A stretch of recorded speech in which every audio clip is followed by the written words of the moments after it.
Baldur's Gate 3. Fire headphones. Yay. And here we go.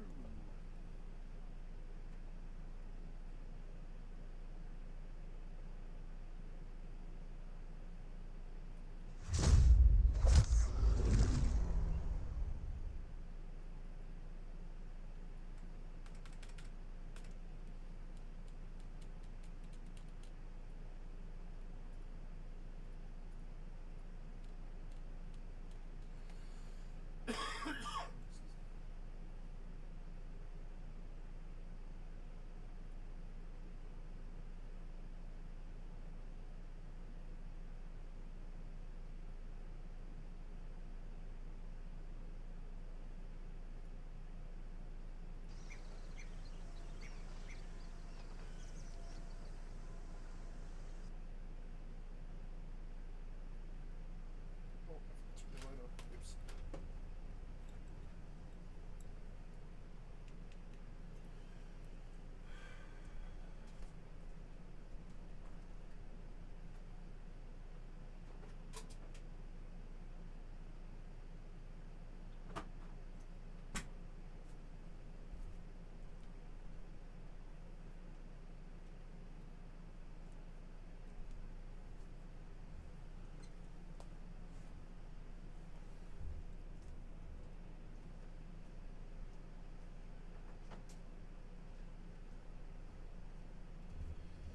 Okay. I got all the lights on and everything. Okay. Gotta fire up everything. Sorry, get the bounce sound all bounced and everything. Oh, no, the sound was on, but my headphones were not correct. So get the mic where you can hear me. Gotta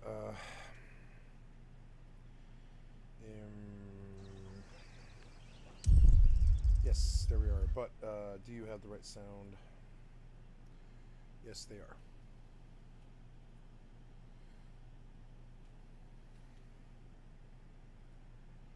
No, let us do that.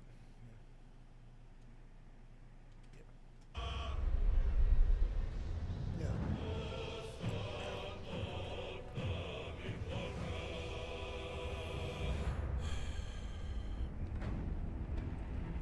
Why did they do this Skyrim music?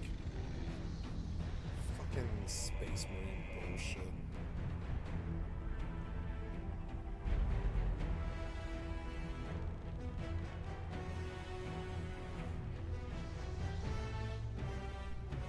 Down by the river.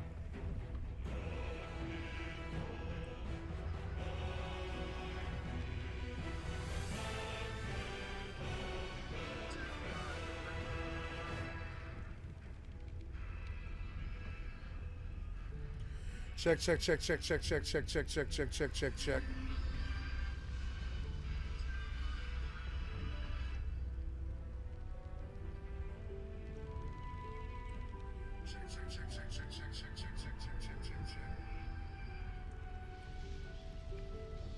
Okay. There's that. Next. Oh, hello. Wow, I got 5 viewers out the bat. What's up, guys? I love you. I hope you like Baldur's Gate 3. Cool. Just checking out all my sound and everything. You like Baldur's Gate 3? Check, check, check, check, check, check, check, check, check, check, check, check, check, check, check, check, check. Check, check, check, check, check, check, check. Okay, we gotta do some sound balancing on my Razer, and yeah, that all should be good. Mic's going back up because I'm not singing, and we're gonna put it farther away from me, kind of in a more extended where I can see the light deal. Yeah, like that, kind of. Yeah, like that. But further away from me. So, okay, how are we there? Yeah, that gets my voice very well. So we'll turn it down slightly a bit. Yeah, like right about... There's the sweet spot. Nope, there should be the sweet spot. And we'll go down here a little lower so the mic's closer to my face, so we have a little bit more definition and stuff like that, where I can still see the light. Yeah, like that. But it's not blocking me. And then my chair is tilted the wrong way.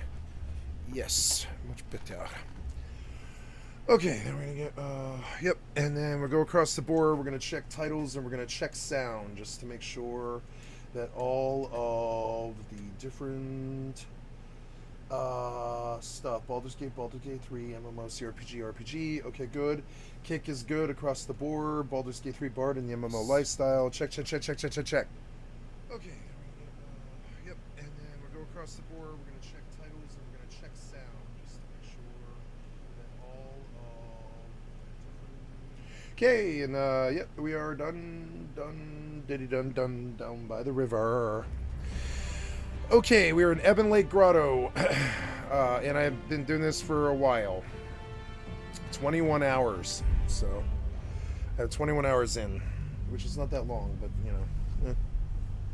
Okay, let's play some Baldur's Gate 3. Oh yeah, this would be fun. So I don't remember what I was doing last time, but we'll see.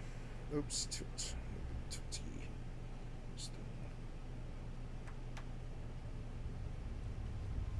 There we are.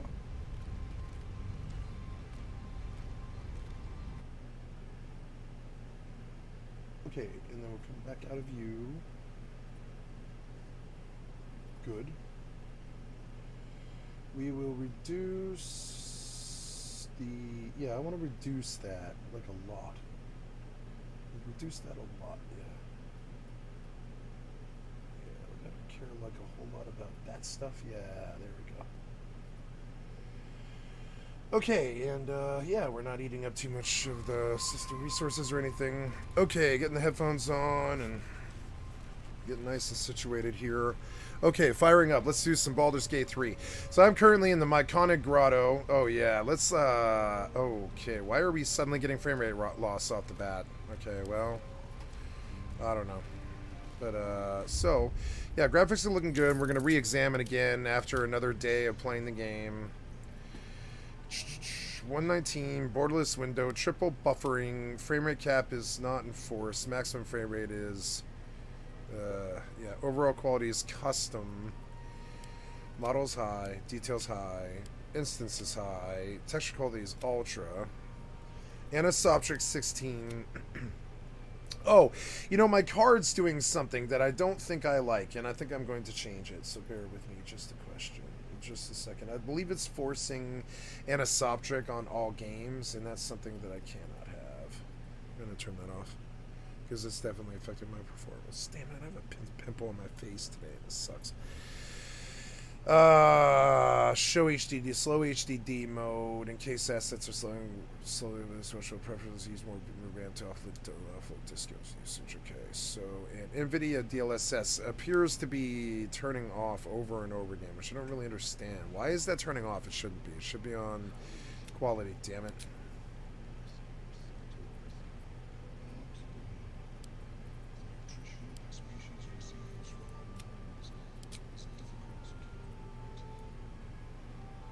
Fog quality? No. Probably more like medium. Cloud quality? No. Low. Yeah, like that's okay. We can, I mean, yeah. I'll probably be okay with that. No, run it. Yeah, run it high. Run it high.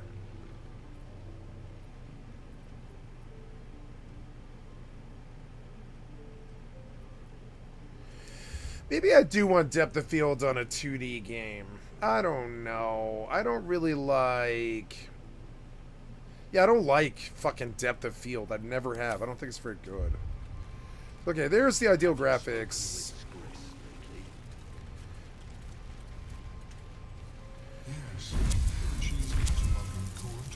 Okay, so...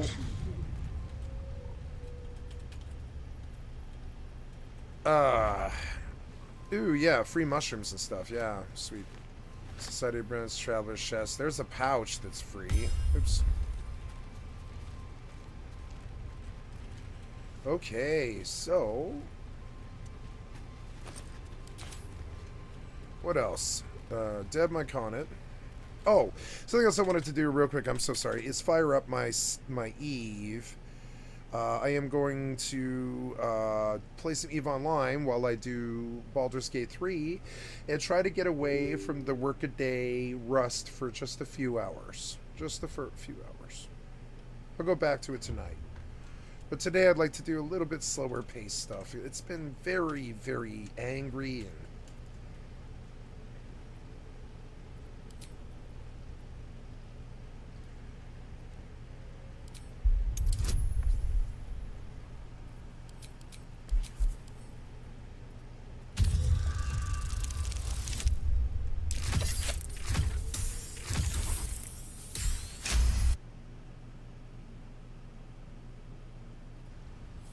The Myconid comes. You may go in peace.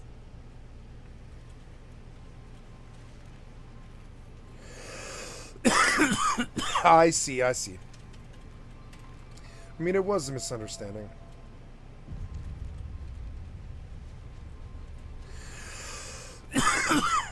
Excuse me.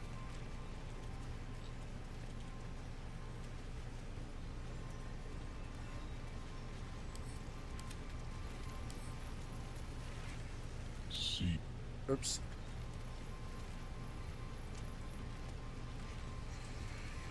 Now, I don't know what it is, but it's something about the settings. It's going to be DLLA, I think.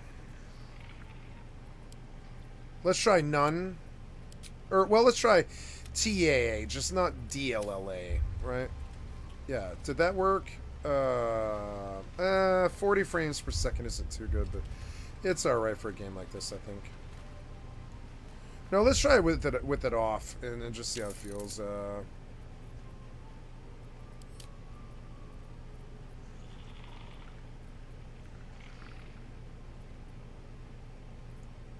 It is off. Oh no. DLSS got turned off the minute that I switched off. So now we try none. And we bounce it to performance and we say accept. There it is. There's the frames I'm looking for. I think it's a lot of it is the shadows too. I think it's the lighting and the shadows. Something's really eating frames here. Let's try starting from low and just going from there. Yeah, see, like this game eats frames like really bad. It's the resolution maybe. But I mean, I do like the resolution. Oh, no, wait, cancel. Yeah, I don't know. It's auto detected. Yeah, just auto detect it all, and just tell me what you want for this. You say DL or TAA, okay, but all the rest of it's okay, huh? All right. And this is like right in the area where you think I should be. Yeah, it seems okay. It seems okay. Yeah. So. It thinks I should be on Ultra. It just doesn't think I can handle DLSS. It's kind of funny. Oh, yeah, the Myconid, right. So, we're technically done here. We got a lot of XP for coming here. We didn't get a level, however, and that's kind of annoying. So we're going to go back out to the real world where I feel like I'm not above my pay grade. Direct to the Underdark, I think, is a fairly risky...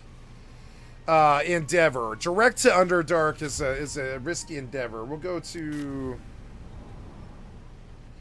some other place in the real world. As much love as I hold for Baldur's Gate, these frontiers delight me as much as any bustling street. Okay, so now we're at Blighted Village, which... Oh yeah, this is the Goblin. Yeah, this is the Goblin place, yeah.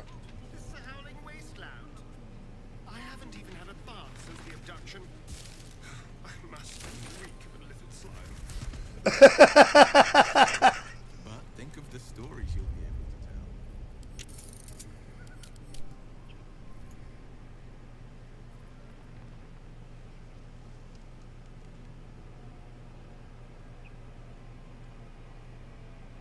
Yeah, it's good, but I feel like...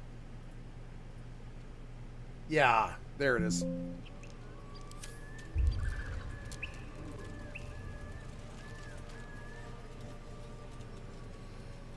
Let's go around the real world a bit.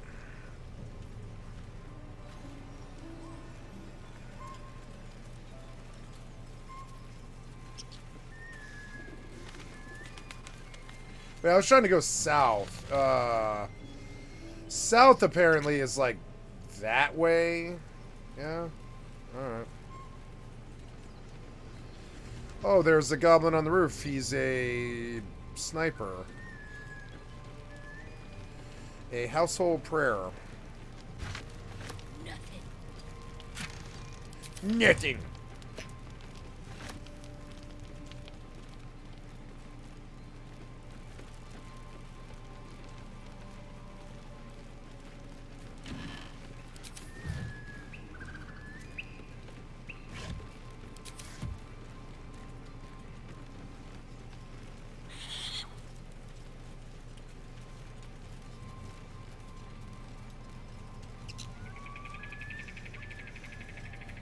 Ooh, red apple.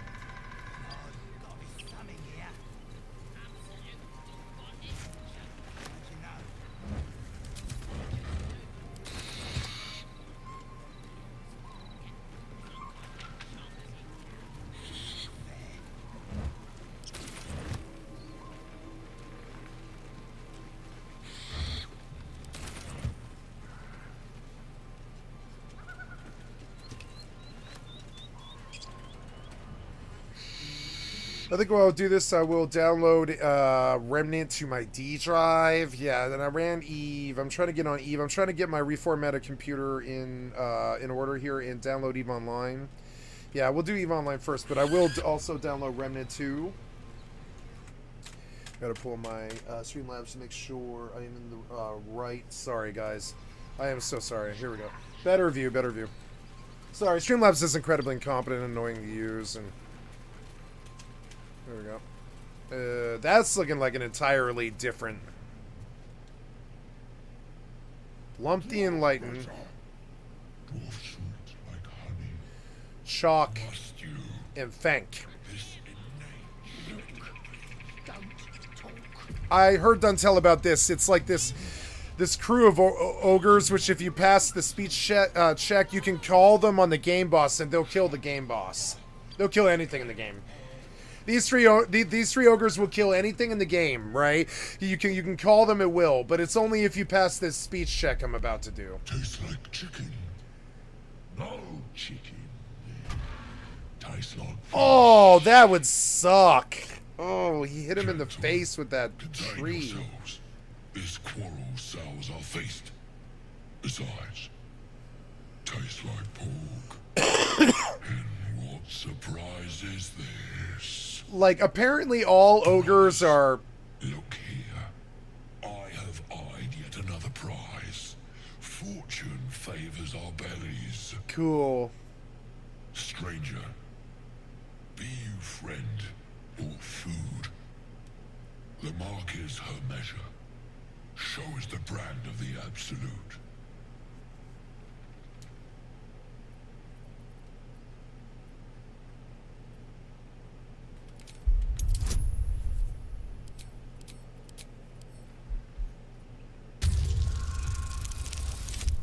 Oh no! Did I get it? I did, I did. Oh, thank God. Indeed. How regrettable that your meat must go unsavored. Yeah. Food? Food. Not food. Friend. Indeed.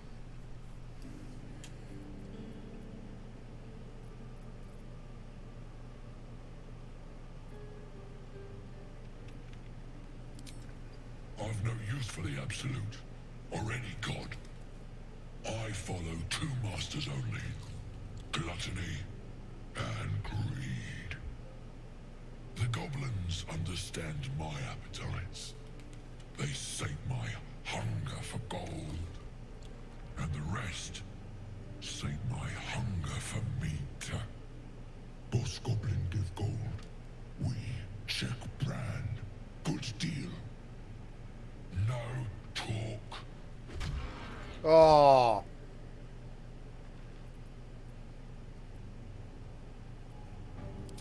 I am, by all accounts, a student of higher commerce and extortion. Make me an offer. Tempt me.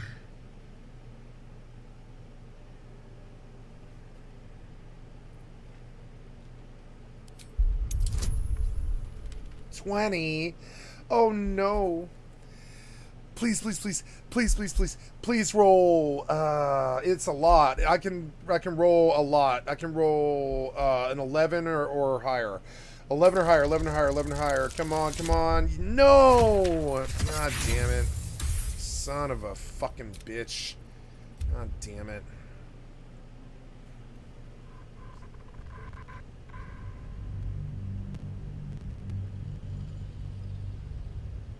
It didn't like what I just did. It's also installing a game, so it's like definitely... Oh, good. Yeah. Oh, see, I was right, by the way. I was right, by the way. Look at this. I'm always right, by the way. Look at this. My D drive was a fucking cesspit of Trojans and fucking malware. I was absolutely right.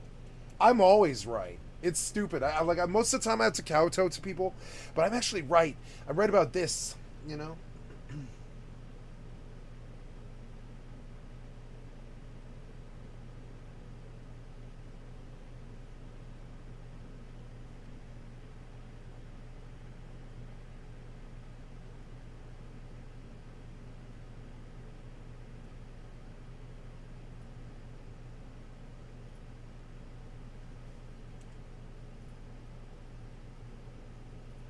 So anyways, I am attempting to open Baldur's Gate, but there we go. Sorry. So then, that's good, but there's one more thing I wish to do. Now that I've done my D drive, I'm going to do my E drive, which would be good. Yeah, doing a lot of things at once right now.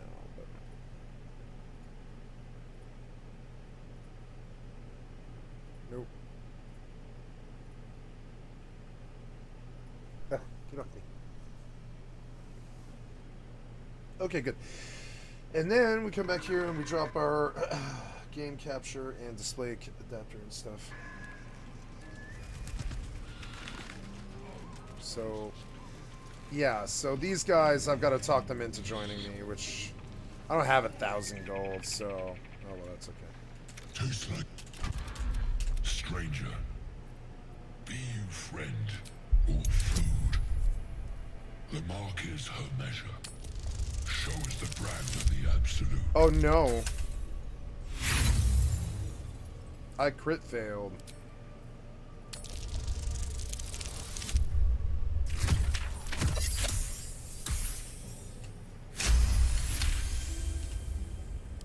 Indeed. For not food. Friend. The Bosco. No talk. Make me an offer. Tempt me. Oh.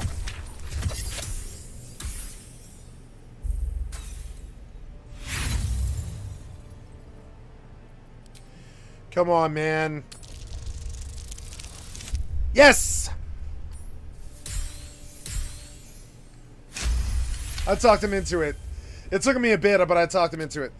A brilliant notion and a boon Yes. to my aching belly. We have a deal, my tasty kibble. He liked it. He liked my chaotic neutral offer. Shadowheart liked it too. One blow and the ground will quake with my family name. Yep. And this will kill the game boss. It'll kill the game boss for me.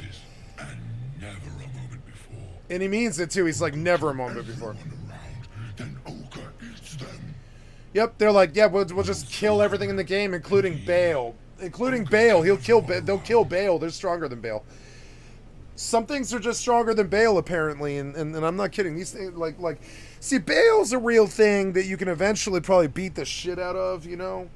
And these things will do it. These things will beat the shit out of Bale physically, at least. If he shows up in a physical form, these things will just stomp him in.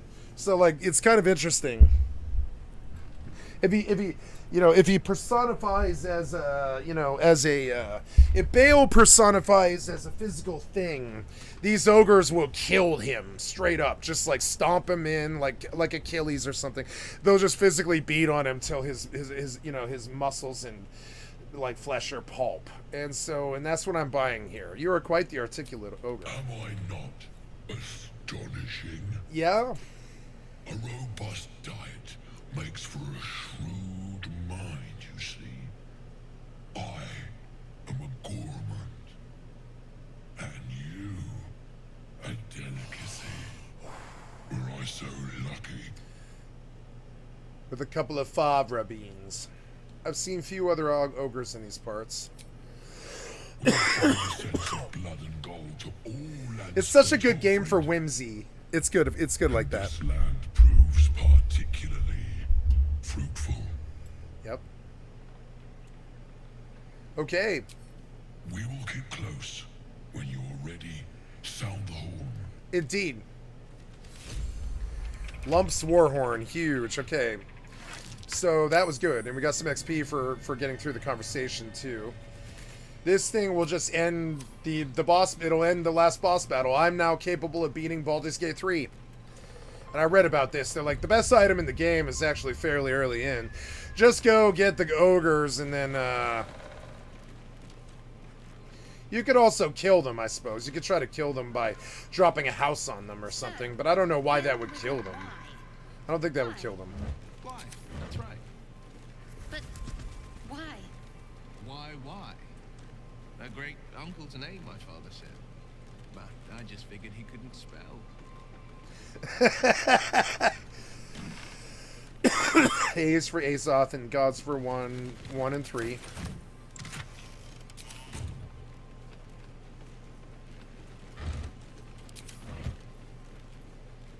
Shabby door.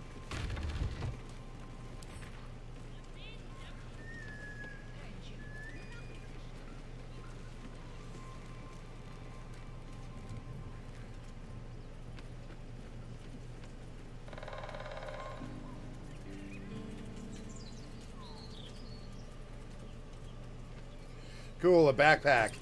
Cool, a potion of healing and then a smelter of red. Yeah. Bolo's Guide to Baldur's Gate. We're gonna read that. Oh no, no, don't go anywhere.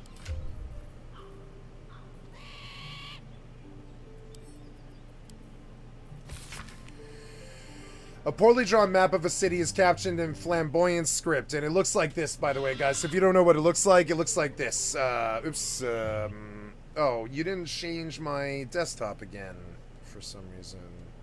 I told you to. God fucking damn it. Man, I told you to fucking do this. It's so annoying. Where is it? I just used this too. It's like with the camera roll or whatever it is. Yeah, like where is this? God damn it, man. Where is that shit, man? Sorry guys, I'm just looking for saved pictures and stuff.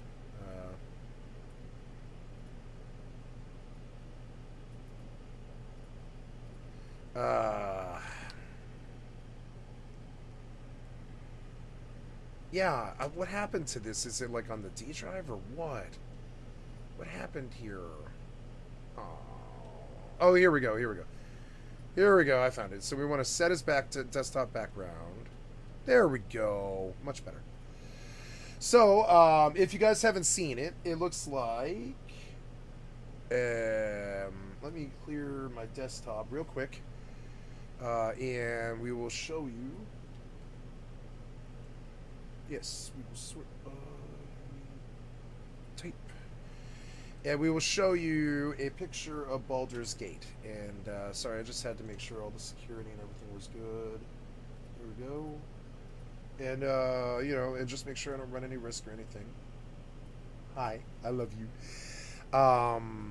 This is Baldur's Gate, and so what they're referring to is, what follows is the most thorough and accurate account of the city and people of Baldur's Gate, the sordid gem of the Sword Coast. An editor's note in Crimson Ink follows. V. This volume is startlingly accurate, save for the nonsense about the Black Dragon Gate. Which looks like, which looks like this, right? The Black Dragon Gate is... Oh, no, I'm sorry. Black Dragon Gate. Here it is. Black Gate, right? Black Dragon Gate is here. And we'll go there eventually. But, I mean, I haven't even been to the main city in this game yet. It's such a long, crazy game. This volume is startlingly accurate, save for the nonsense about the Black Dragon Gate. It is not alive, no matter how many vagrant hags claim otherwise. Commission someone else to draw the map. Okay. So I can jump down there, but the problem is, can I get back up? And I don't want you to. I don't want you to do that anymore. No, no, stop that. Stop that.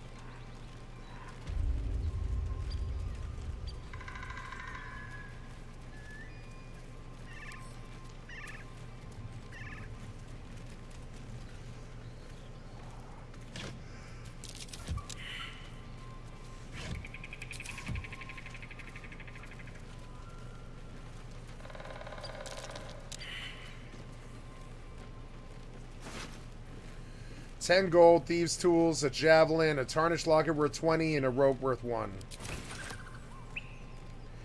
Fables of Faerun 5, The Boy and the Beholder.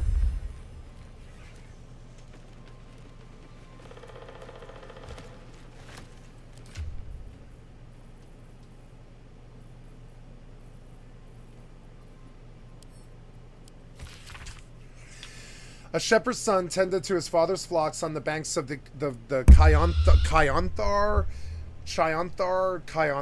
The days grew long, and then the boy grew bored. To amuse himself, he called out, "Beholder, beholder!" The shepherd came running, but there was no beholder. The boy pointed and giggled, but the shepherd scolded him. "Do not cry, beholder, when there is no beholder. Promise?" "I promise," said the boy. But the next day was as boring as the last. "Beholder," the boy cried, and his father rushed to his side. The boy laughed and laughed, but the shepherd only frowned and shook his head. 3 days later, the boy spotted a round figure floating in the distance. It had one giant eye in the middle of its face, a mouthful of pointed teeth, and thin stalks growing from it, each with an eye peeking from the tip. "Beholder, beholder," he shouted, but no one came. The beholder began to float toward him, and the boy turned and sprinted along the river. He ran and ran until he reached a high bank and could run no more. The boy cried and cowered, bracing for the beholder's deadly ray. Instead, a familiar voice said, "Turn around." The boy turned. There was no beholder, only the shepherd clad in a woolen cloak. A giant eye was painted on the front and a toothy mouth below. Vines were sewn to the cloak's edges. "You scared me," sobbed the boy. "That makes us even," said his father as he dried the boy's tears. The boy never cried beholder again.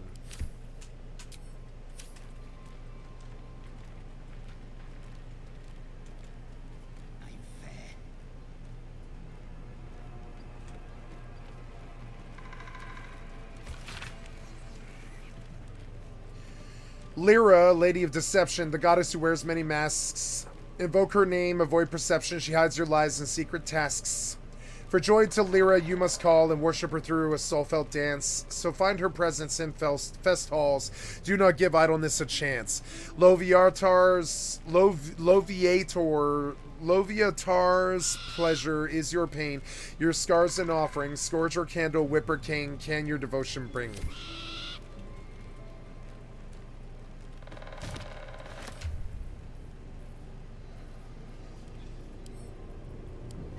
Azef and Other Gods 7 is what we just read.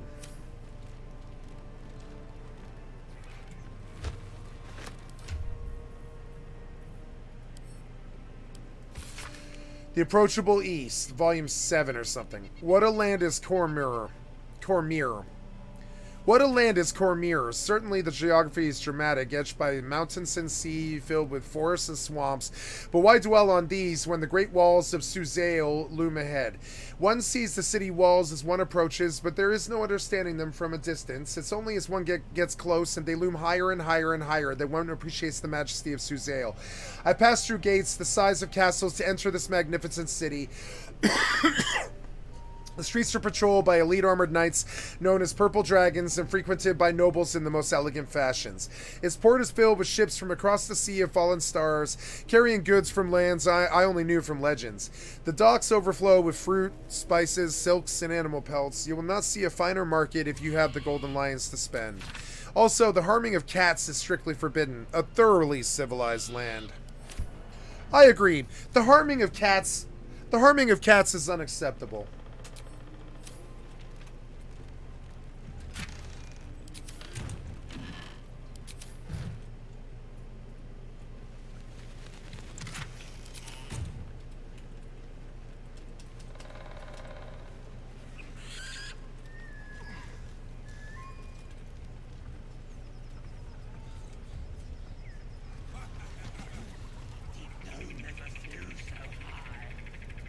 From an overgrowth of moss, the well looks unremarkable.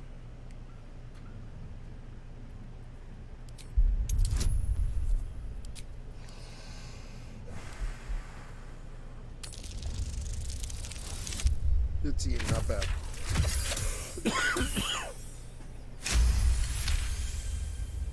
Dry stones line the wall. At the bottom, something gleams in the dappled light.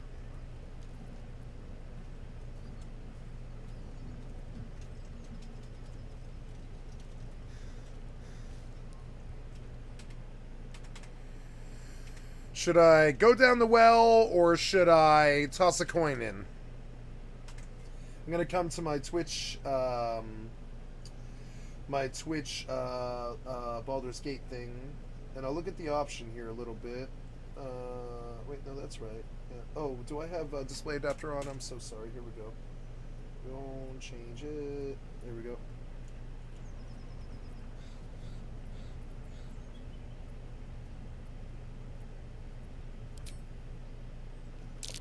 Better be careful. Those webs carry vibrations.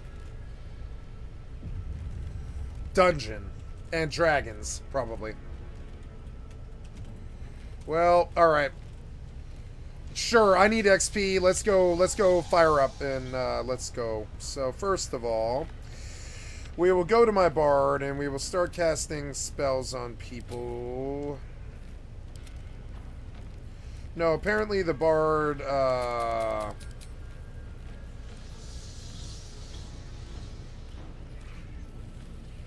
damn it, I have to long rest again to give them my bard's spells and stuff. Alright. Oh, damn it. Wow.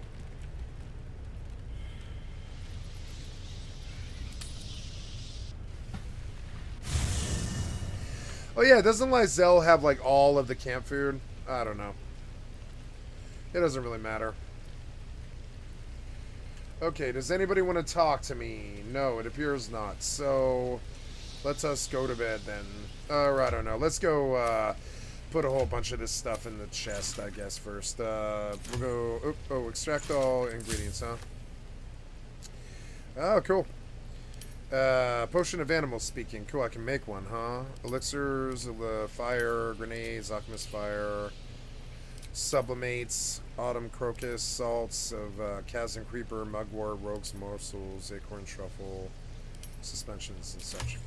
So good. We'll come to chemistry is good. Maybe I'll try to learn chemistry on YouTube. I don't see why Gonzo shouldn't be a chemist. Kind of.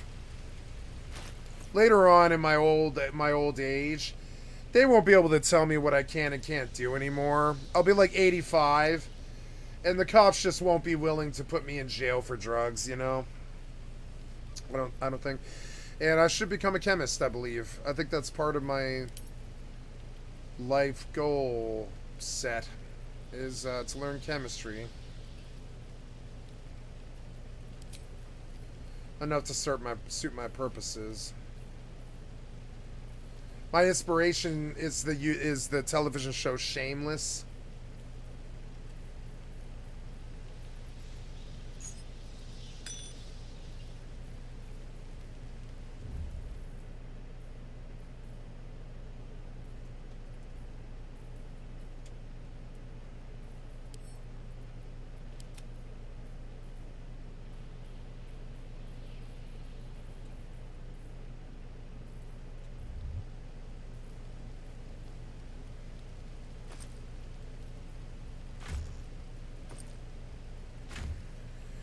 Cannot see it. Oh, there we go. There we go. Why do you say there's 9 items in there? Oh, I see. Okay. Why are they way down there? Oh, yeah? Never mind. I want to send that to camp. Screw that. Just go... Send that to camp. Screw it. I don't care about that.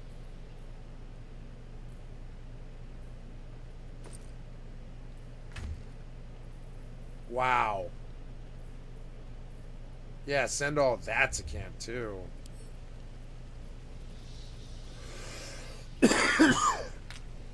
Maybe I should go back and wheel and deal in the Underdark again, maybe. Because I have stuff that I didn't really realize I had. Yeah, see, that makes sense. The camp supply pack, but the fucking... Oh, man. Oh, yeah. All that stuff, too. Oh, good. The Eve is done. So, Eve is done. That's good. That's the main thing I wanted to do with that. And then I also... unexpected error occurred. No, I don't think anything's wrong. So, good. We can close that. And I will fire up...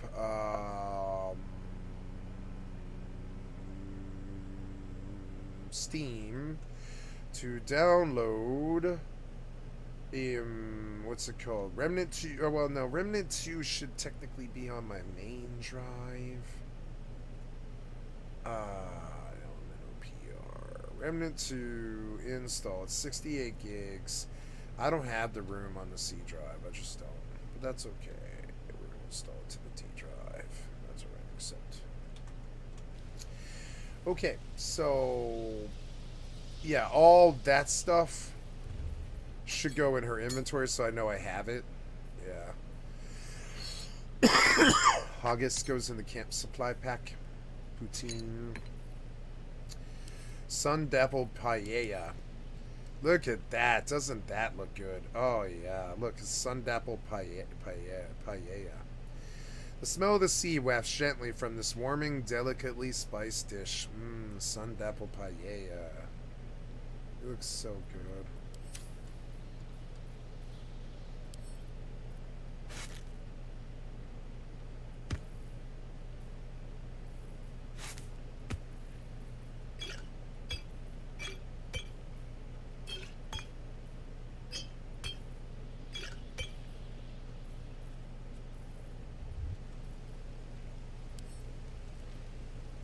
I guess I could just keep it all in camp, like all that stuff, I suppose.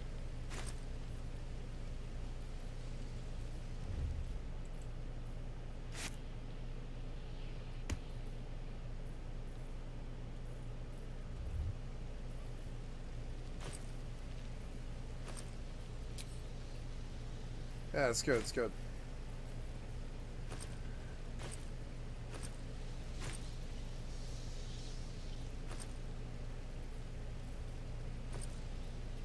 Oh, okay. Ah. I didn't know how it all worked, so here we go. Oh, cool. It's just auto sticking stuff in the alchemy pouch. Yes, it is. Okay. So yeah, I'm beginning to understand now. Okay.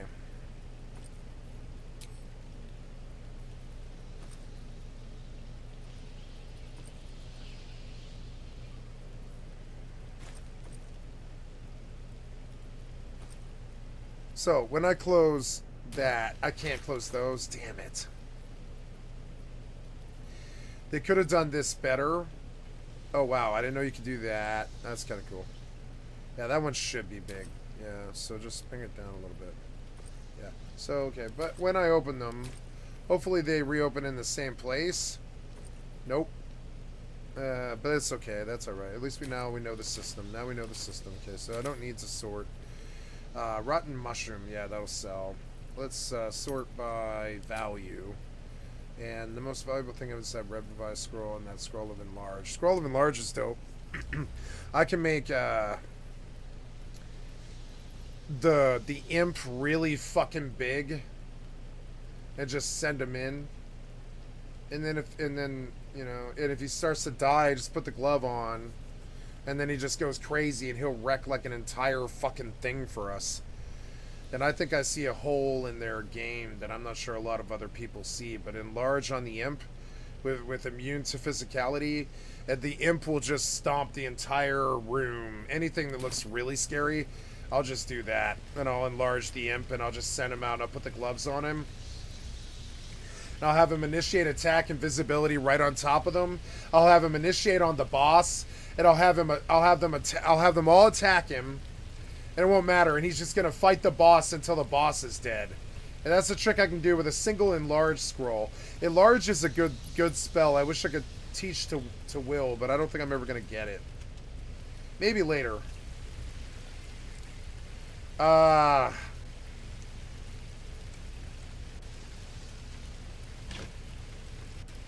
Wow, I never thought about how all the time there's like loot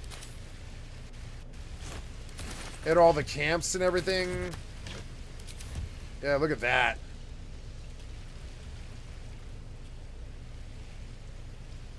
I love the water sound. It's really good in the whole cave ambience. We're like at a cave river.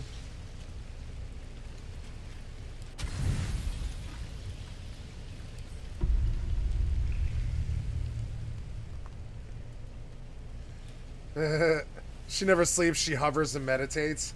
It's so cool. Ah. Oh. Ah. Okay, good. Save. Let's go. Now, what else? Oh, cool. Lots of loot already. But, you know, speaking of the imp, so now I can resummon the imp at will, so really I'm just going to scout this whole place with the imp first. So we're just going to pull the imp apart and take control of him, and we're going to invis him. Alright, see you guys. I'm going out to scout.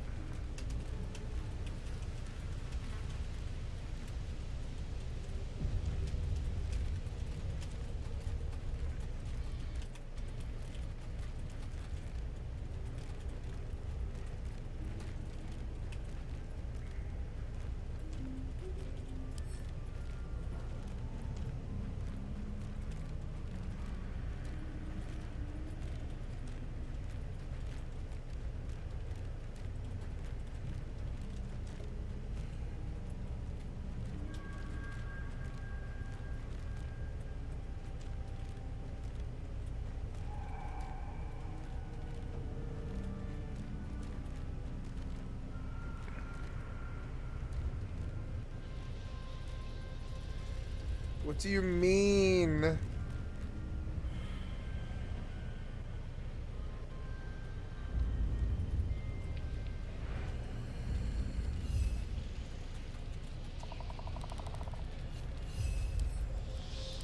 It's a phase spider. It's a level 3 phase spider. We can probably kill them. I could get in a fight with him if I wanted to. And then put on the gloves. And I'm very serious about this. I want him to frenzy at the end of the dungeon. And I'm going to have the warlock put on the gloves. And I'm going to have him fight the boss. And while we clear the dungeon on our end, he's going to clear the dungeon on his end. He's going to kill the boss and everybody on the way back to us. And I'm going to use this imp to kill everything. If they don't have psionic damage, which these things might, but nah, oh wait, it's a phase spider. We don't know a lot about it. I can't see anything. Oh no, that's a spider web. I'm sorry. Yes, phase spider, high strength, high dex creature with poison resistance, dark vision, opportunity attack, and he's a web walker. He's not slowed on webs, so I can't web him. And he's got 16 hit points. He's a level 13 armor class, so he's fairly tanky. In terms of like 1 to 20, he's like, you know, normal. His initiative is pretty good. He'll move faster than me. And he's like 90 kilograms, something like that. So, yeah, good to know about him. I don't know what his attacks are, but I'm guessing poison. Usually spiders will be poison, but there's the beastry would tell you. I could probably pull a beastry for a phase spider. So like, let's go see if I can do that. Let's go see if I can pull a beastry off the internet for a phase spider. D&D phase spider.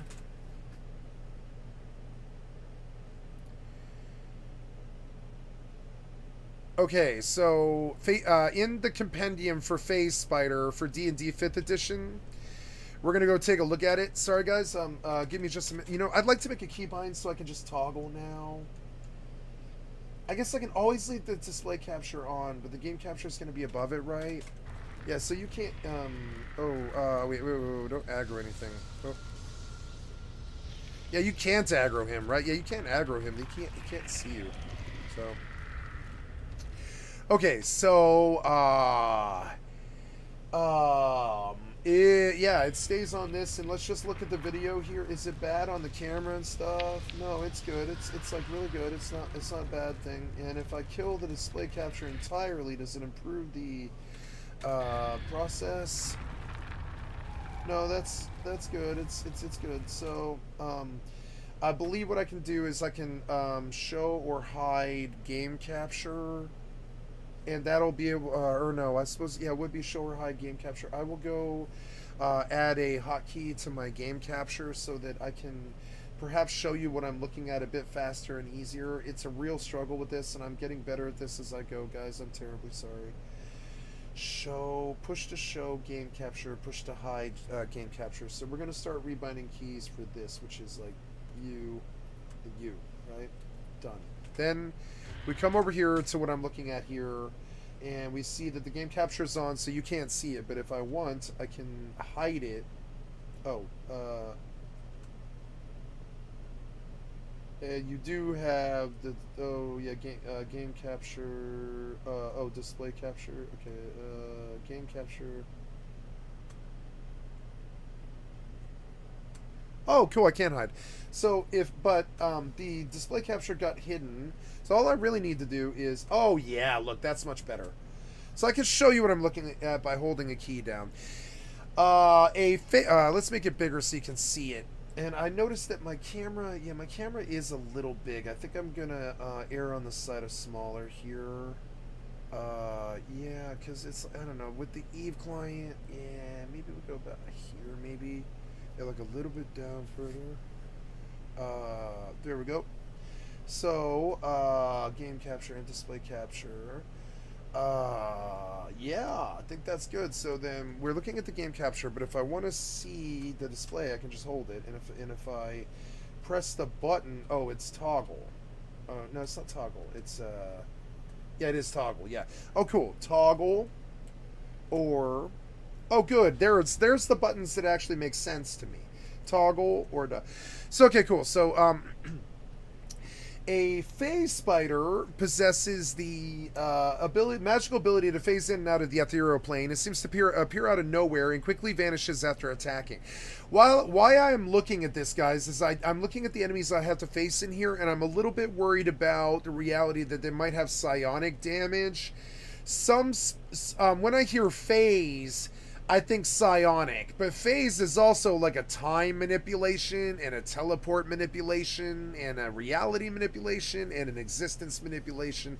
But at no point does phase ever imply that you're going to take psionic damage, I don't think, unless the phase spider is a phase psionic spider, which means that they only have, like, you know, damage that hurts your head.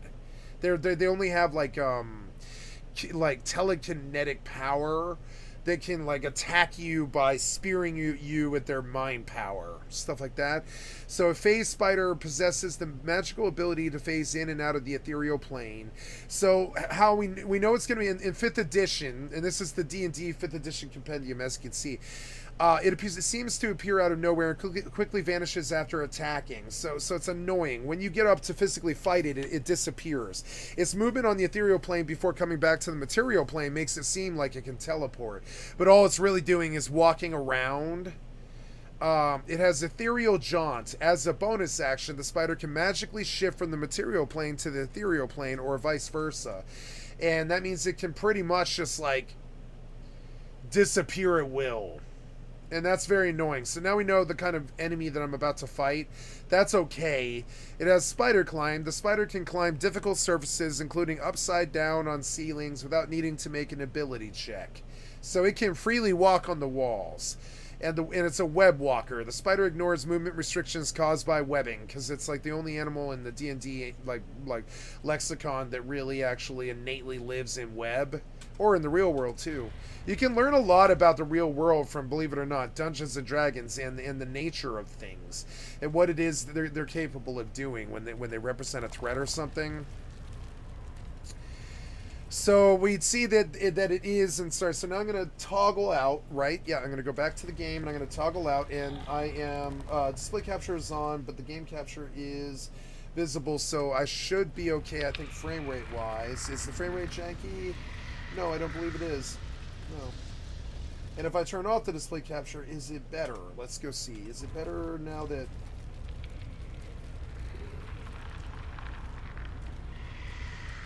So...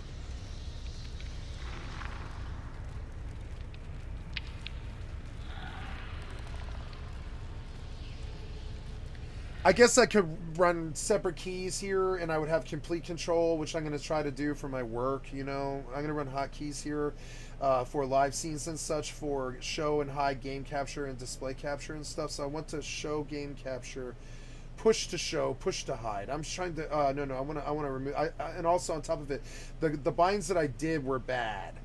So show game capture will be 4, hide game capture will be 5, push to show game or game capture, or push to show. No, I don't want one for that. I want display capture. Show display capture will be 1 and 2, right?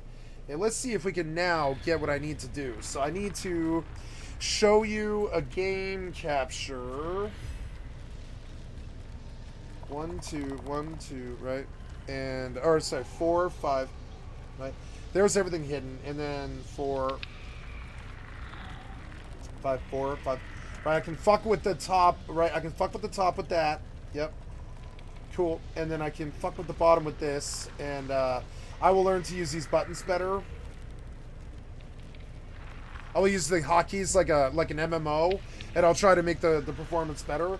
So now the display cap adapter needs to go on, but the game capture needs to be up. And I can now do this by keybind without even alt tabbing. And I'm sorry, I'm just trying to get better at my job. Like in real time, you know. Ah, why the fucking frame rate drops? I don't know. It's like rendering, I think.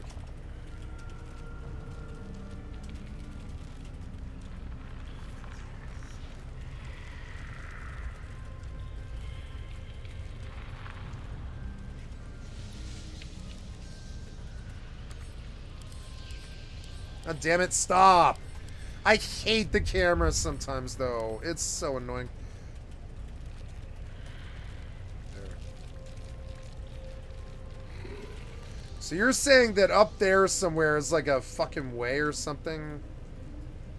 No, there's no way up there. What are you talking? There's like some hidden path here or something? I don't know. Ugh.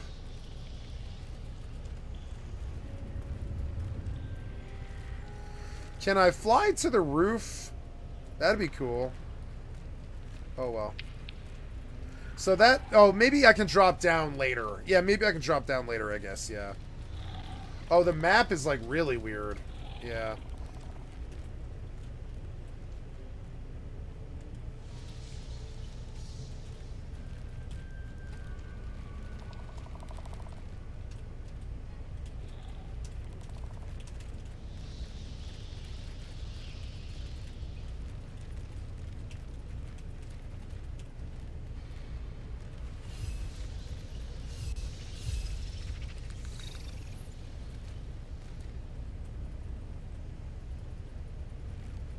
What are you doing?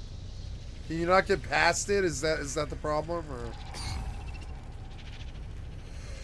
So apparently they don't want me to scout that, but maybe he can find some other path to it or something? I don't know.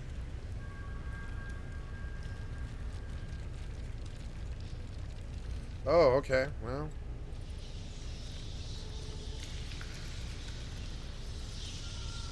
Oh, the frames are dropping a lot. I think because I'm installing a game.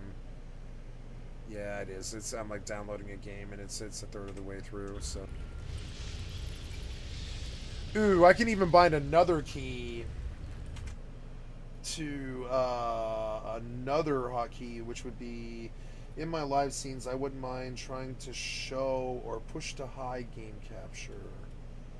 I want to show push to hide, push to show, push to hide, push to show display capture. Yeah. And I want push to show display capture, which I'll put on this key here. And I can come over here and I can run my numpad like a... Yeah, cool. Yeah. And all kinds of cool keys. Yeah.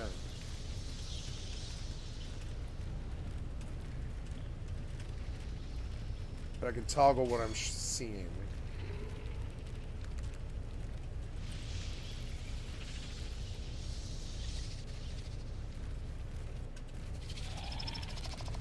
This is a fairly fucking big spider warren. Full of a lot of deadly creatures. And if I aggro all of them at once, it'll be tough titty for me. What do you mean? Just fly up there? What are you talking about? Fly up there right now. Oh, damn it. It's so annoying.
Oh, I'm right above them right now. That's cool.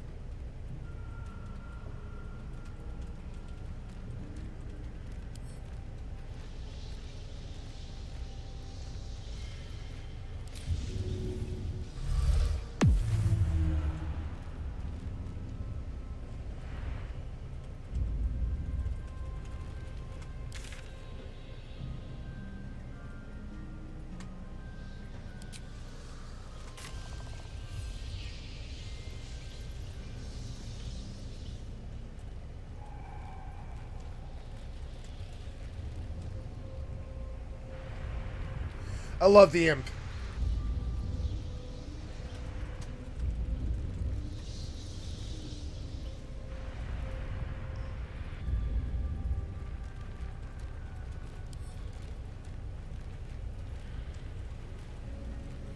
And there's the phase spider matriarchs here.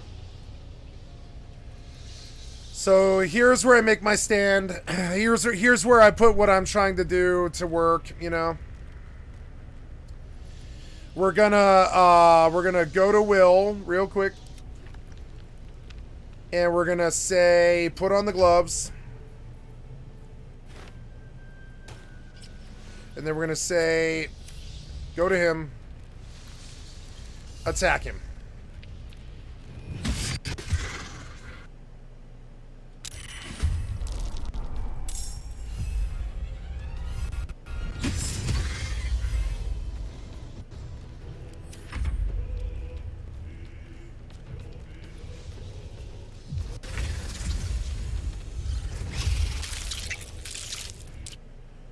Oh no. Oh no, why is he going for me? Like, why is he going away?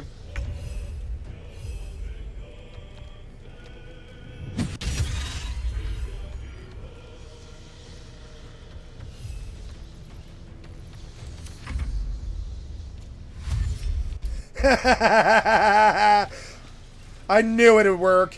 If he frenzies, it won't matter. They can't hurt him. See it? They can't hurt him. They did 1 damage to him. One of them did have some psionic damage, but no, I'm going to do a lot of damage to this boss. Look, see, it's hilarious. See, I did find a really crazy hole in their game.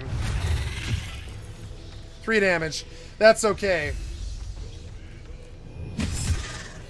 Yeah, fight the spider boss. Yeah.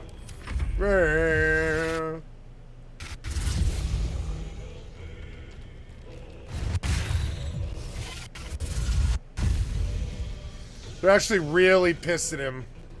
They're so mad at him. Look at it. They're like, why isn't this thing dying? No, no, no. Why isn't he dying? Why isn't he dying? He's only at half health. Yeah, they're like, why isn't this thing dying? Yep. I'm going to do a lot of damage to the spider. Do a lot of damage. You better run. Yeah, it really doesn't like this. It doesn't like all this. Yep. Deal with the imp, bitch. Oh, the worst part, I could just come right back and do this again, too. I'm going to come right back and do it again. When they do inevitably kill him, yeah, go attack him, go attack him. Go attack him, go attack him, come on. Yup, 4 damage, nice.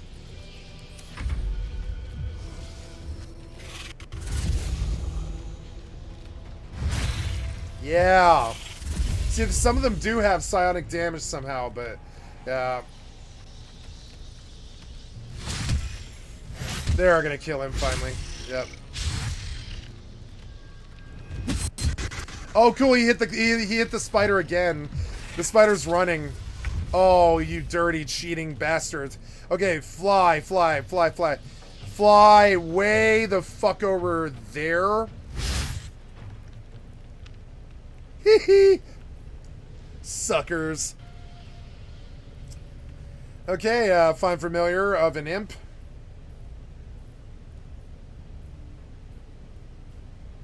I love using my brain. I love being good at things. I'm like really good at some things. See it? I just straight up broke their fucking game. I'm gonna break their game. I'm gonna beat this game really big fucking crazy. Oh, oh. Take the gloves off. Gloves off. No, no, take the gloves off here. Take the gloves off here. Take those gloves off. Nope. Nope. Wait. Oh, no, just take them off, you idiots. Take the gloves off. Take them off. Take them off. What? Drop the item. Oh my god. Take the gloves off. Take them off. Take them off. Take the gloves off. Unequip. I can't do anything at all. I'm like locked or something. I don't know. It's Asterian's turn or what? I don't know. Whose turn is it? Oh, it's Asterian's turn. Okay, end the turn, bitch. Yeah, it's fine. Just... Why can't you take the gloves off? Yes, take the gloves off, you idiot. Take them off. No, no, unequip the gloves. Drop the item. Do something. You're glitchy. You're glitchy. God damn it. So annoying. Take the goddamn gloves off. So annoying. What up, man who stands? The gloves, they, see, I fight the game more than the mobs or the creatures. The game is always way worse than the players or the mobs or anything. The game and the failure of the design is way, way, way worse than the mobs or anything. But anyways, the gloves, if I can find them. Hold on. They're some of the best gloves in the game. They're called the Abyss Reckoners. They have Demon Spirit Aura, which is the wearer's summoned creature has resistance to all damage except for psychic damage. At the start of the summoned creature's turn, it must succeed a wisdom saving throw or be driven mad. At the start of the summoned creature's turn, it must succeed a wisdom saving throw or be driven mad. When it's mad, it has Crown of Madness, which is instilled with magical madness. Will attack the nearest creature other than the spellcaster. So, this sucks when the imp is close to you. He'll do some damage to the warlock, you know, but not much. See, the imp didn't do much there. So now I separate the imp. Now notice, while the gloves are off, the imp is fine. It's like this manageable thing that's like great little help, you know, it's great little help to everything. We're going to say invisibility. I don't know if that spider can heal, but we're going to go find out, right? And so I separate the imp from the party, and when I want the imp to tank the boss by itself, I pop the gloves on, and I initiate combat, and it doesn't matter if the imp goes mad, it's still going to attack everything around it. And so I can do this for 4 times a long rest with short rests, right? The warlock gets his spell slot back every short rest, right? So I don't have to initiate combat with the boss. What I'm essentially doing is I'm sending in a sleeper cell imp that becomes immune to all damage when I put the gloves on. The imp goes crazy and begins a demonic thrush. And this empowers the warlock to be the most powerful thing in the game, basically. I can later on, I can take like a greater planar entity that's immune to the madness and I get this crazy, crazy summon that's immune to damage due to the gloves. The gloves are called Abyss Reckoners. The origin of the gloves in Baldur's Gate 3 is, and I'll pull a display capture here. Hold on just a second. It's 5 and 2. No, it's not 2. It's 1. 5 and 1, right? 5 and 1. Hey, I'm getting better at this stuff, right? Get better at this stuff. I'm getting better at showing you guys what I'm looking at, right?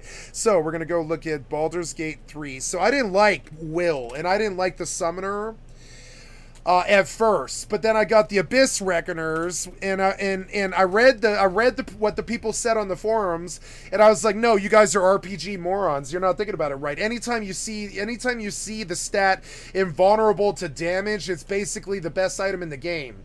They can be found, so I read all the stuff on this particular item because I was like, I wonder if they're thinking about it right. And so it's in the Zontirum hideouts, which is like the bandit cave in the locked room on the right hand side. You must succeed on a DC 20 sleight of hand check in order to unlock the door. And that is true. Or you can he's totally, even Fextra is not as good at this as I am. I'm better than most people on the planet, and I'm terribly sorry, but I just am. I ran a 500-man Australian guild on World of Warcraft because I was better than all of them. I'm sorry to say it, but I was better than most of the World of Warcraft's elite. And I hate to say it, but I am, particularly because of stuff like this. I just don't miss out on power creeps like this. So the gloves themselves have Demon Spirit Aura. They're resistant to all damage. You never see phrases like this in RPGs. Resistance to all damage. So I'm using this tact now. I'm working out a tactic in real time. Let me see. So now it should be 4-2. Yep. 4-2. 5-1. 4-2. 5-1. Right? 4-2. Yeah, 4-2. 5-1. Oh, cool. Yes. So, yeah. And so here are the Abyss Reckoners in the wild. We will examine them. They're very rare. They're purple Abyss Reckoners. You have to kill there's 2 ways to do it. Fextra Light didn't know because he's bad. One of the things we know about Fextra Light, by the way, Man Who Stands, is he's a bit of a scam artist in the respect that if I didn't have ad blocker, you would see something called an embed in this video, or sorry, on this website here. I'm sorry, let me show you here. Let me see here. What is it? It's 5-1. There we go. 5-1-4-2.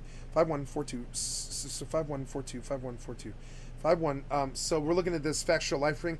Fextra is not very good at RPGs, but the world thinks that he is. And that's very weird because he does all these specials on Elden Ring and Abyss Reckoners and Baldur's Gate and stuff. And he's a good RPG player. I won't talk shit about him, but the real reason that he's so famous and successful, and he has a very big monetary incentive to have you come to this website, because on this website is his Twitch videos embedded. And so he embeds a video here and he gets 30 million hits on a crappy Abyss Beckoner video embed, even on a video that nobody would normally ever watch on YouTube. And he lives in mind you, this is a way to print money. If you ever want to become a rich RPG person, I will tell you how to do it. It's called embedding. It's when you take your own YouTube videos and you embed them on your wiki that you write bad information for, and you get double or triple the hits of somebody like Asmongold, and you get double or triple the money of somebody like Asmongold. And people talk about they talk about, like, say Ninja pulling 50 million for signing to Mixer, but this Fextra Life guy, he makes like 100 million. And that's how you do that, is you embed videos on a wiki. So this wiki is not very good. And I'll address your comment here in just a second. I'm just trying to talk about other underlying stuff. So he says the only way to get the Abyss Beckoners is you have to pass a sleight of hand check to unlock the door. Yeah, in Fextra's reality, that's true. But in my reality, I just killed the entire fucking bandit camp, took their keys, and unlocked the door. And an actually good RPG person would have mentioned that. By the way, Man Who Stands, I remember you mentioned that you played Baldur's Gate 3. So, understand, this guy has a monetary, I would say, incentive to provide basically worthless information. It's good information. Really, really solid, good information. You could never say Vextra didn't give us a bunch of good information about this. But, I mean, it's very, very, very, like a very basic wiki that doesn't have a lot of information on it in terms of what I'm used to. Like, if I pull, like, a FFXI detailed FFXI wiki on, say, the Liu Shang's rod, I'm going to see a good wiki where, like, you're going to see, like, the item, everything that you can know about it, everything that anybody's ever said about it, anything everybody's ever said that was on, on record, all of the people who ever talked about it and what they were thinking, all the stuff that, the historical background, Liu Shang's rod would. By the way, this is a great little website right here, a great little site. I'm gonna toss in the chat here, guys. If you don't know who Liu Shang is, it's a good MMO lifestyle tip to understand the thinking behind Liu Shang, which was the clan name of Jiang Ziya, the romanticization of Chiang Suya, and the Wei Guile's romanticization, who was an ancient Chinese general who lived around the 8th century BC. He is famous for his role in overthrowing the last emperor of the Shang dynasty, etc. And he retired to the Wai River and spent his days calmly fishing at the end of the battle campaign that he ran his whole life to kill the Shang dynasty. He had an unusual style of fishing, and this is something I wish to impart to you people. Only a Final Fantasy XI or Dungeons & Dragons player would really ever understand this thing that I'm going to try to tell you about RPGs and stuff. He had an unusual style of fishing. He fished using a barbless hook or no hook at all, depending on the story. He fished without a hook, believing that the fish would bite of their own free will when the time was right, and that to a patient person, a hook or barbs would not be needed. When Liu Shang turned 80, his unusual style of fishing with no hooks or no barbs reached the ears of King Wen.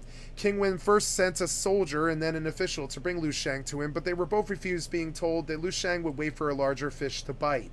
Finally, King Wen went himself to speak with Liu Shang, and I intend to use this. I intend to use this strategy in my own life as well. I intend to talk to the great people of the world and tell them what the fuck's wrong with them.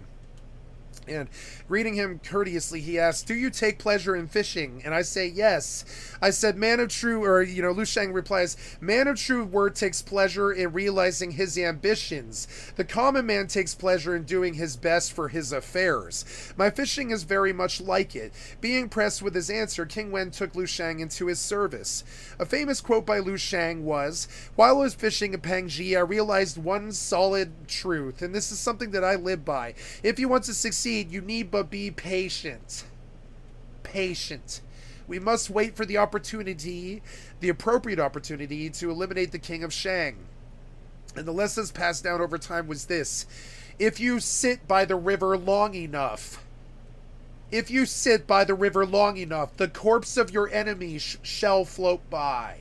This is an unerring truth about all of reality, which is time and age and rust and decay. And it's this: if you sit by the river long enough, the corpse of your enemy will float by. And that is Liu Shang's lesson. And he didn't use hooks or barbs on his string. Eventually, the fish will string themselves. If they want it bad enough, the fish will hook themselves. And I use this. When I became aware of this Eastern philosophy, I began to use it with my love life, my friendships, my leaderships, my people. I didn't seek leadership in a 500-man guild. I was promoted.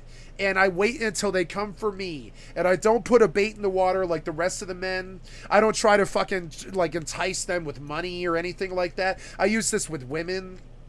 I use it with people. I wait for them to come to me, and I sit by, and I'm going to die of old age like the Buddha or whatever, but I'm going to sit by the river long enough for the corpse of my enemy to float by. And this is the MMO lifestyle. If you don't know what it is, it's that. Sitting by the corpse of the, sitting by the river long enough for the corpse of your enemy to float by.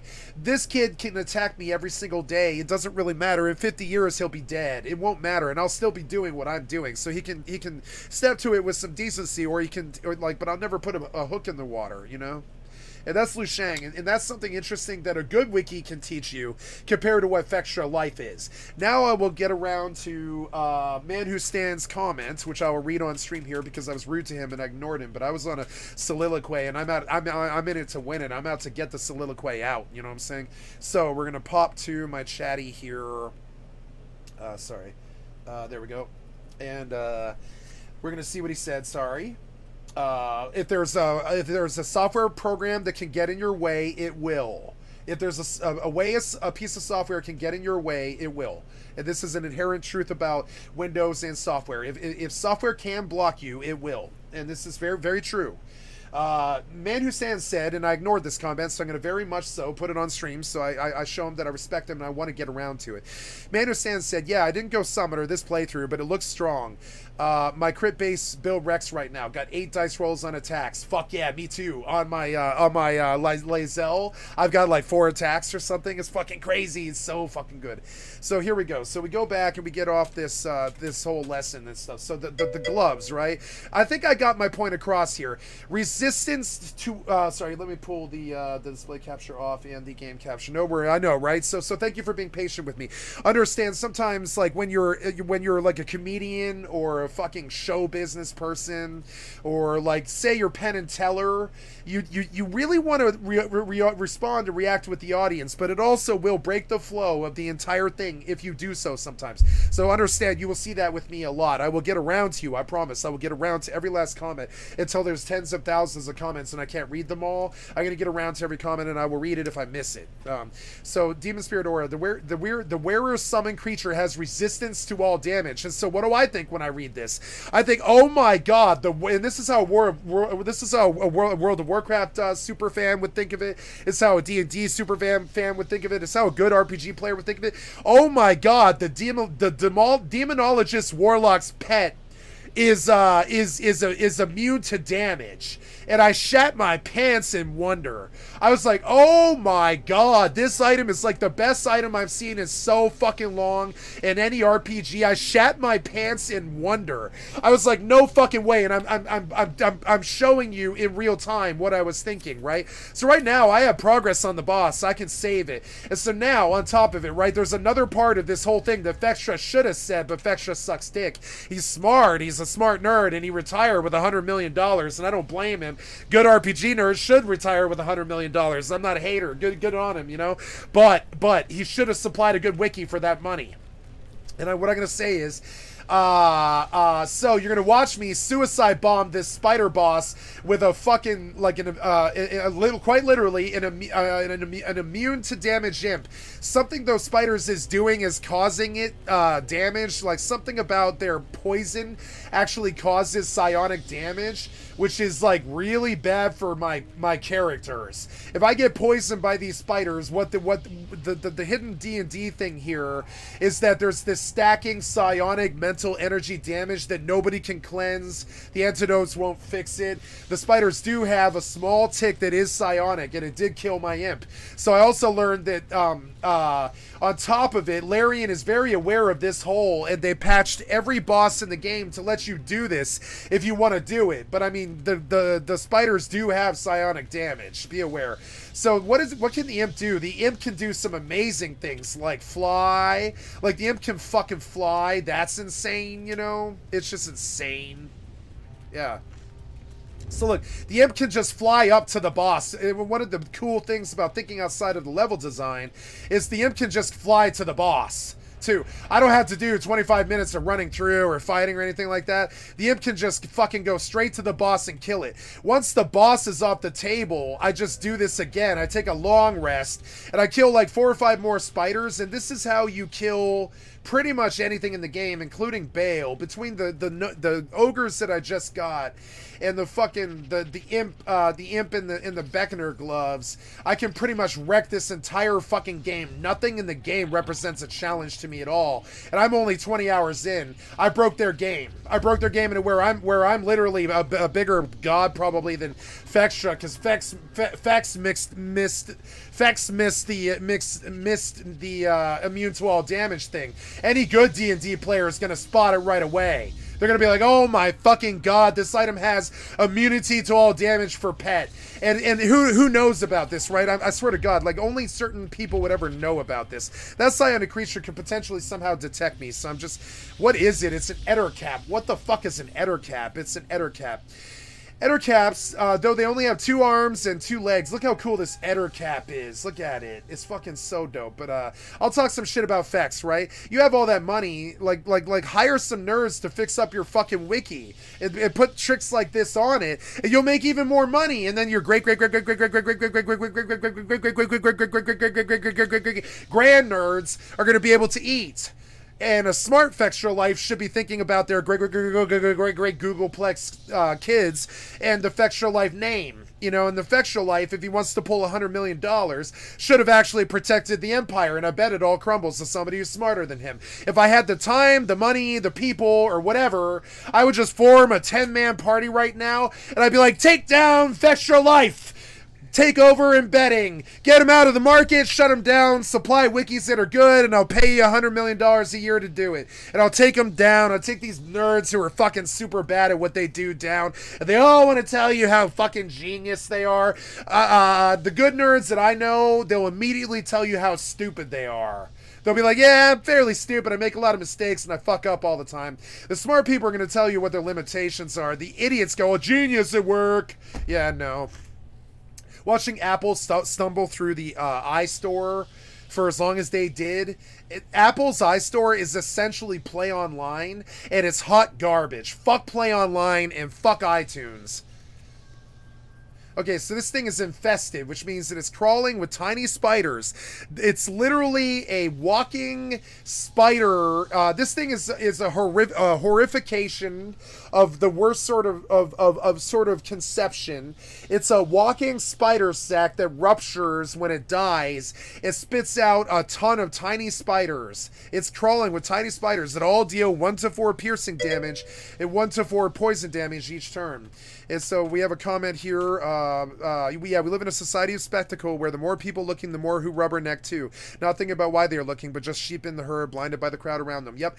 And so when a smart person with the actual knowledge and who did the work to come through and learn what phrases like immune to all damage actually represent to the game, walk all over people like Fextra Life who lead like an army of rubberneckers, and that is actually exactly right. I really like the comment, man who stands. It is pertinent to what I am saying. It's a society. It makes my eyes go left and right when I think of it. I think of it like kind of like how you would think of it like Sauron or the Nazis or rapists or something like that, or like the deep state rapists and the Chomos and all that, right? It makes my eyes go left and right when I think of the society of middlemen that we've made, that can't come up with a mob that's like this. Like World of Warcraft can't come up with a mob that's like this. It's an infested mob. When it dies, it spews spiders at you, which is like basically my worst nightmare. With this crazy sack of spider mob that has terrible claws and a terrible beak made of a spider face that's full of venom and shit, right? I don't even want to go through it because it's almost like a thing of horror. This thing, it's like something out of Cthulhu or something. It's got multi-attacked and webbed. When it multi-attacks you with it's got a praying mantis principle where if you're on the ground, it raptors your ass, right? And it's called multi-attack. And if you ever get prone, you get stabbed in the heart by its like raptor talons, And this is a D&D thing. If you go pro around a nasty praying mantis type mob, it'll just spear you in the heart with its blades, and it'll do like triple crit damage to you. So you don't want to like fall prone to these guys with multi attack or shit like that when you're prone, because they come through and they land all of their multi attacks. It's like pretty bad. Opportunity attack, web sense. It can know the exact location of anything that touches its webs. Right. So notice that. If I take another step in this dungeon, everything in the dungeon will aggro. And this is why this game is so good. This thing noticed it, and I didn't know this until I read its like fucking examine. And I came down and I find web sense. And yeah, it turns out they're pretty much, this entire cave is rigged up like some kind of fucked up like security measure, where if it's Addercop, essentially. It's Addercop in Lord of the Rings. It's like literally the Addercop cave, but a lot fucking better than what World of Warcraft did. They did a pretty good rendition of Addercop, but this is a lot better. You don't want to fuck around with Addercop. You're going to lose that fight. The hobbits ran from it, and they should have, and only the ring of hard work, perseverance, and casting your addictions into the fucking fires of Mount Doom will see you through fights like Addercop. Only that. Only invisibility or, like something like that will ever get you through a fight like Addercop. You must have something. You must have the ring or the imp or something, something. So, where was the fucking boss? I lost track of it. It was probably west. Yeah, it's probably west. Yeah, west. I think it's west. Yeah, it was like way the fuck back here or whatever. Yeah. Yeah, start flying. Flying's faster. Yo, what up, Hop? Hop gonna make you bounce. Yeah, there's this ungodly creature. Yeah, fuck this ungodly creature. So where is he? Like, where did he go? Like the spider is hiding now. He's like plain. He's like plain changed now, and I don't see the boss anymore. I must fight the littles to get the big to spawn, I think. Or not spawn, but to show me his reality. Now, the boss is hiding from me. The boss is hurt. And so the boss is hiding from me. Oh, no, there it is. No, see. So this won't work. So the way that Larian wrote, like, this out of the game is, I can't keep the damage that I did to the spider. There is a leashing. There's a leashing mechanic in Baldur's Gate 3 that I was not aware of. And so good on Larian. They cock-blocked me on breaking their game. Oh, yeah, what happened, man? That sucks. You weren't in the middle of it, were you? Uh-oh. No, it's not going to be Hop. It's going to be some other dumbass. I guarantee it.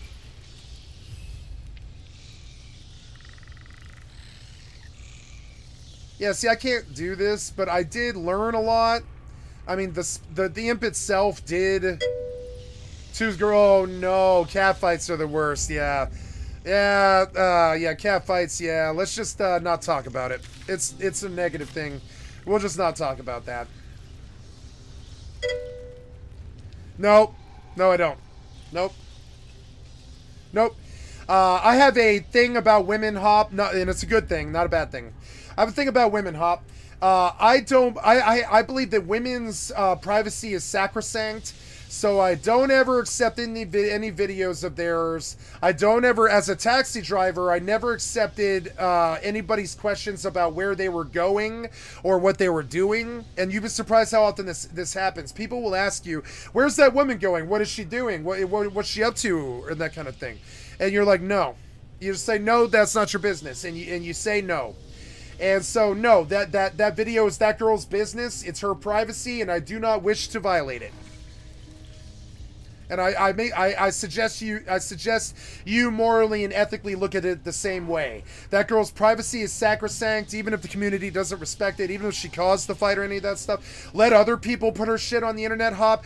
Don't be the person that put her shit on the internet. Let her do that, or her worst enemy do that. Don't ever put some girl's videos on the internet. It will make you look bad. It's not a good look. So no, I don't want to see her video.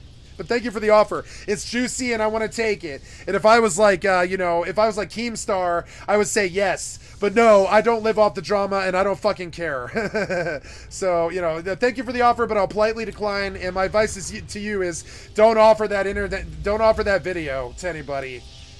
Or you'll lose. If she's your friend right now, she won't be if you ever show that video to anybody. So, girls, you got to be very careful with girls and their sensibilities. They will destroy you on a whim. They'll make it impossible for you to date. They'll make it impossible for you to make money. They're like, don't mess with girls in terms of like, you don't need to fear them or anything. Do mess with girls, but just like, just understand they have a lot of power. So don't mess with them with stuff like videos or their privacy or anything like that. And they'll respect you in return and they'll treat you well. But if you just like put them on blast is like the phrase for this, or throw shade at them by making their business public, they will destroy you on a whim. And trust me, it's never happened to me, but it's happened to a lot of my friends. They will destroy you on a whim. If you cheat on them, if you put one of their videos live, if you show a sex tape of theirs, if you talk shit behind their back, if you disrespect them in any way or form, there's all these things that you don't do with women, and internet videos is one of them. Don't ever engage with girls' videos online. That's a really shaky territory, Hop. There's like 7 reasons not to do it. You know what I'm saying? Like, yeah, like just don't do it. So if I attack this cave, I will get all of them at once, which is far too many mobs to survive. But let's see how long the imp can go before he dies, I guess. So let's go see if we can do that, right? So let's go get it. Let's go pick a fight with these idiots and see how far we can get. I don't think I'll get very far, but let's see what we do. We're going to put on the gloves here, right? Gloves. And then we go tell you to attack that thing.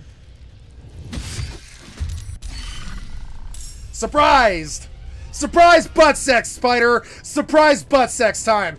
Invincible imp in your face! Deal with it, bitch! Yeah, invincible imp in your face! Yeah, invincible imp. Invincible imp in your face! Surprise! Surprise butt sex! Yeah, invincible imp in your face! Fight! Round 1, fight! Kill a spider. Yeah, he killed a spider. Fuck that thing. Kill the Ettercat. End turn. Yeah, fight, bitches. Fight the invincible imp.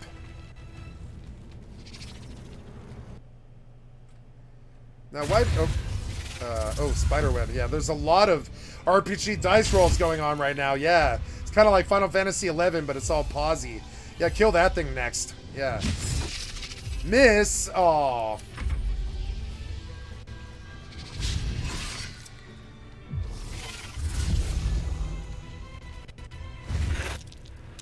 All right, that was fun. That's all of the spider cave that I want right now. Yeah. That spider cave is death. Very certain death, I would say. If it can stomp in that 25 health imp in like 3 hits, imagine what it'll do to my tank right now. I have to get a few more levels and stuff. That place is a nasty pit of death, and all it was a well, you know? Oh yeah, so now what you can do, Hop, is tell the story. Something that they can't get mad at you about is telling the story. Just don't tell it in a disrespectful way, right? The cops came, and one of the girls were 18 and the other 17, so the one that was 18 got in more trouble since she's legally an adult. Yep. Yeah. Oh, that's assault. Yeah, that's assault with battery. God, Hop, if I was a really nasty, shitty person, I would tell you to DM the video, but I'm not. I don't care. I wouldn't show it on the internet. I just want to see the video. Listen to the chaotic neutral person in me. I'm like, will it entertain me? Because then it's priceless. Will it entertain me? I bet it was good. Tell me that you had ringside seats, Hop. Did you have ringside seats? Did you have ringside seats to a good boxing match today, Hop? I'm fucking jealous of you. God damn it, I'm jealous of you. I'm fucking so jealous of you. Why does Hop get all the fun? Hop gets to have sex with young people and hang out with young people and do stuff and be around fun people that know what good music is and they're young and their dreams haven't been squashed by capitalism or anything. I want to be 20 years old again and and bang hot young 22-year-olds and hang out and drink all the time. They've only got paid suspension since they didn't want to pursue legal action. That's good. I really love what I'm hearing. Assault charges are no joke. I've had 7 of them leveled at me in court, and I defeated all 7 of them like some kind of terrible beast. I defeated 7 false assault charges in the city and county of Denver, Colorado. And they hunted me like some kind of beast, and I defeated them. They dropped all 7. And I've never harmed a living thing. And that's how I got out of all 7. Is I've never harmed a living thing, and I'll tell a judge or jury, anybody who ever tries to say any different. Yeah, they're destroyed in the courtroom. It's assault. So let's see. Let's go have some fun mental masturbation here, because this might come up for Hop. Hop, you never know when, a kid your age, right? This happens sometimes. I talked about this the other day with the Hessian who got fucking raffle stomped in the System of a Down pit, right? I told the story about the Hessian who got raffle stomped by the fucking Amazonian girl in the System of a Down mosh pit, right? So we're going to talk about something else, right? In Boston, what are the charges for assault? And we'll take a look at this. T65S 1A. An assault is a misdemeanor crime in Boston, which is kind of funny. In Denver, it's full-blown felony. And involves either an attempted battery. So you guys have a lot of bars, and I think you guys have a lot of bar fights. And so for you, it's a misdemeanor crime to get in a bar fight. And it probably happens so much that the pigs and the judges and the people are so sick of putting people in jail over it that it's only a misdemeanor crime, right? But I come from Denver, Colorado, where it's a full-blown felony crime to take a swing at somebody. And so, for instance, this comes up in an interesting place. Remember when Will Smith bitch slapped Chris Rock, right? Which, by the way, I still haven't seen. I still haven't seen this. I still haven't seen Chris Rock bitch slap Will Smith bitch slap Chris Rock. I still haven't seen it. Let's go watch it on stream. I don't like this kind of drama normally. But I mean, I'm a streamer. I'm just gonna embrace it. The Will Smith slap, right? I never actually saw what happened. I never saw this. Let's actually go. I haven't seen it. No, dude. I don't live in a TMZ reality where I care about what's going on around me. I live in an RPG Rust, EVE Online, 20 MMO world where pretty much I would say of the 69 thoughts that I have, 68 of them are about RPGs and the other one is about sex and drugs. Please welcome Chris Rock. Yes. So I don't think about Chris Rock. I don't think about the slap. I watched the Johnny Depp case. And I was very privileged to do so, and I got a lot of viewership when I did that, right? I got a lot of viewership when I watched the Johnny Depp case. And the only reason that I watched the Johnny Depp case is I have a friend who shook hands with Johnny Depp and Hunter S. Thompson in the same room together who knows both of them. And so it's actually pertinent to my friend Kay. And I'm not going to say his name, but his name starts with K. That whole court case was pertinent to my family and my friends. It was actually pertinent to us. And it's also pertinent to me because Johnny Depp was a gonzo and so am I. So I was there watching like nail biting, watching what they were going to do because I didn't know. So everybody's tense and you can see they've all had Botox and they all look like aliens now and they're all having child sex.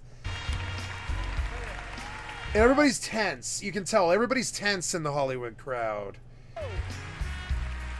And they're all religiously fit and they're all looking kind of superhumans and stuff. And I don't like it. I want to see some fat people like Roseanne Arnold or whatever her name was, Roseanne Barr or whatever. I want to see some Tom Arnolds and some what's that lady from Parks and Rec?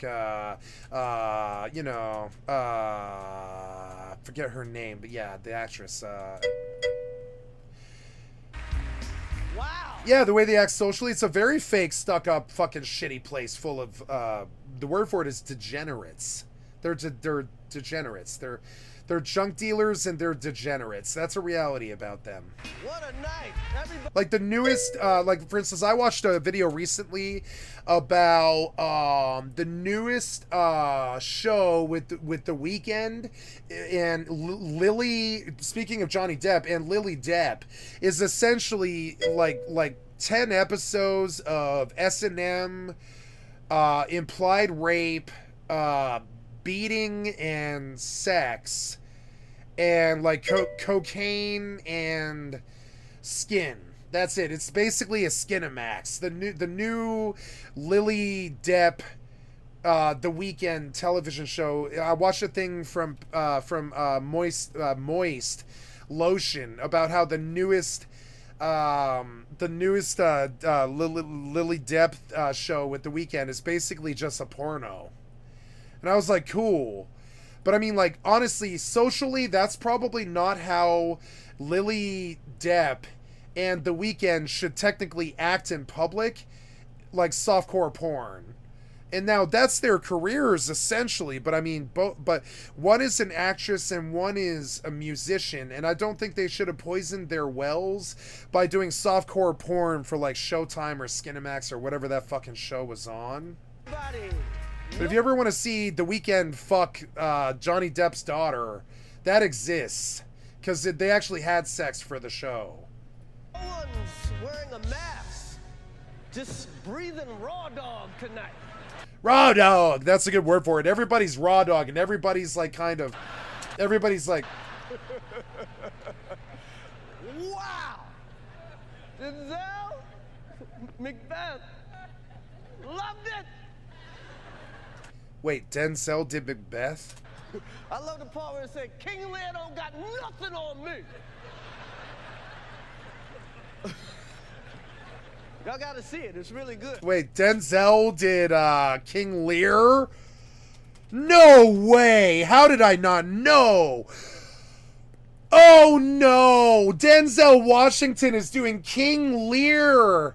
Oh my fucking god. See, I don't pay attention to this shit. Shit'll blow your mind. I had no fucking clue. I had no clue. You know who's got the hardest job tonight? Javier Bardem. He's right to make fun of him. He's right to make fun of him. Yeah. Chris Rock went to... No, Hop. This is an incredibly inappropriate thing, so I'm only going to pop it for a second. Chris Rock and some of the royal family and some of our Hollywood idols and stuff were on the...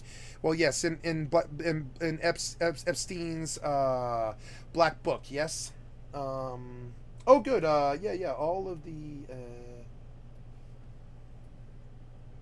Give me just a second here.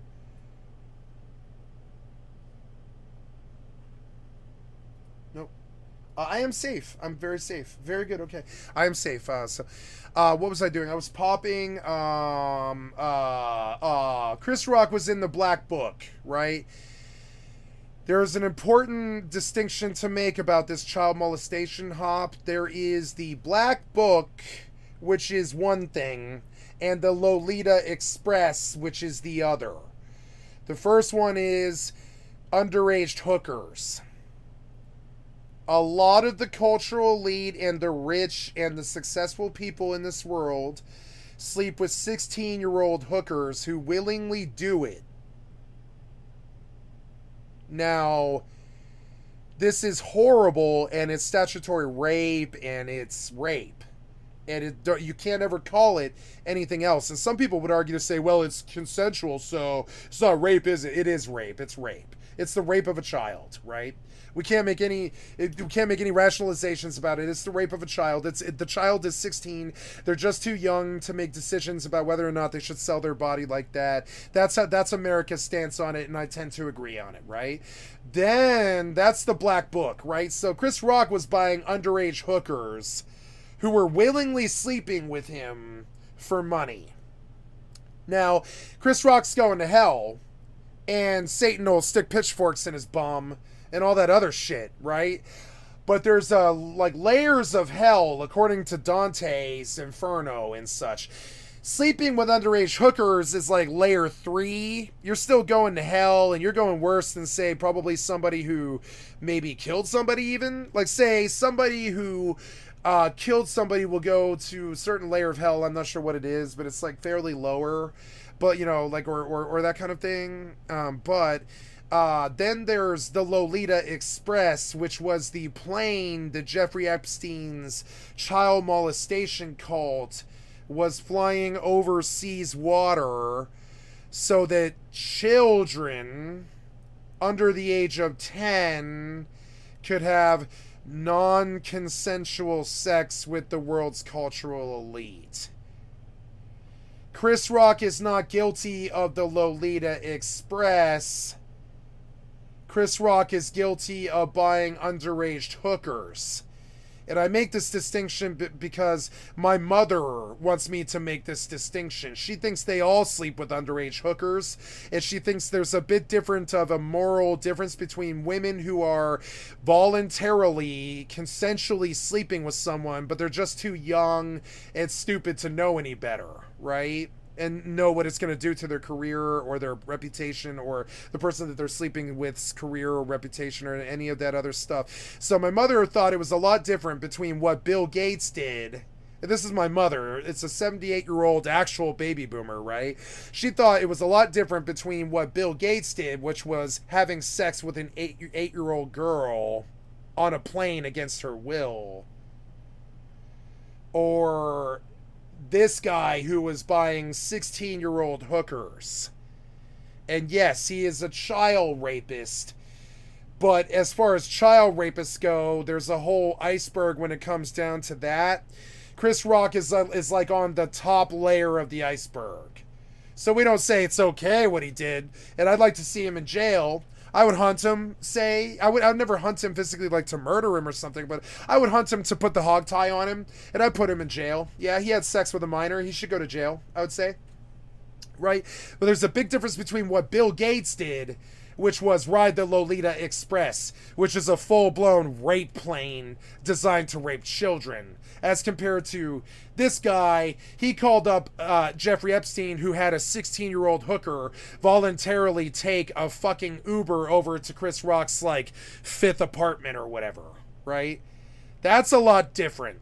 That's a grown adult acting like a sicko fucking pervert, but it's a lot different, I think, morally, from a 16-year-old who's willingly doing things with him and smiling about it for money, and somebody who's having sex with an 8-year-old girl on a plane in overseas water.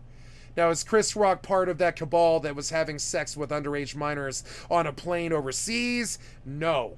And we must make this distinction.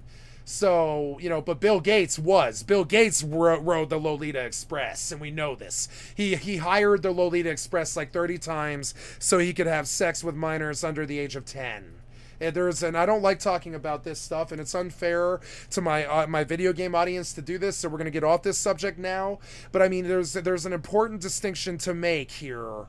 And I made it because my mother would want me to make it. There's realities, and then there's reality. He's a child rapist, and we could just lump him in with all the other ones. But I think there's a big difference between somebody who's non-consensually having sex with a minor and somebody who's buying a minor who's willingly selling it.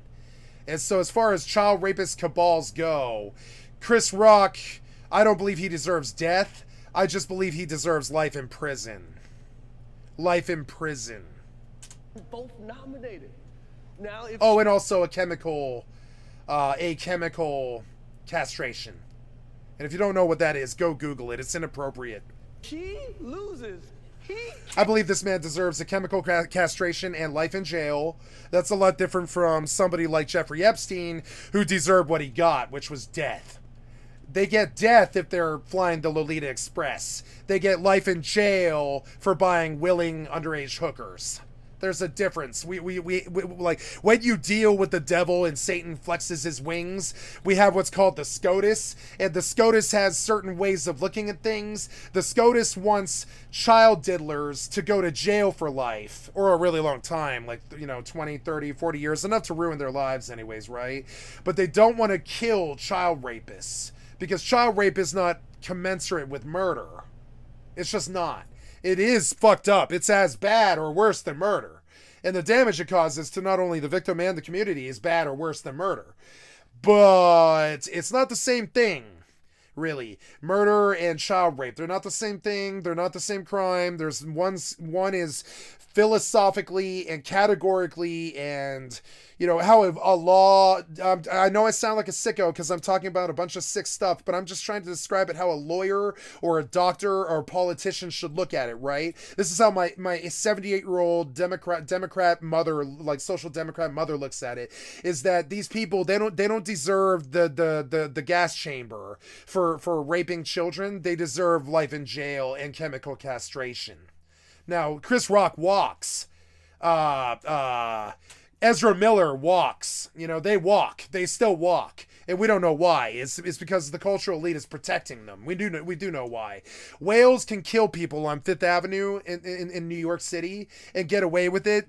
Trump bragged about it when he ran his campaign. Can't win!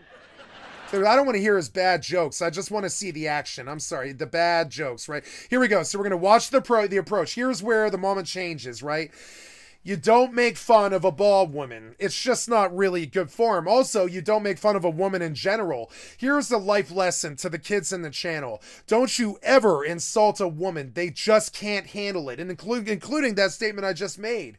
And I'm saying it because I respect them. Don't you ever disrespect a woman in public. Don't you ever do it. They can't handle it. And I know that's me disrespecting and saying that they can't handle it. But why should they handle it? I can't handle it either. Why should any woman on this planet handle any sort of goddamn disrespect? If she's got social mores that she's got to follow, the woman behind her is going to care a lot if she walks up there and bitch slaps that motherfucker herself, so her husband does it. And he's like really surprised that he went with it. But see, Will Smith can't have that. Will Smith can't. My mom thought he was a hero, and I said, no, he's not a hero. He went out and assaulted a person in fucking public. He's an asshole criminal.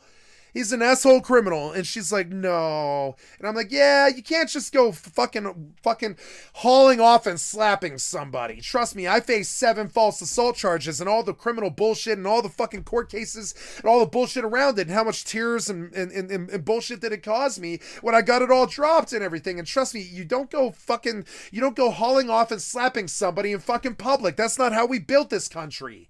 It's called assault. That was a nice one. Okay. No, he's coming, bitch. You better watch him. He's coming for you right now. Uh-oh. Oh, here he comes.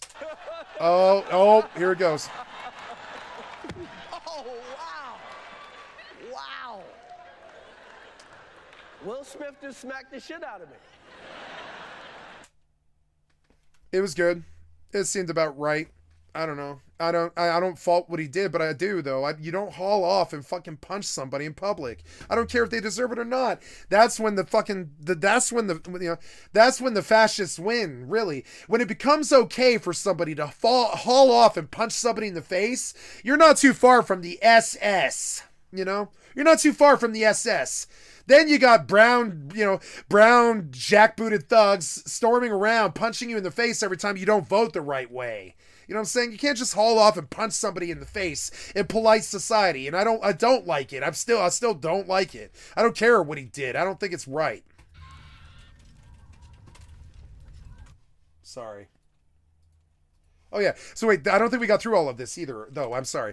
So I dismissed, but what else was there? There was something else. I was watching another video, I think. What was it? I had something open that I closed. I'm sorry, I didn't mean to close it. I had something else though. Yeah, like god damn it, like that's not how society works. You don't see it like I do because you never faced an assault charge. It's not funny, and it's not a funny thing. Assault charges, Yeah. So. Yeah, that's that. You told me I was gonna tell you about what the charges in Boston are for assault, which is a misdemeanor. So yeah, the court case is not funny, but this goes out to you, Hop. If we go and take a look at this, right? What did I look at? What is assault in Boston, right? In Boston, right? Assault occurs if committed an act, right? Massachusetts assault and battery.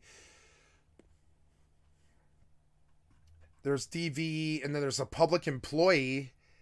Oh, look at this, Hop. So in Massachusetts, assault and battery on a public employee carries a mandatory minimum sentence of 90 days in jail and $500 fine. So you can't punch public workers like bus drivers or anything. They have the protection of the state. So if you're really pissed off at a bus driver who won't drop you off where you need to go or whatever, and you punch him, you're gonna get hurt. You know, you're gonna get hurt by the state and stuff. But yeah, it's assault and battery that causes serious bodily injury is a felony that carries up to 5 years in state prison and a $5,000 fine. But what is assault? What are the charges for assault in Boston, right? And it might be assault on a minor too, which is also another whole thing. It was 2.5 years in a house of correction or a fine of up to $500. This happens all the time, and it's a misdemeanor crime. It's up to 2.5 years, but what they probably do is community service unless you're like a career criminal. So they dealt the fight out pretty well. They dealt it out well. Speaking of well, I'm not going back in there for a while. No.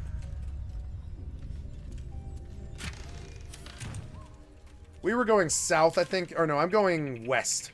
I guess west.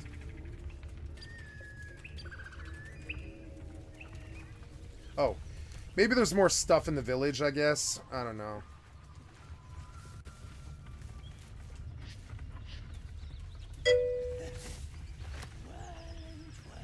Right.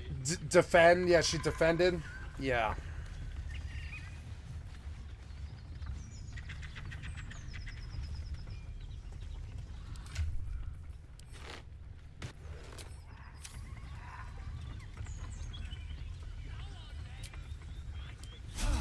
I'll fill that one later.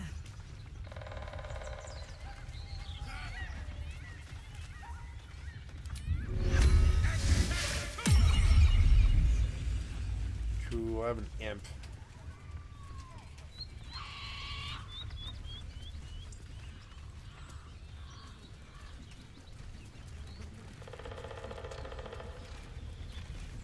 Oh man, that render. It rendered this huge area. You see it?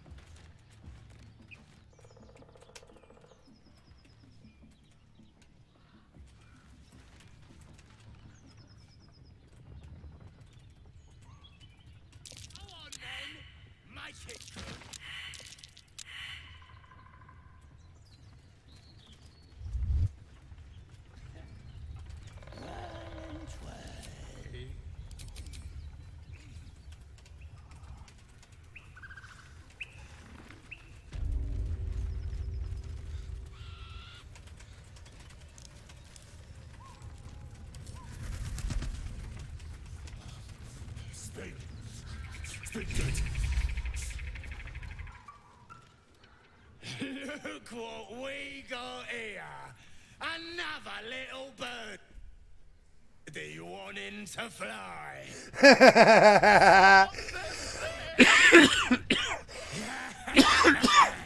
Flap those wings some more, and I'll feed you a worm.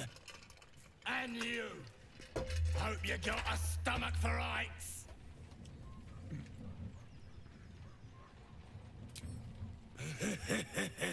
Funny. That's what our birdie wanted. Release me this instant, you beasts! Unless you want to join him up there, you best pay the toll. Cough it up! As the symbol glows, power courses through you. Authority.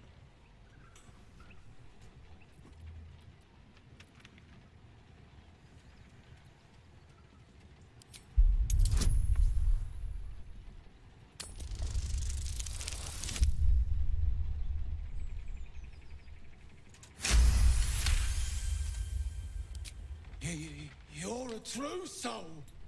I didn't know. Wouldn't dare question you, never. A shiver runs across your mind. You feel sated.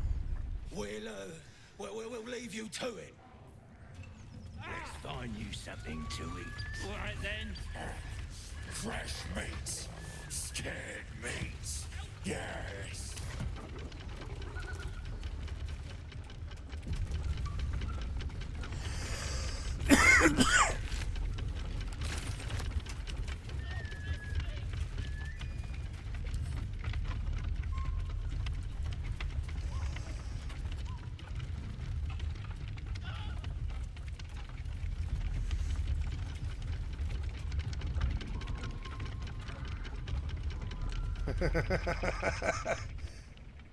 Shadowheart's attention is fixed on a damaged old statue.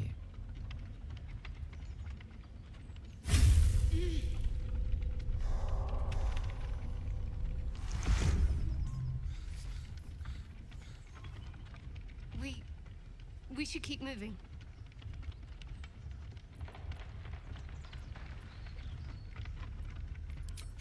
You already know as much as I do.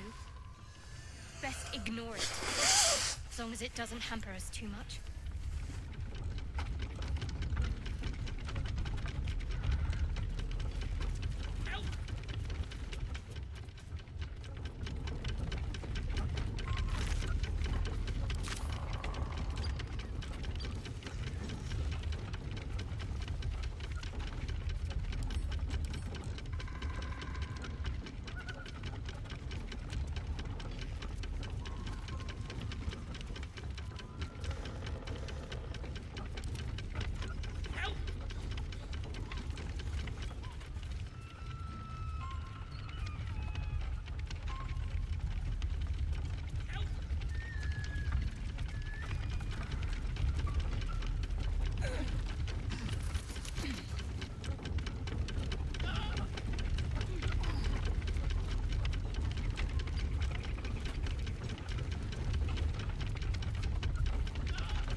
Oh, good.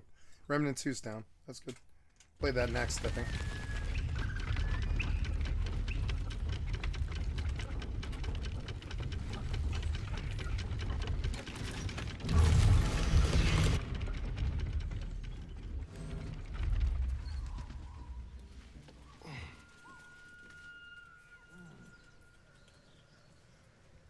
Come on, untie me.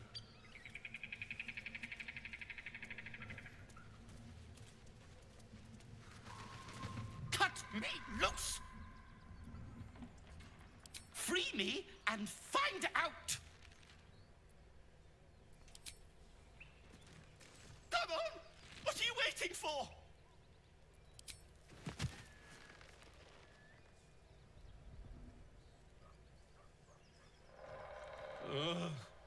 Bagakabara. Those pustulant thugs. Well, get on with it. I'm a deep gnome, you're a drow. You helped me, now you plan to enslave me. What then?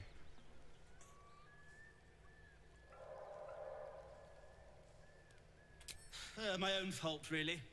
I should have dropped my pack and outrun those bastards. Alas. Take my pack, if you can find it. The only reason those goblins caught me was its weight. I'll travel lightly from now on. Ignorance is alive and well, it seems. Deep gnomes aren't restricted to the Underdark, you know. I've lived in Baldur's Gate for years. I'm in search of a friend. I fear he's in trouble. See this? I gave it to him years ago before I left home. I found it around the neck of a thug in the lower city. It was speckled with blood. My friend, nowhere to be found. But I still have hope. I have reason to believe he's in the Underdark. Hopefully, I'll pick up his trail from there. I always help my friends. On that note, I bid thee farewell. If we should meet again, well, we will have met again. Sure, cool. Free XP and...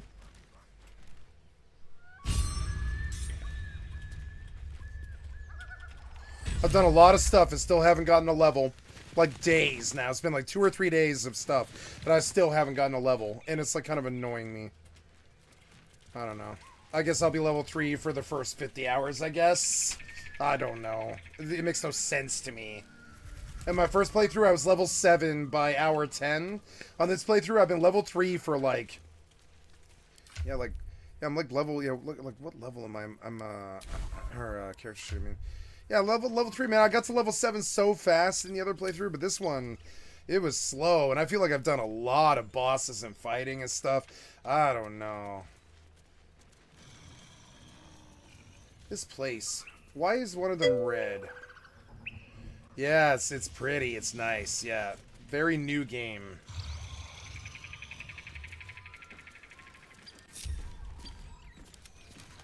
I love this game. It's a great game.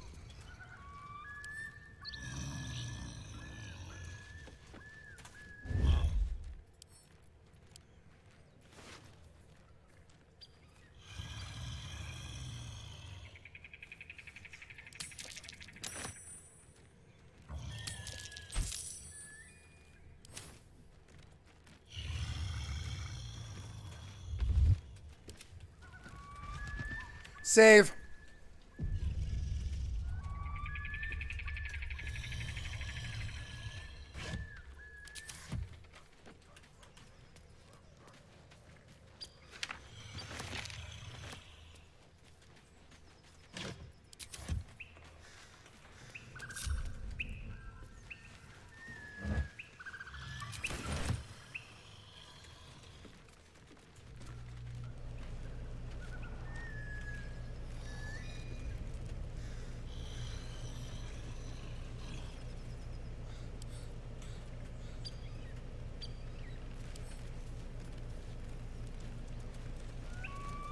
Oh, I didn't know you could do this. Wow, it's a lot better now. Wow, I didn't know. But why did you turn, though?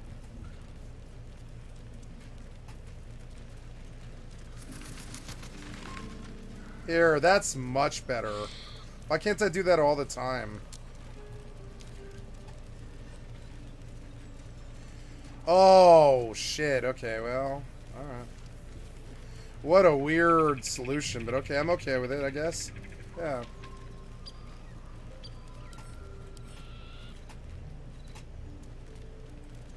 So if you hold down right and left click, you can, like, walk around. That's cool.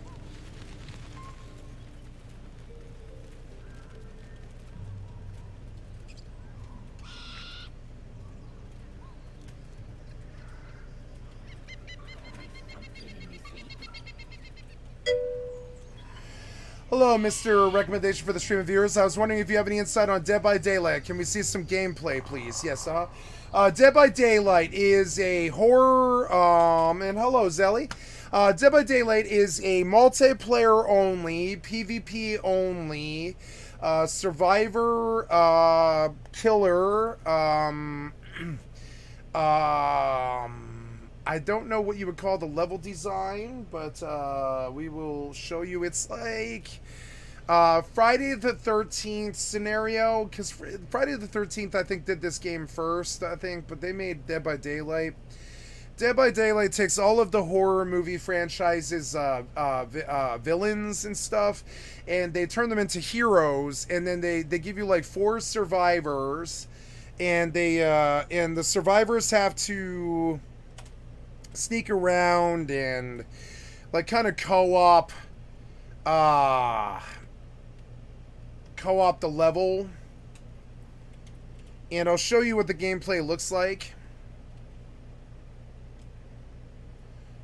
Okay, so here's survivor gameplay versus Wesker and Cannibal. That's not a very classic character. We'll do Dead by Daylight gameplay video. There we go, and we'll take a look at this. Yes. It's a good game. My friend Dalton really was a very good Dead by Daylight player, and I played it with him for a while, for a couple of hours, and it was an okay game, but I only found it good for a one-day romp. But that isn't to say that Dead by Daylight isn't a very good game. It's a good game. If you're the type who, and I was the type to grow up on horror until I was about like 20 years old. I liked horror films, but then I kind of got over it. I'm over the violence thing and all that. But like, you know, if you're a horror fan, Dead by Daylight, I think, is the most best fan service that a horror movie fan could ever get. Because like, for instance, my friend T, he grew up producing zombie films, and he worshipped Leatherface from Texas Chainsaw Massacre and all this, and he really knew every single one of all of the villains, like Pinhead and Freddy Krueger and all this. He knew them all religiously. So horror movie stuff was like his thing. And I had another friend who was very much into George Romero and all the zombie films and all that. I forget the other. There's two zombie guys, Romero and the other one, who made all the zombie films, you know, etc. So, if you're a horror fan, which was something that I kind of got over when I was about 20, but when you're like 20 years old, this is a dope ass game that has a lot to do with kind of like Predator and Prey stuff.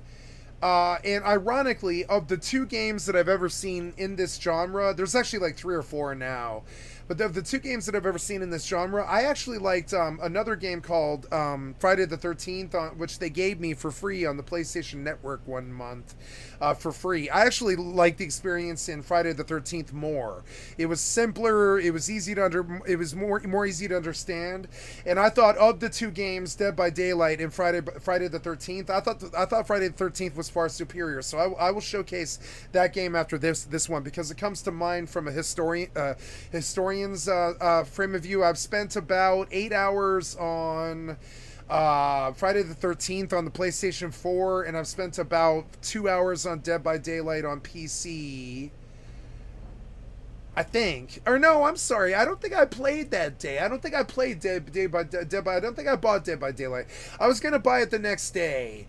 But I went through a whole spate where a lot of my young friends who were like aged like, I don't know, 15 to like 22, they were always pitching games like Valorant and Siege and Dead by Daylight. I would say Dead by Daylight kind of fits that whole vibe. Apex, Valorant, Siege and stuff. Dead by Daylight's more of a crowd pleaser like Fortnite. But it's also only like 5-man games. There's like the 4 survivors and it's very slow and methodic at first.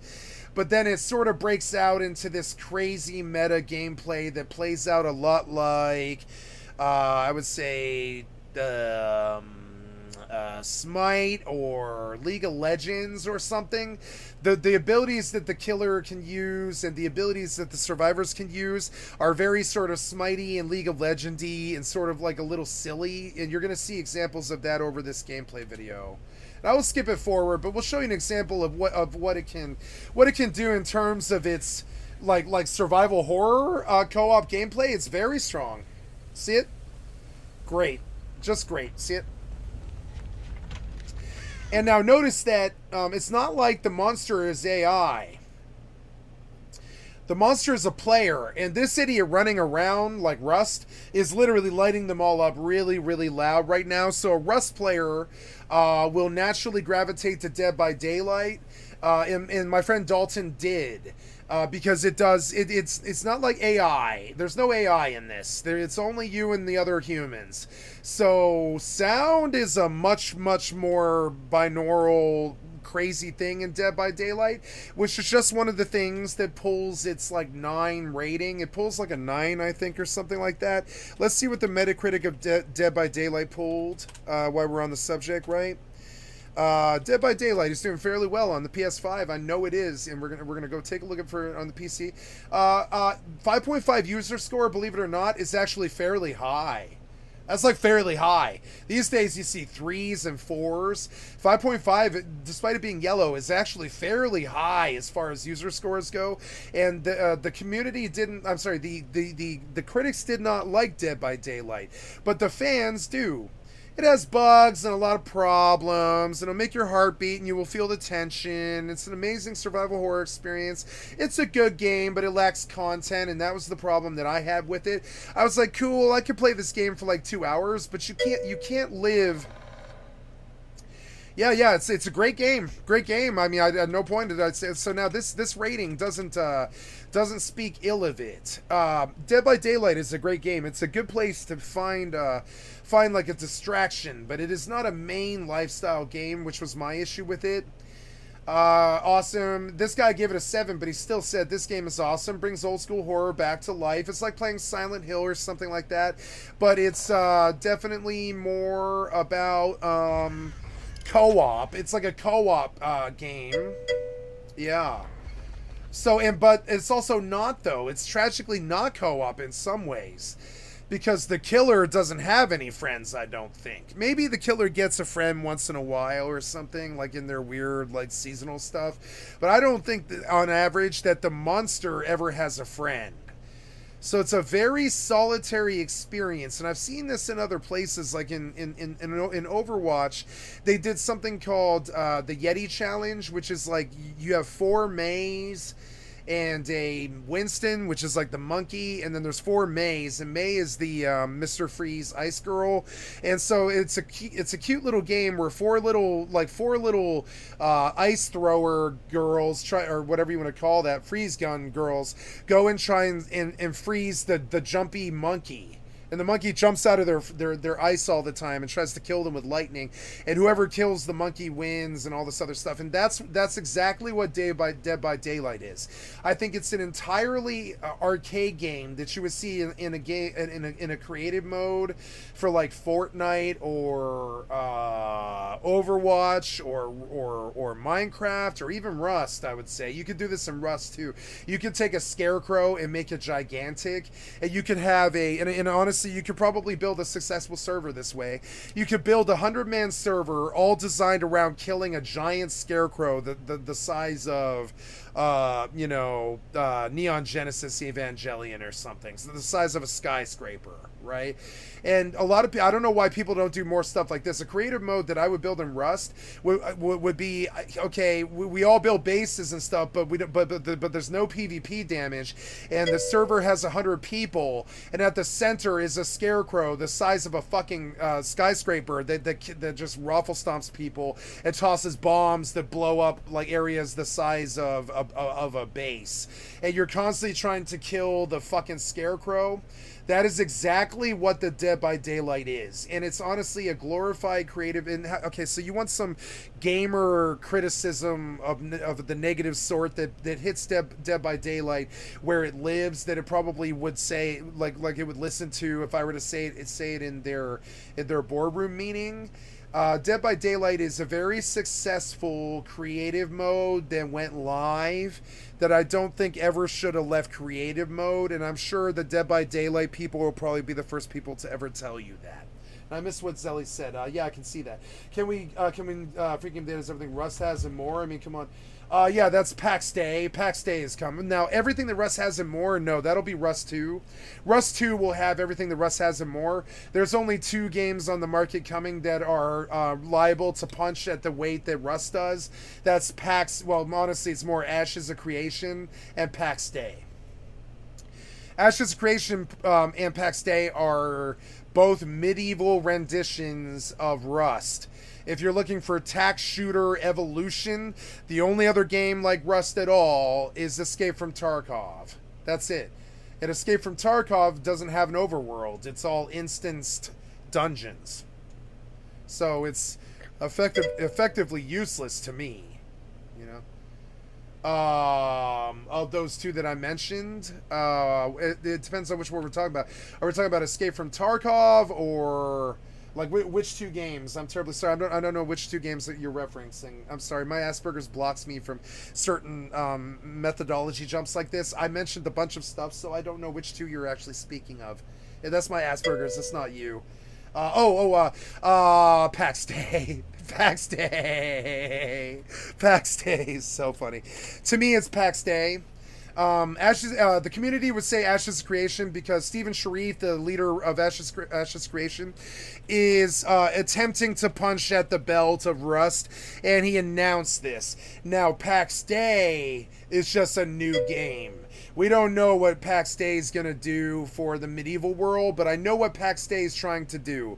PAX Day is taking a shot at a game called Worm Unlimited, which is the most open-ended game of all time. And this is the game that you're referencing. The game that punches at the weight of Rust. There's only one, and well, there's 2. There's EVE Online and Worm Unlimited. And Worm Unlimited is from or whatever, it's like 2004 or something. I don't know, 2005 something. Welcome. I'm Crafty. And I there was a lady that I was attempted to befriend, but she was resistant to becoming friends. So I was like, okay, that's okay. But there's a lady that I did follow for a while that I was a big fan of, that I take a lot of homage from, who is a YouTuber called Catspur. Well, she's also a streamer called Catspur. And if you guys want to know who my initial, I'm sorry, did I misspell it? No, I don't know. Is it Catspur? I don't know. Catspur or something. I forget. Catspur. She does Worm, right? Something like that. Yeah, Catspur. Here we go. Catspur. So Catspur has about 4,000 subs and 308 videos. And I found out about her for 2 reasons. 7 Days to Die. And, oh, there's her. I've never seen a picture of her. Oh, that's her name. Andrea Fryer. Okay, cool. Andrea Fryer, right on. So, great lady. And here's her style, right? And how I know, she did several games that I did love as well. Valheim. I thought 7 Days to Die was a superior game, though I can't stand to play it. And she's an extremely good, her big strength is she's a custom 7 Days to Die player, which is something that I took homage from and went to Rust. And she's a peer now. I would say I probably actually have more views than her I have more views than her. I definitely do. I have a lot more views than her. So she's a peer now in the respect that I reached more people than she did. In my first year, I reached more people than she did in 5 years. But I consider her a peer. And she's a great streamer, and I'll show you her style in her videos. She did a specialty on a game that I looked at for a long, long time called Worm Unlimited. So here's her doing Worm Unlimited. And very sweet lady, and she'll show you an example of what you can do in Worm Unlimited. There's only like 3 or 4 games in existence that'll let you do this kind of thing.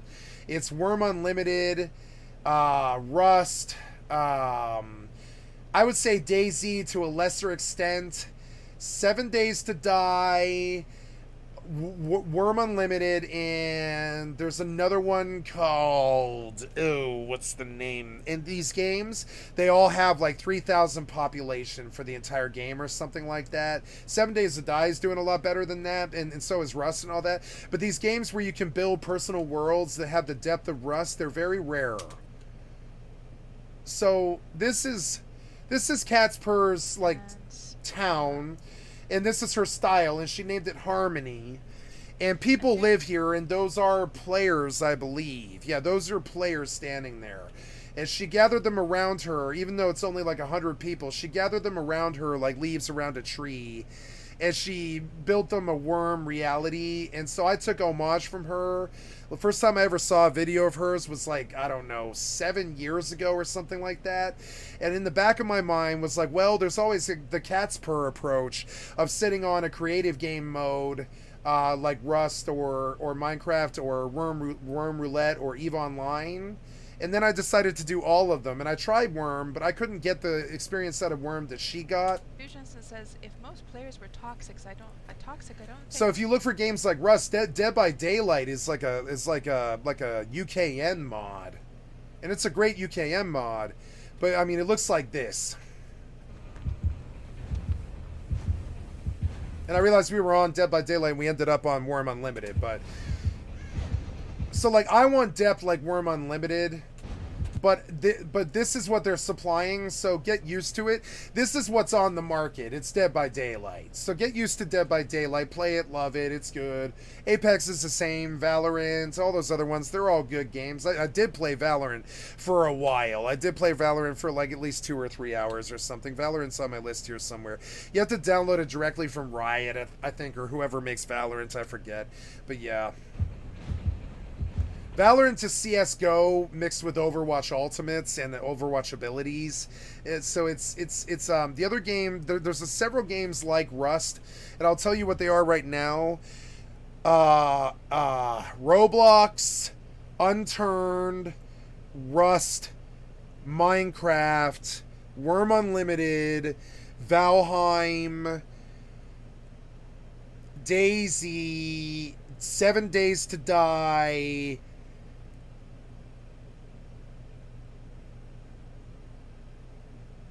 The game that you might be looking for, Zelly, was the game that my friend Sen was looking for. You're looking for something, but it's not Dead by Daylight. I think if I were a game therapist and I was making a recommendation to you right now, Zelly, based off the questions that you posed at me, I'm going to pitch a personalized recommendation to you, which is Hunt Showdown. And if you haven't looked at Hunt Showdown, right now the Rust players kind of bombed through on Hunt Showdown, and they kept the game alive because it's a lot like Rust, and you can't build like Rust, but it does have the PvP of Rust, and it's also a PvE game in some ways. So I'm looking for a particular game on my list called Hunt Showdown. And I don't own Hunt, but if you look for it on the store, you'll notice that Hunt Showdown, I'm sorry, I have to be on a different website here, I'm sorry. Hunt Showdown is doing well in terms of the Steam game player statistics, right? If we take a look at Hunt's going to pop on the list here under this one here for see all 100 most played. Hunt is surviving, and it did die. It was down to 300 players. But Hunt did survive. I don't know why Hunt is... why did you take me to CSGO, you fucking idiots? Steam. Please do what I need you to do. There. So, yeah, there's... no, Hunt's out of the top 100. It dropped. But it did have... Oh no, I'm sorry. This is a different chart than what I'm looking. Oh yeah, that's peak today. Yeah, so I want to see more than 100. Can I do that? Can I get further? Nope. So, anyways, Hunt Showdown right now. I don't know what the concurrent is, but let's go see if they show it on the page. It was for sale on the summer sale. Go pick some fucking year. Come on. God damn it. Are you gonna do what I need? Jesus Christ, fucking Steam is so goddamn fucking fail. Fucking hate Steam. Watching you fail in real time makes me so sick. I would take your money from you, Gabe.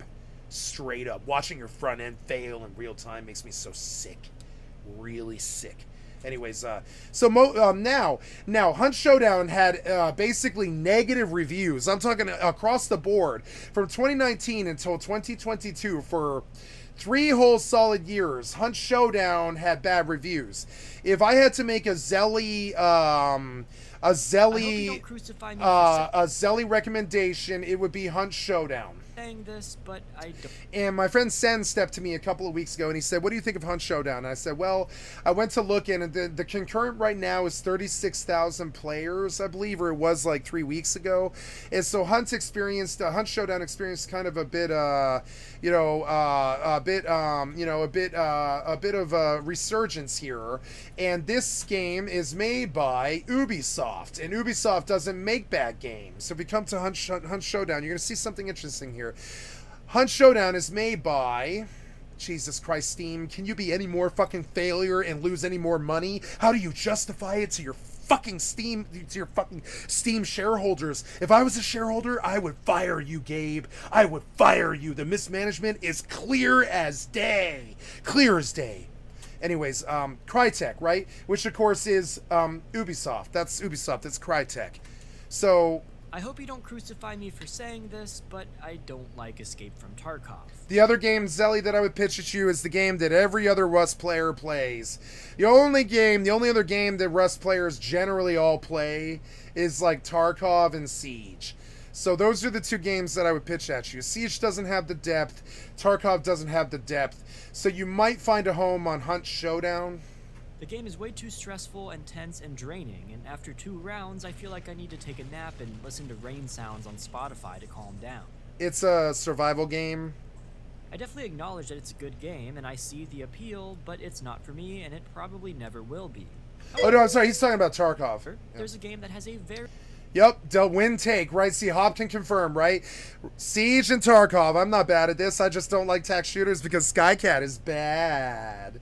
Skycat's bad. I don't need a troll. I'll troll myself. Skycat's bad at tac shooters. Very similar gameplay loop to Tarkov and has... I can win Fortnite. Overwatch. The same concepts in idea. Yes. But it was a win take. It was a win take. Thank you, Hop. I like Hop. Yeah.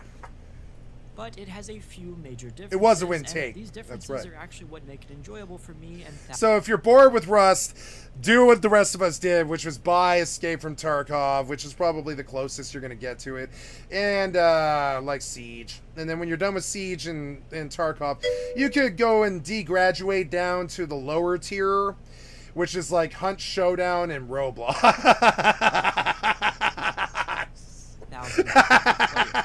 And by the way, Roblox is a lot better. And by Roblox, I'm actually referring... the other game, Zelly, that I'm actually pitching at you is BattleBit Remastered. This is the other game that people like Hop are going to play right now. BattleBit Remaster. Let's look at this. This is another game that just stepped. And 254 players. You gotta love it. It's the Roblox Battlefield, right? Nobody worth their salt will ever tell you that Roblox is a bad thing. Anybody who does tell you that Roblox is a bad thing is an asshole. Roblox is awesome. Roblox is fucking awesome, and I will never hear anything differently. $15 game made by 3 people has hit over 2 million. This $15 game made by 3 people has taken the Rust world by storm. And if you aren't on BattleBit Remastered with the 254 other Roblox players, sales on Roadblocks players, and I missed what Hop said. I tried BattleBit. What'd you think, Hop? What'd you think? Tarkov is the ultimate game if you're into guns. Yeah, Tarkov is the gun game. Rust is the survival game. DayZ is the zombie game. Yeah, DayZ, there's like 5 or so. DayZ, Rust, Tarkov, I'd say Roblox to a lesser degree, and Minecraft are like your bets, really. Also, Valheim has depth. You and I could get lost in Valheim for a while, but it's not Rust. My problem with Valheim is that it's not Rust. It's Rust. The closest game I've ever played to Rust is actually Valheim, but it's not Rust. Combat isn't too good. It's okay. It's better than most RPGs. But Valheim's not Rust. And I missed what you said. It felt smooth for a Roblox-based engine game. Yeah, it looks smooth to me. Real smooth, right? Definitely not worth playing for a few hours. Definitely worth playing for a few hours, but it's a fun game to play once in a while. To the max. Yep. Yeah, this game, I want to buy it, and I want to play it for 5 hours total, and I want to support what they're doing, which is unlocking our ability to do whatever we want, you know? What up, Tara? BattleBit Remastered. Now Satisfactory is another game. Also, Zelly, I have another one to pitch to you fucking nerds. I had a friend, my old clan leader, Dog Giraffe, who is no longer with me. We had a falling out. Swore by a game called Oxygen Not Included. Now, this is not a shooter, but he said that this game, if you like Satisfactory, Hop, I heard Oxygen not Included is dope as fuck. Hot shit on the streets. My name is Nathan, and today... And he pitched a very good game there, Satisfactory. And hello, Tara, by the way. Tara, I listened to, is it Dream Token? Dream Token, right? Dream Token, right? I listened to an hour and a half of Dream Token yesterday, and I thought he was fucking amazing. I thought they were fucking amazing. They're very good. I don't think it's the kind of band I would normally slap on because they're a bit crunchy and a bit experimental. But, I mean, for vibe music, dude, thank you for lighting me up to them. That guy is a living god, and I absolutely fucking agree with you. I was not surprised. I thought it was amazing, and I listened to 2 albums all the way through their completion. I listened to... was it Dream Token? I hope I'm getting it right. I gotta pull my Pandora here. Pandora. We're looking at video games right now, guys. So I'm on Baldur's Gate right now, but I am also like getting a lot of questions and peppered by the community about other stuff. Pandora Gate 3, Pandora Gate 3, Pandora Gate 3. World War 3 won't be called World War 3. It'll be called Pandora Gate 3, and it will be ushered in by AI. Right, so I listened to it's back here on my list a bit, but yeah, the recently played. What was it? Was it Dream Token? I think Sleep Token, something Sleep Token. I forget what it is. What did you say? Sleep Token. Thank you. Sleep Token. Yes, Sleep Token. Right. I listened to 2 albums, and they were very, very different. My experience with this, Tara, was this is an interesting album. Take me back to, I'm sorry, it was Sundowning, right? Sundowning was a very interesting album. That was deep and grunge and older and definitely more basic and more garage band. But you could see the future in it. And it was very, very different from what I thought their best album was of the 2 that I listened, which was, what did I listen to? It was Take Me Back to Eden. This album is like a 9, and it's the kind of music that I would put on if I got my friend Kay's truck and we drove up to the Divide, the Great Divide, and we were like out there for the day, and he's like drinking beer in the passenger seat, and I'm vibing, and I'm smoking weed and shit, and we're out in the big fucking, you know, the big Tundra and shit. He's got a fucking, I forget the brand of his truck. He would kill me if he what is it? I forget the brand of his truck, you know, but it's great vibing truck music. Yeah, fucking good. And I want to thank you from the bottom of my heart for lighting me up to this. Good bands are like money, and I want to thank you for putting money in my life. This guy inspired me. Let's go see what he looks like in real life. Let's go see, because I didn't have an image. I can't show him, I guess, but I could do an interview. An interview is legal. Sleep Token. This, by the way, this song Aqua Regia changed me, and I pitched it towards my best friend. Of all the work of the 2 albums, Tara, that I heard, I thought Aqua Regia was something out of Prince. It was like listening to Prince, you know? It was like listening to Prince, but it was like a crazy metal song. And I want to thank you for lighting me up to this band. I don't think they're my band. I don't think they're my style. But for vibe music, they're fucking exquisite. You know what I'm saying? I don't think I'd ever learn this guy's lyrics, I don't think. You know, because he's a little bit foreign. I think it comes across a little bit foreign. But it's still super good. It was super, super good. And I want to say thank you, thank you, thank you. You know, I wish I could play it right now, but it's the middle of a 4-platform stream. I can't reset it. I'm terribly sorry. I would just fire up the album right now. It's time for another episode. Oh, and I maybe missed what you said. Yes, that album is awesome. Yeah, it's good, dude. Thank you. Yeah, so we'll take a look at what Hop said next, which was Factorio, and we'll just look at, like, I'm aware of all these games. Like, if a game is on the market, I spent at least usually half an hour to an hour taking a look at it, because I'm looking for lifestyle games where I can live. And my Rust clan leader, his suggestion was Oxygen not included, which does play a lot like Rust in some ways.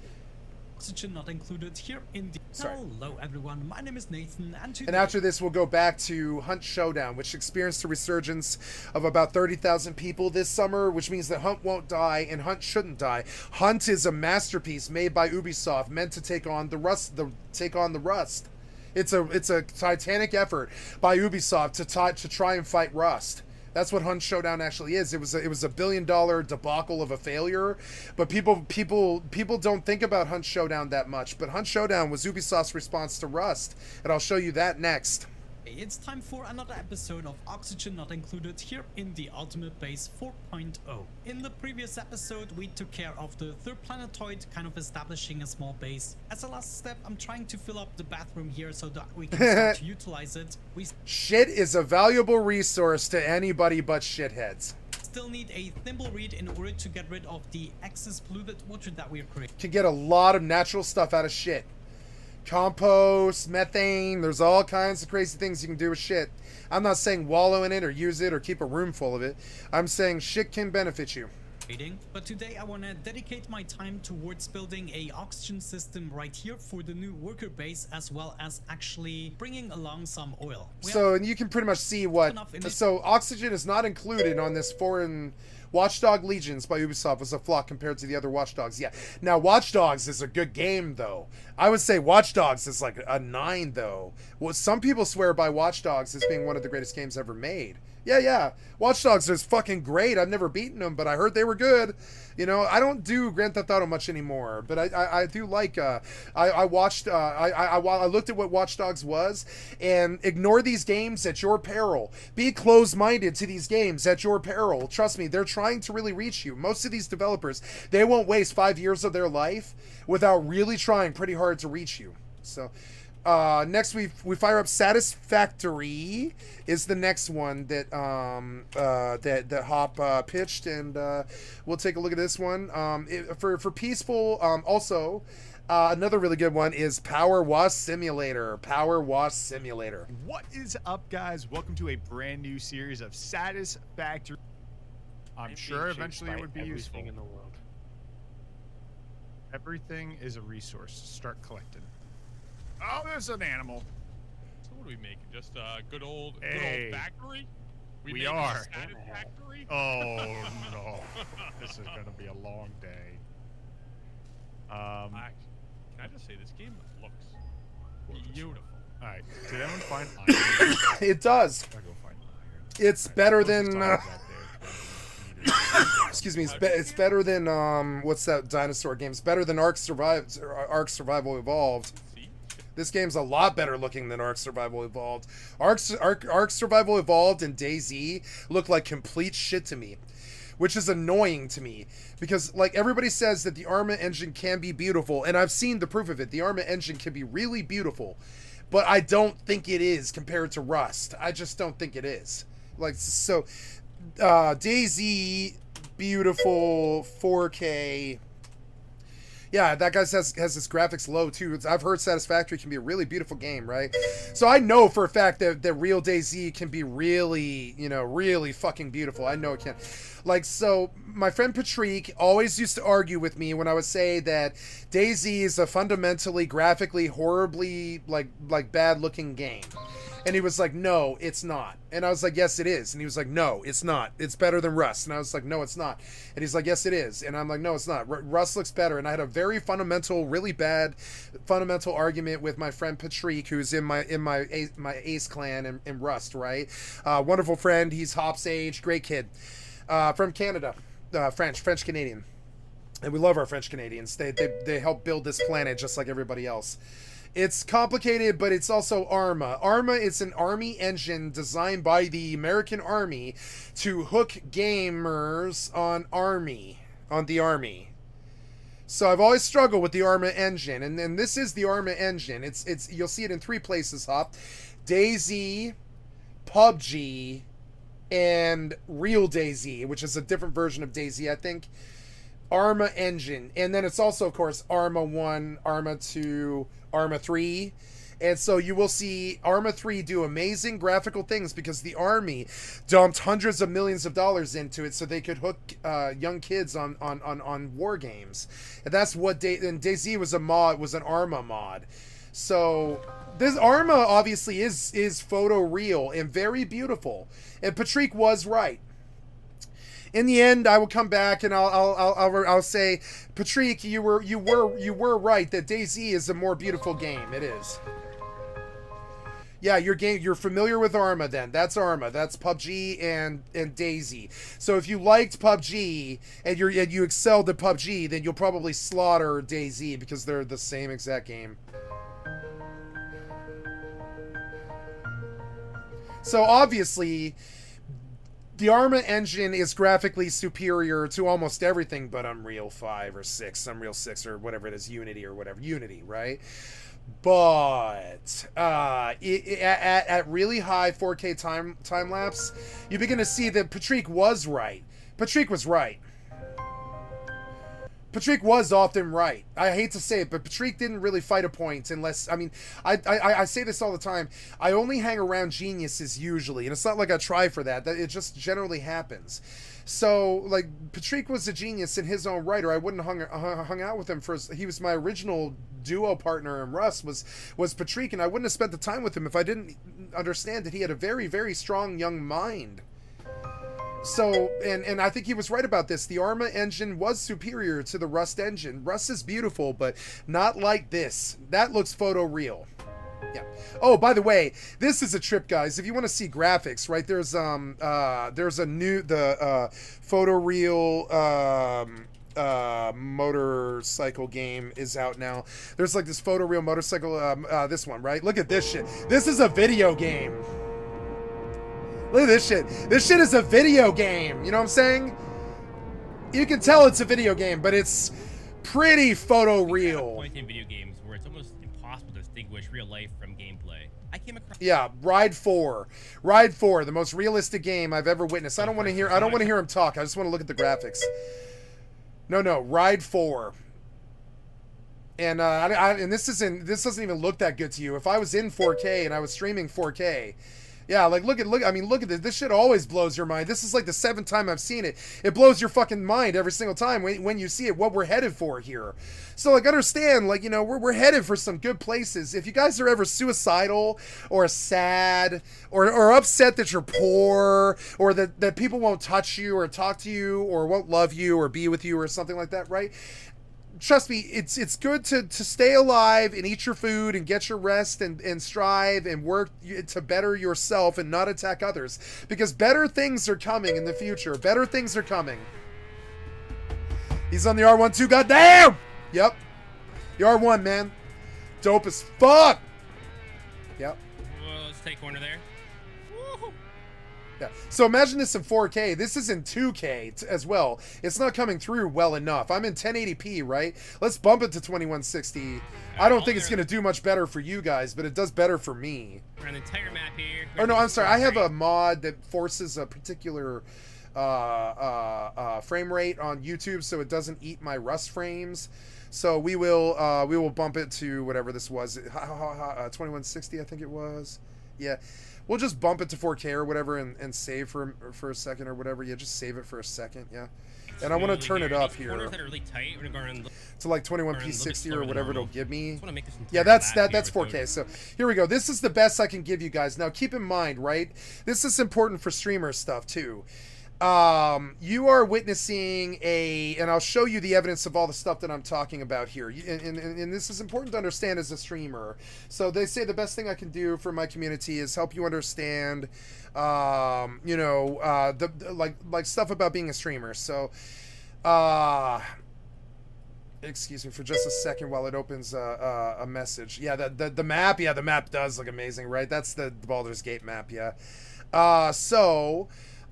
If we go to video, you will see that I am in a custom base resolution of 1440p, but I am streaming to you in 936p, which is actually about 70 less than, or whatever it is. It's like 150 less than 1080p. So you are seeing this video in 936p, and it's a 4K video on my screen, but it's a 4K video being tuned down through 7 different fucking ocular filters to reach the screen that you're watching this on. And then it's being tuned to whatever it is that you can see on Twitch, which is never higher than 1080p, I believe. So we're going to see what 4K. I also had to pause it because 4K takes a bit to render, you know, takes a bit to load down there. So keep in mind, it never goes higher than 1440p. So what you're seeing this in is 1440p broken down to 936p. So imagine in its native 4K, and you can go see this on your own screen if you want by pulling this video here. I will link it. You can see it for the example of it in 4K when I'm done with this video. I'm going to get off this video in like 10 seconds here, but I'm going to link this video in the chat so you can understand what it actually looks like on a 4K monitor, or whatever, you know, whatever K monitor that you have. It's like, it'll blow your fucking mind. And I mean, this is from like a year ago too. The tech's only getting better.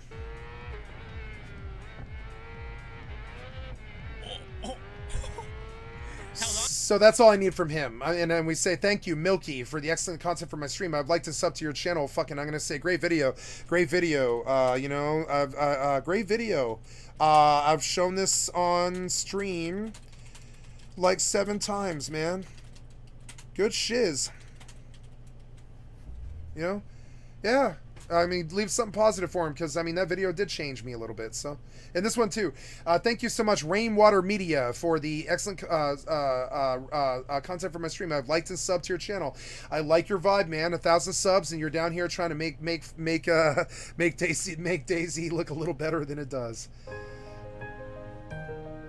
That's Daisy, the literal fucking proof. And Patrick was right in the end. He kept saying, Kat, you're fucking wrong. And I was like, I know I'm wrong, Pat, but the problem is I'm playing Rust right now. I know that you're right about the Arma engine. I'm not dumb, but I'm playing Rust right now, aren't I? I'm not playing DayZ, am I? So which one's got better graphics? You know? But I mean, that's DayZ. These clouds, that's produced by DayZ. It is not these clouds. This is not some fucking like cell phone. It's not a cell phone video. This is DayZ. If you can understand, Patrick was right. He was right. He knew what he was talking about. He played DayZ a lot. He had like 3,000 or 4,000 hours in DayZ before he ever stepped to Rust. And I was mindful of that. Everybody treated him like garbage all the time. And in the back of my mind, I'm thinking, nah, Patrick is actually at like 6,500 hours or something like that. If you put it across DayZ and Rust.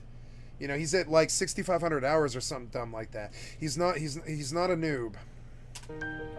And I used to really, really not treat him like that. I really tried not to treat him like that because he is not. Of all of us, Patrick actually had the most hours. I hate to say it, but like in survival games in general, Patrick had the most hours. And I hate to say it, but I mean, life's funny like that sometimes. You want to pick on the little brother for being a dweeb and being a little shithead or whatever. And sure, they're little shitheads, but I mean, like, really, like, you'd be surprised what some of them dedicate themselves to and discount them at your own peril. You know, you'd be surprised what kids will know about things. Like, for instance, inside of the first 15 minutes that I ever met my best friend, she rattled off 305 places on Pi, and she had me pull a cell phone before she did it. She rattled off 305 places on Pi, 305 numbers on Pi. She listed pie for me. And this is, you know, and that's a nerd's like wet dream. A perfect 10 girl walking up to you and starting listing the numbers of pie at you. And discount these people at your own peril. You might want to think, oh, I would just want to write them off as younger than me or punkier than me or dumber than me or something. No, you can't. Like most humans, you cannot discount humans almost ever. Any human, sure, people are dumb, but any human will blow almost any human on the planet will blow your mind with their knowledge of something. So understand, it's difficult for me to discount anyone. Even the stream sniper. Jesus Christ, this looks so good. Maybe I'm playing the wrong game. I fucking hate the Arma engine. It looks great and all, but when you're using it, it's utter garbage compared to like fucking Unreal or Unity. Like, sure, it looks like God's vagina, but it doesn't play like it. It looks like God's gift to gaming right now, but boy, playing it isn't very fun.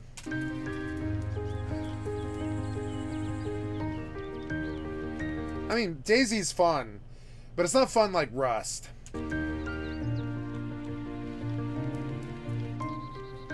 Like, I played DayZ, it's a good game, I played it, great game. I played 7 Days to Die, great game. I mean, discount them at your own peril. I think they're both 9s, but are they my games? No.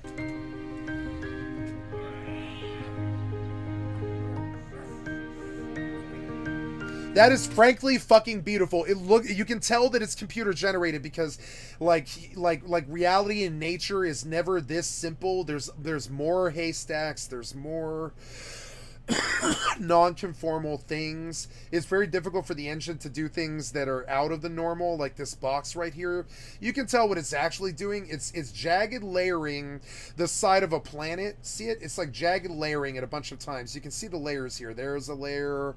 There's a layer, there's a layer, but when you see it all together, it looks photo fucking real. But reality never looks this simple. There's always more plants. There's always more stuff. There's always more. There's like rain falling stuff. You know, there's water. You can see the fog. There's no mist in this scene. This is good, but I still want like 100 times better than this.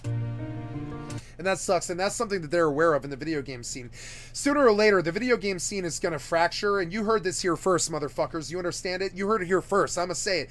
The video game production scene, I'm talking the people who make the video games, right? They're going to fracture, and half of them are going to go towards this, and half of them are going to go towards this, right? And some of them are going to try to do something in the middle.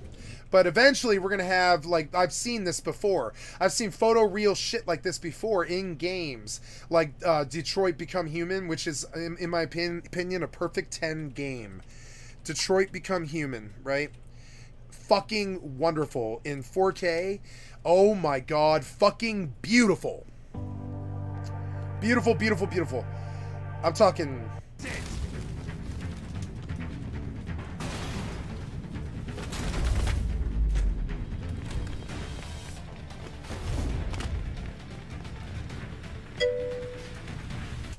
Yeah, oh god, right? And Hop, this is the greatest thing that I can tell depressed gamers, right?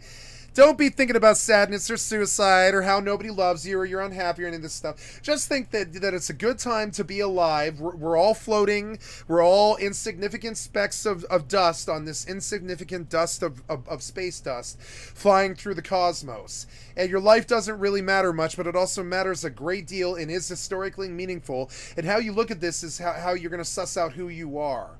And so if you can understand that good things are coming, depression and sadness and suicide and stuff like that just aren't really an issue for you. You think all the time, yeah, but God's vagina is going to open and spray beautiful, beautiful, beautiful graphics upon me in 5 years. And this is why we stick around. This is why we're not sad about things. This is why suicide is never the answer. We'll talk about suicide prevention. It's these graphics. This is coming. And we're going to have it. I've seen it before. I've seen the Promised Land before, children, in many games. Like lately, you know what's been booty clapping is Star Citizen. Jesus Christ. Star Citizen graphics will fucking change you. Like, oh my god. Star Wars.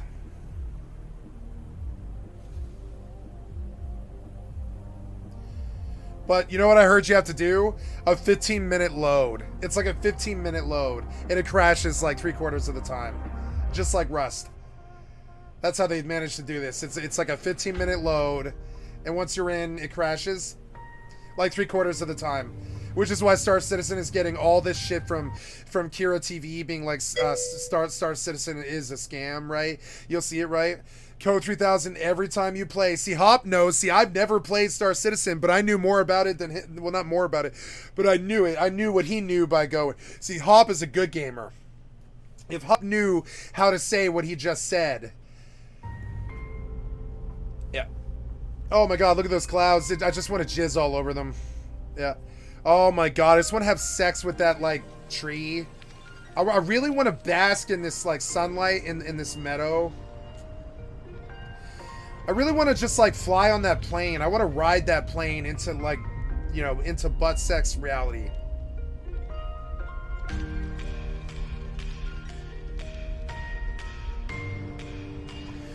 It's coming, people. Never get sad, never get depressed, never get so sad or mean or like literally blue meanie. Don't ever be a blue meanie where you have to attack somebody else because you're so unhappy with your own life. Understand, good things are coming, and there's really no reason to be negative to anyone. Our Star Citizen graphics are coming, don't worry. We'll be so lost in this shit that we won't even be thinking about like what some fucking asshole thinks about you. We'll be so lost in our little Minecraft worlds. Eventually all the games will be split and the abuse will end. It's not some never-ending thing. It's just right now, you know? Right? Yeah, to make it quicker to get into space, because as I remember, it's like 5 or 7 minutes or something. It's like kind of an ordeal to do the orbital entry. Or orbital exit, excuse me. There's another game like this, Hop, by the way, that has crappy graphics that's actually promising it's actually delivering what it promised, which is Dual Universe. And I have a friend. I would call him a friend because he's talked to me before and had conversations with me. Marquis Dragon. He plays Dual Universe, and there is a game out there that is like kind of close to the Star Citizen thing that's out and live and is good. It doesn't crash and is reliable and stuff. And the graphics are horse poop compared to Star Citizen, but the game plays. The game plays well. The game plays well, as you can see. There's no crashes or anything. This is what we're capable of right now. And I would say Dual Universe is doing it better.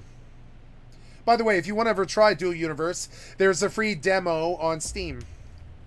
You can go try this out for yourself for free.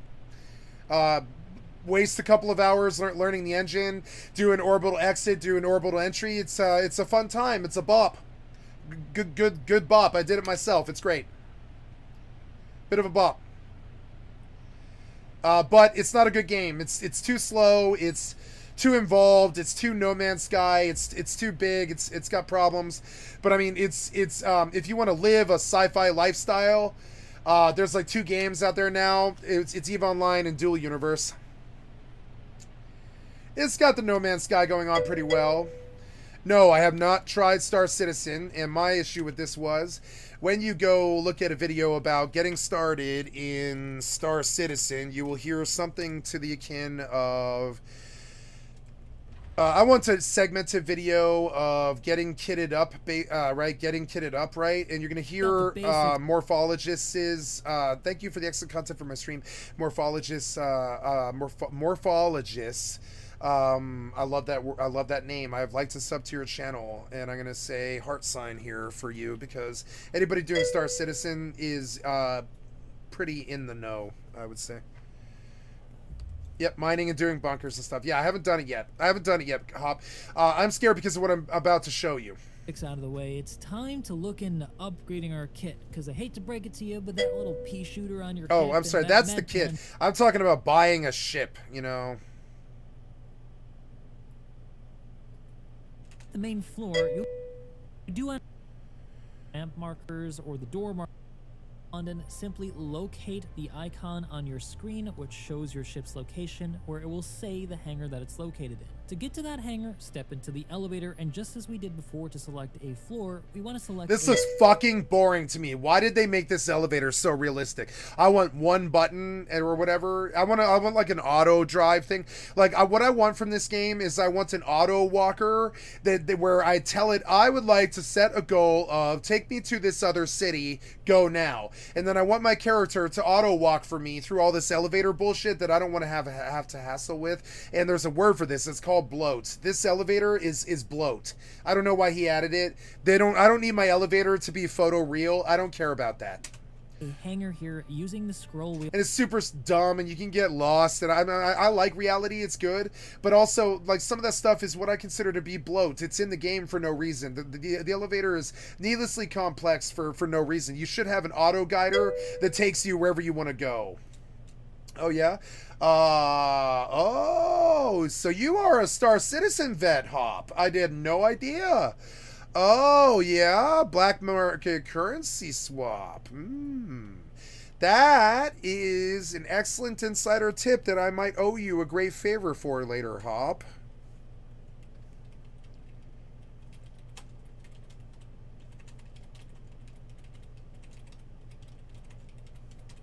I listen when people talk. Don't listen at your own peril. Let me make you more, though it's a longer trip back to Microtech. For larger Thank you, Mr. Hawks Gaming, for the excellent content for my channel. I've liked and subbed to your channel. I'm going to stop and leave the customary Skycat heart. Eventually, people will remember the heart. my go-to is generally not. You can pay like $5 for 50 million credits. But see, aren't the ships like 150 million credits, though? Isn't that only like a third of a ship or something? Yeah, but I don't want to buy currency. The ArcCorp system, because sometimes I just want to earn it. It's a pay-to-win game, and I don't like that. Can't fill up with good stuff. So let's plot over to High Core State. Also, the game's not out yet either. When it hits day one, I'm buying it. I'll tell you that. I'm buying Star whatever. I'm gonna buy into the starter. I should buy. You know what I'll do, Hop? The day before, I'll buy the $70 starter pack. The day before actual release. But until then, I want to see if there's more drama with this guy. Station. I remember when I would sell stuff or even go to Orison for any reason. My God, that is frankly beautiful. And to leave the atmosphere. Look at how dark it is. It's frankly scary. It reminds me of that scene in Independence Day when they're up inside of the ship and Will Smith has to set off the bomb to kill the aliens. And they're like inside of this ship and it's lit inside, but it's all dark inside and stuff. Literally just put it into cruise control. Darkness can be very scary. And go out and do the dishes and make a bunch of food. It took for freaking ever. But now in Star Citizen 319, that's totally and completely different, which is a big giant bag of wind. Yeah, you're talking about black market currency. He's doing a trade route, yeah. But you were talking about illegal wealth in Star Citizen, right? The XXL trading guy, right? So we'll pop to this here. Is especially suitable for a small. Thank you, Mr. Carolinger, for the excellent content for my stream. I've liked and subbed to your channel. And I've left a heart in your chat. And I'm going to start doing that every day, too. To every video I come to, I'm going to leave a heart. So they understand that I care enough to at least leave a comment, you know? If you watch videos on how the game's economy works, it's amazing. Through this gameplay, you can affect how much things cost in the game. Oh, yeah, that's how EVE Online is. EVE Online's been doing that since 2004. When I log into EVE Online, I have a stock ticker that I can literally sway with tossing a few billion ISK around with. That is not impressive to me. I am used to that, and I've been used to that since 2007. I'm a medium-sized. Believe it or not, Star Citizen was not the first sci-fi game to do all this. And if you want like right now, I will. I mean, I've been meaning to do it all day. While I'm supposed to be playing Baldur's Gate 3, but I've been talking about video games all day, and I'm going to go play Baldur's Gate 3 here in a minute. But I'm also going to fire up EVE, and I'll show you what I'm talking about. There's like literally a stock ticker that I can go sway with my money right now if I wanted to. I don't need to show you. I think you believe me. Like in EVE Online, I can go sway the stock ticker if I want to. That is not impressive to me. Found or captured goods. And there's only about 30,000 people on the planet who would ever say that, but I'm one of them. There's like 30,000 EVE Online players on the planet who have had amenities like that since 2007. You will also find it possible to sell them at all of this stations. However, so everybody's being sold on this thing. Star Citizen's like the greatest new thing since sliced bread.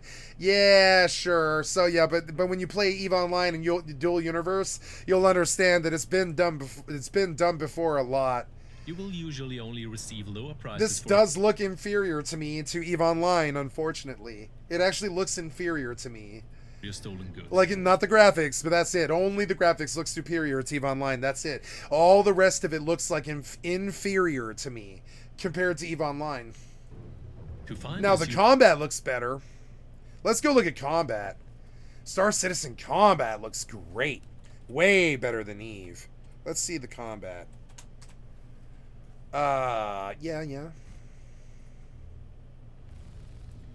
This looks amazingly better than EVE Online. Way better. I could fucks with this. I could fucks with this right now. I will fucks with that. That looks dope as fuck. I can do this. I'm very good at this.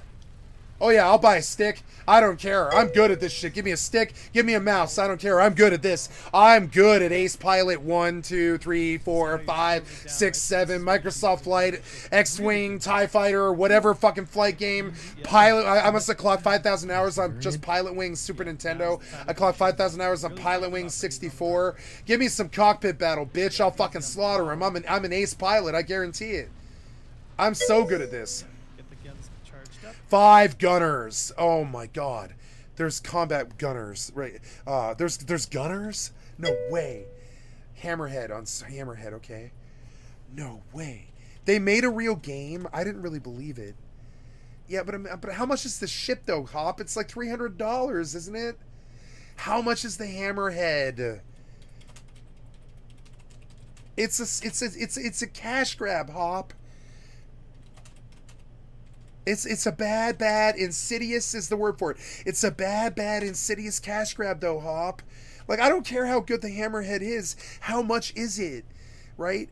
It's $725, Hop. Like, I don't know. It's $725, I think. It's like crazy. It's $460. You got it in less than $2. Yeah, but Hop, that approach is Sith. I am trying to approach chaotic neutral. I can't be messing with no back tactics or buying anything. I'm a streamer, and I must lead people who are your age with my example of not doing stuff like that. I have no issue with doing what you're talking about, but what I can't do is show it on stream, so it's worthless to me. I have no Sith approach to this like you. You are not bound to some code of ethics, but I am. When I signed the contracts with them, I promised I would not show you how to do stuff like that. So to me, it is $460. Yeah, like they built a game for Bitcoin people. They built a game for Bitcoin people. That's the only people who have like $460 fucking dollars for the Hammerhead. Sure, the Hammerhead's fucking dope and it squirts God's vagina juice all over our face every time we fire our 5 gunners or whatever. But I mean, like, it's still $700, man. It's a cash grab. It's a cash grab, you know? It's... Oof.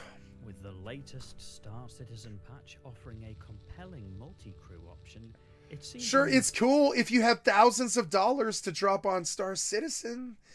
Don't know about that, man. I'm not too good on the money thing. Don't have any money. Appropriate to show the most I don't have any money for that. Powerful military option currently available. The Aegis Hammerhead bolts 6 powerful turrets to a single chassis and invites you to indulge yourself in the fearsome firepower that it offers. Now, you might have heard some kind of condemnation. Trust me, Hop, if I wasn't a streamer, I would be doing exactly as you did. There is no condemnation. I think what you did is smart. Fucking really brilliant. And that's how you should do this. Don't get robbed by this guy. Don't get robbed by this guy, Hop. Do the stuff that you did. Smart man does what you did. I love it. I respect it. I will never look down on you. I have no judgment of it. I think what you did is genius and wonderful. No, like, understand, you might have thought there was some kind of unspoken sense of like condemnation or some kind of superiority thing there. It's more like I am inferior because I don't have those kind of blessings. I don't have that ability. I wish I did. You know, Asmongold doesn't. He'll come on there and he'll drop $3,000 on Tower of Fantasy right there on stream. $3,000. Now, he doesn't do this often, but he does it. And I can't do that. I don't think I ever want to do that. I don't think I ever want to bring that kind of gameplay to my stream. I dumped $38 on EVE Online gambling recently, and the stream was good, and I got some attention, got about a viewership of 10. But I mean, I was going to do that anyways. I was going to do it whether the stream was there or not. I had never experienced not Project Discovery, but the other one, the HyperNet Relay. So I didn't know about HyperNet Relay, so I did dump like $40 on HyperNet Relay. But in return, I got like 65 ship hulls and a whole bunch of crazy abyssal loot and all this other really awesome stuff that in like 5 or 10 years is going to be worth its own weight in real life gold. So I didn't mind wasting the $40 on EVE Online, because that stuff, if I just let it gather for 20 years, it'll be worth its weight in gold. It really will. So, like, you know, but this ship is cool in 2023, but I don't know if this ship's going to be cool in 2028, but you still spent $700 on it. Worth buying. It's a business model that I'm not sure I can get behind. I'm Forrester. And in this video, I like that they're honest about it, right, Hop? One of the things that Asmongold mentions all the time is he believes in shops being outright about what something costs, like for instance, like a mount or a skin or something. I tend to agree with this one. Zach will be like, it's good when you can just shell out the $15 directly for the skin instead of having to deal with gacha mechanics to reach it. Most gacha games, when you look at the how-to videos, the Koreans that come in, and this is kind of like this is kind of racist, but I don't mean it to be. It's just that the South Koreans, they're a swipe culture, and we know this about them. They like gacha. They do swipe culture, and my problem with swipe is and gacha is you don't know what you're getting. But Hop, something about Star Citizen that is strong in his favor is you know exactly what you're getting. This is not gacha. This is not a gacha ship. Yeah, it's like a Rolex, right? And so I do see it from your generation's point of view. A lot of boomers can't. Like, a lot of us can't. We look at it like, oh my god, how much did you spend on a skin? But I'm like, nah, man, if it sits and looks and plays like a Rolex, then it is a Rolex. It is a mature way to look at it, I think. And I think you're right. I'm converting to the point of view now, but it took another boomer trying to explain it to me for me to understand it well. Because I never dealt with gacha. Like the Koreans, they ask, how much do I have to swipe to be good at a game? And that is my idea of a nightmare. How much do I have to swipe my credit card to be good at a game is my idea of a nightmare. And Star Citizen is guilty of this. But the problem is, like, as I recall, once you buy a hammerhead, you can just have it forever, right? It's like you're buying the skin. Hop, when you buy a skin in Star Citizen, do you have the ship forever? Or do you have to buy this ship every single time you lose it?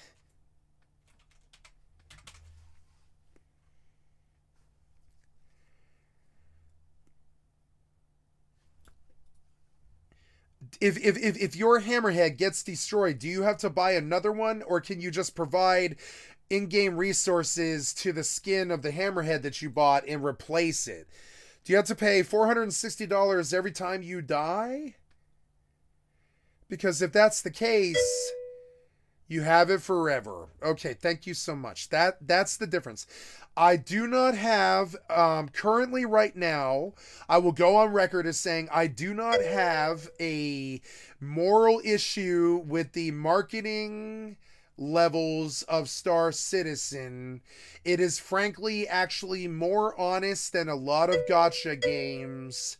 And that's very difficult for me it was difficult for me to reach that assessment, but I do reach that now here today. I don't believe that the Star Citizen, thank you Forrester for the excellent content for my stream. I'd like to sub to your channel. I do not believe that the Star Citizen is as evil as people like Kira are trying to paint it out to be. It will wipe during a major update. So now that's fine, but I don't like that. But I think that's fine. That's okay. You can always replace it, right? So when I watched all the new player guides, Hop, the first thing that they said was that you had to shell out like $125 to get the most basic ship to even be able to get anything done. And I was like, I don't like that. I don't like that business model. And I think that does exist. Yeah. That's yeah. But I mean, you have that luxury. I don't. I can't be eBaying money. Then it sends this message that I'm some kind of a person who supports buying currency when it violates the terms of service. I don't want to violate the term of service. Now this is hypocritical because I steal games to play them for a few minutes to see if they're the game for me before I'll buy them. You could call it a demo, but I always erase it. I don't have anything in my games folders. If I do have a torrent that I kept, it's because I bought the license. The Hammerhead is envisaged as an and all my friends are the same. They all do the same thing. Fighter gun platform. At least in my inner circle. For we don't support piracy. We support demos. And they don't often give you a demo. They'll just be like, shell out $60 and maybe the game's good. And I actually really fundamentally core disagree with that philosophy. You need to let me know if the game's good first before I buy it. Even larger ships. So I don't know why it's legal for them to go live without a demo. Words you might use could include. I don't know why it's live. I don't know why it's legal for them to go. I mean, Diablo 4 did not go live without a demo, but ship, Corvette. The Origin 890 jump is the most expensive ship in the game. Now, I missed a bunch of what you said. If you get it destroyed, if you buy a ship in the game, that's the reason I do the eBay method. As few are cool, and you reclaim it again, and about it, whatever. That's where I see it almost sort of like buying Rolexes. Look up the Hammerhead. Okay. Tour flak boat. My God, this is dope. My God, it's dope. Compared to the ships that are currently flying. So I could go offline and I could do your method, right, Hop? But if they ever detected it, if my fans ever detected that I did that, see, I'll full-blown admit that I'm a torrent user and I download game demos, and if I like the game, I buy it because I want the hours on Steam, right? So I'll admit this to my fans and I'll tell them, yeah, sure, I stole Remnant 2 before I ever played it or whatever. I didn't steal Remnant 2. I bought it because I believed in Remnant 2.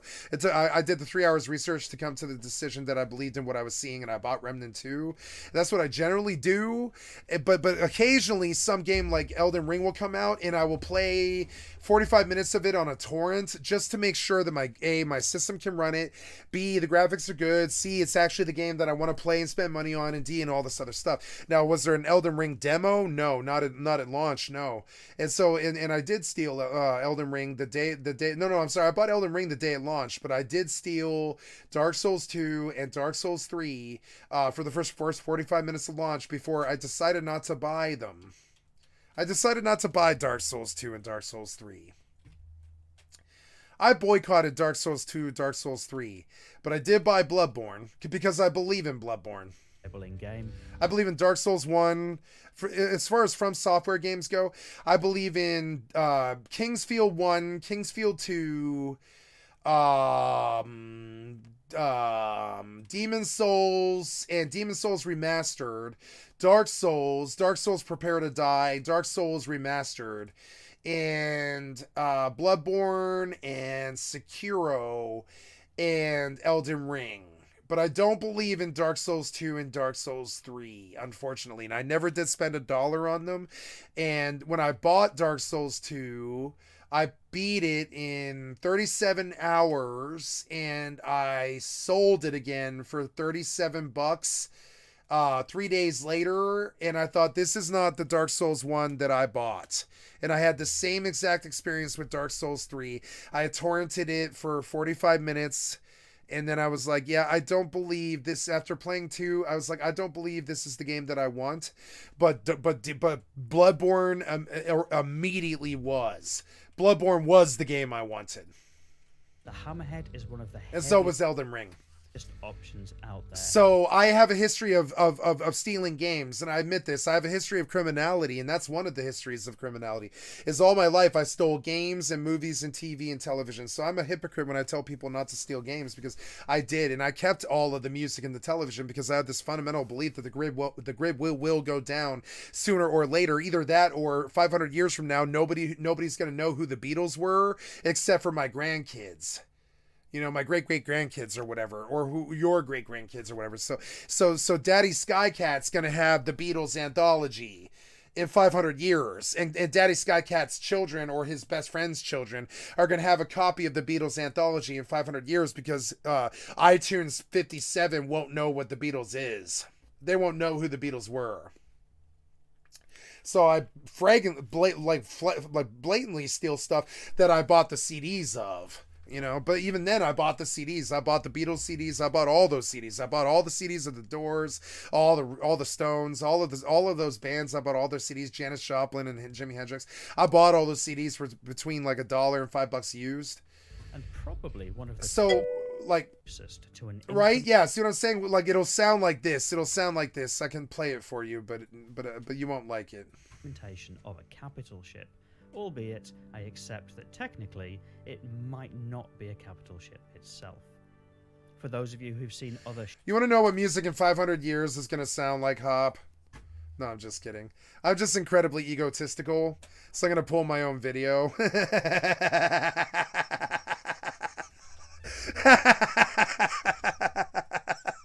You want to know what music's going to sound like? In 500 years, it's going to be some dude sitting outside with his VR helmet and an umbrella over his head. And he's going to look like this, except he'll have an umbrella over his head. And he'll be out there in the wild, and he'll have solar panels on his shoulders and shoulders and shit. And the music's going to sound like broken down trap.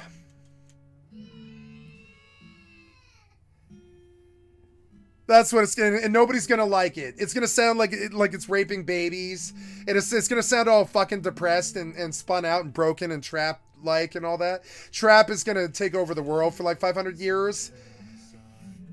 Listen to it. It's all broken and fucked up, and I can't even hear what I'm saying, and I don't care. And that's what's gonna happen in 500 years.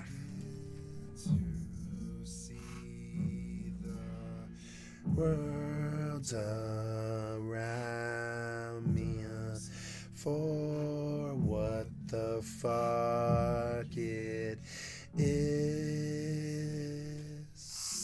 Okay, 10 seconds. Sorry, guys. Ship reviews on this channel, you'll know the format to expect.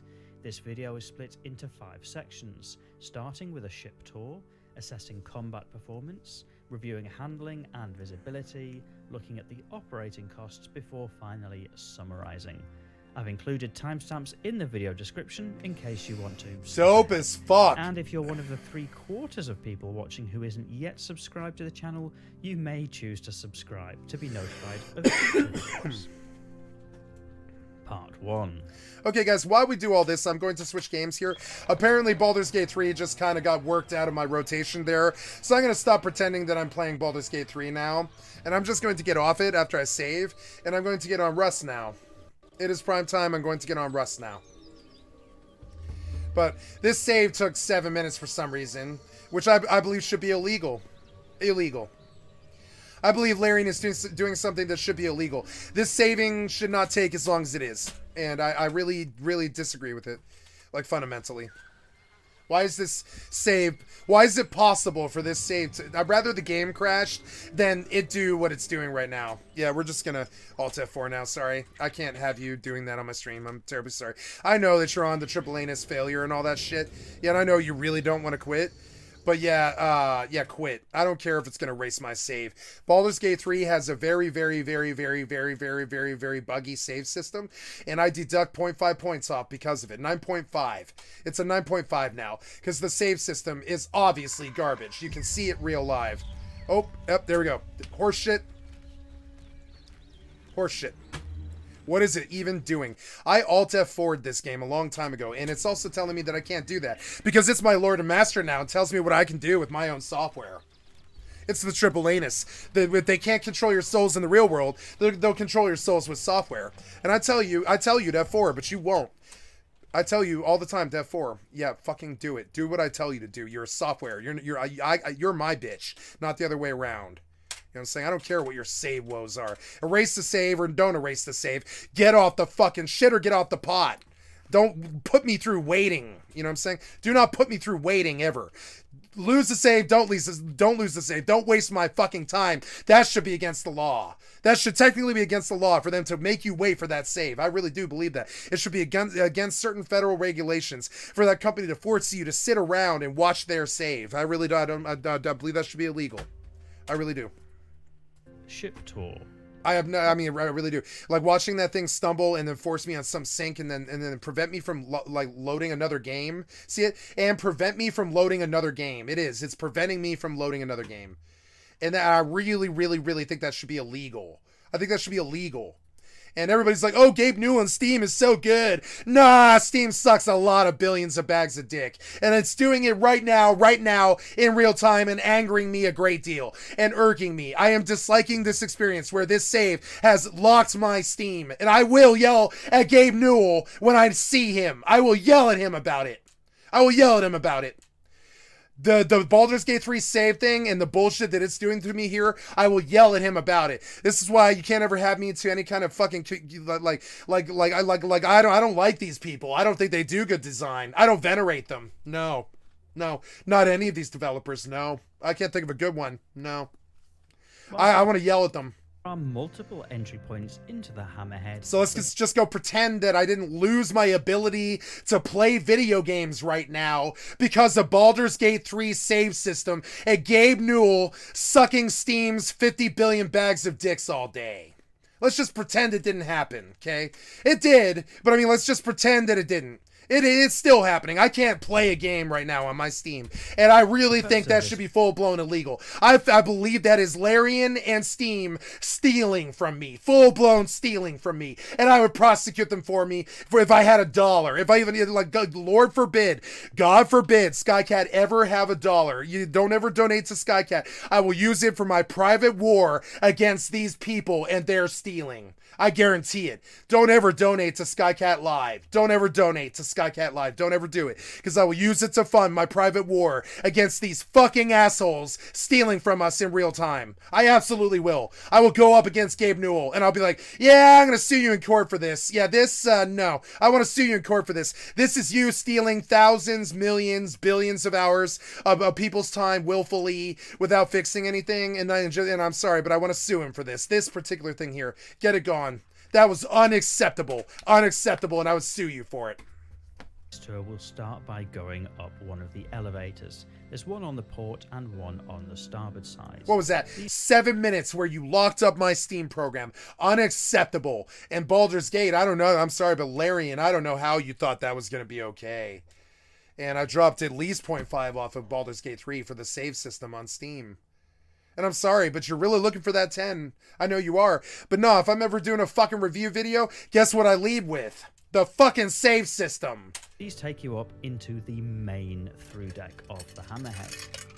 Don't fuck with me, you know what I'm saying? Like, you guys put me through this shit. My advice to you is just not to put me through the shit. Or I'll fucking light you up. I'll do a video about this. I will do a video, I promise you right now, on stream. I promise the people sitting here. I'm going to do a YouTube video this week. Shit, I'd probably do it right now, honestly, if you guys want to see it. I'll cut a video in real fucking time where I show the debacle that is goddamn fucking Larian stealing from us directly with the triple anus quick save bullshit that locks me out of loading the next game for 7 to 10 minutes in real time. What in the literal fuck? What in the literal fuck?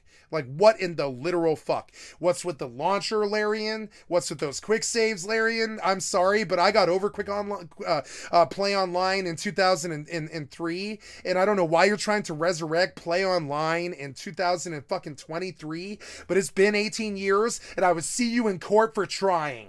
Don't you ever bring that play online bullshit to my fucking reality ever again. And if you don't fix the bullshit with fucking this shit, oh my god, I'm going to tear you a new asshole on a video. I'm going to do a big video about Baldur's Gate 3 is not as good as you think. And I'll be the lead on the fucking, I'll be the lead. And all I have to do is show 3.5 minutes of the quick save system in Baldur's Gate 3 to get 1 million hits. And you better watch it, Larry, and you better fucking fix it, and fix it fast. Fix it tomorrow, motherfucker. Tomorrow. You better fix that shit tomorrow. It's been like what, 7-8 days of it now. And you know, every nerd on the planet's talking about the save system on Baldur's Gate 3 and Steam. Every nerd on the planet, I guarantee it, is yelling and cursing at it right now while they try to load whatever game they play other than Baldur's Gate 3. And they're like, Jesus Christ, why did Baldur's Gate 3 take 10 minutes to fucking update my save? Well, it's because it's the most popular game in the world right now and their servers are overloaded. Yeah, so that's my fault somehow? Indie development company, small indie development company can't seem to get saving on Steam right. I guess Steam is a small indie development company. If you can't even get saves right, why are you guys making video games? And that's how I'm going to say, Dear Larian, if you can't even get saves right, why are you bothering making video games? And I think that falls to Steam, honestly. Dear Steam, if you can't even get saves right, why are you bothering to be Steam? And there we go. I'm going to save the video, right? And honestly, I'm going to hit him for it. I don't like that treatment. I'm going to hit him for it. I'm going to come at him. I'm going to hit him low and where it hurts, which is their fucking shareholders and shit. Their shareholders are going to be like, oh, we hear rumblings on the YouTube community that you've been forcing him to sit there for 10 minutes on a Baldur's Gate 3 save. Yeah. We were hoping you wouldn't find out about that. Yeah. Oh, it was kind of like the red ring of death on the Xbox 360. We were just kind of hoping you wouldn't find out about that. Yeah, we were just kind of hoping that the red ring of death that forced you to buy 4 $500 Xbox 360s, we were just kind of hoping you wouldn't find out about that. Yeah, I found out about the bullshit save, Larian. I found out about it. And you're not like pristine, hot shit new company in my book. You're triple anus at its worst in my book. You know, Jesus Christ, man, look at you fail at that save, right? So here we save a rich text talk, man, like proving that I'm gonna cut a video about this. Dear Steam, right? I'm gonna do a Dear Steam series. I'm gonna do a Dear series, right? Dear Steam, if you can't even get BG3 saves right, why would you try to be Steam? It's pretty cutting. They call it throwing shade. I'm going to throw shade at Gabe Newell. Because of the 10 minutes I just lost on my fucking stream. Don't fuck with me, understand it? Don't fuck with me. I have the power of the platform. Don't fuck with me, that bullshit $1 billion theft. Don't be fucking with me on that. Larian or Steam. Steam's way worse. That was a Steam fuck up. I'm coming for Steam next. Fuck Steam. Watching them fuck around like that? Oh, what happened here? Oh, here we go. Yay. What's with Steam, man? Steam used to be so good. Steam would have never done this to you 10 years ago. What happened to Steam? Like, what happened to Steam, man? Like, seriously, let's go look. Am I the only one saying this? What happened to Steam? This is such a degradation from the fucking quality that they supplied for the first 10 years of their company that you gotta like, go to YouTube and be like, what happened to Steam? Like, what happened to Steam? Yeah, like what happened to Steam, man? Yeah, like what happened? I mean, I saw the rise and fall of Valve, but like, I mean, what happened to like Steam, man? I'm the only one, right? So there, you see, there's a niche, right? I guess what happened to Steam is the nicer title, right? I guess I kind of came at that like an attack piece, and I like Steam. I just don't, I don't like the loss of my time. So I guess a better way to say it would be, what happened to Steam? Like, so that, I guess that's the script of the story. We're going to cut that part and we're going to say, what happened to Steam? And they're going to hate this, but I mean, it's the reality though. What happened to Steam? Watching them try to stumble through a game launch in 2023 is like worthy of a YouTube video. What happened to Steam? Why would you try to be Steam if you can't even get a save right? Like, I'm sorry, but like, Jesus Christ, man, I am going to do that video. I'm going to do that video. I promise you guys, on my heart and soul. In the next couple weeks, you're going to see a What Happened to Steam video. Because I'm sick of it. I'm watching them fucking steal my time like that. From the corridor, moving towards the front of the ship, takes you to another hallway.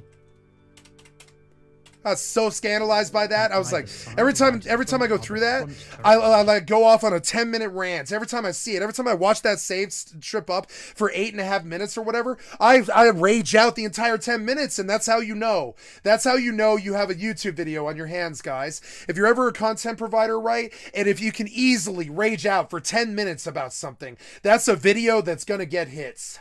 And trust me, it's the best way I know how to tell you to do it. If you want to know how to get hits on a video, you know, if you can easily be very justified in ranting for 10 minutes about something that you just experienced live on stream, that's how you know you have a good video that will get hits. Okay? And that's how, and so you watch me hunt them in real time. I watch I hunt videos that I want to do and stuff, and I'm scared to do them because I always suspect that when I wake up in the morning, they might have fixed it. But it's been a week, they didn't fix it. Port and starboard. I was like, how can that bad of a save bug survive past day 1 where you lock me out of getting in any other Steam game for 10 minutes while you try to do a Baldur's Gate 3 back save? Like, what's that, man? Like, isn't that kind of illegal for you to tell me what I can and can't do with my games? Kind of. I wasn't aware Steam had that kind of power. Like, I guess, but apparently Steam has a lot more power than we might think, you know, over our property. I guess that's the point I'm going to make in the fucking in the video. Like, you can hear the video writes them, the videos write themselves. Like, I don't want to talk about this stuff. I really don't want to talk about this stuff. I really don't, but I will. You know, I really don't want to talk about this stuff. I just want them to fix it. But I mean, watching them fail like that, watching Rust steal all of my RAM, like, I don't know, man. Like, I don't know, man. Did you full-blown crash? No, you didn't full-blown crash, but here we go. I'm trying to write something, right? This shit writes itself, right? What was it? It was,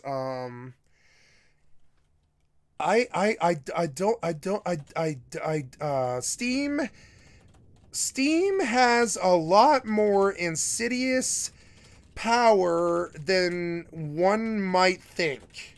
Right? I can start the script and at least give myself a header for what I'm going to say in the video, right? Steam has a lot more insidious power than one might think. Take Baldur's Gate 3 saves, for instance. As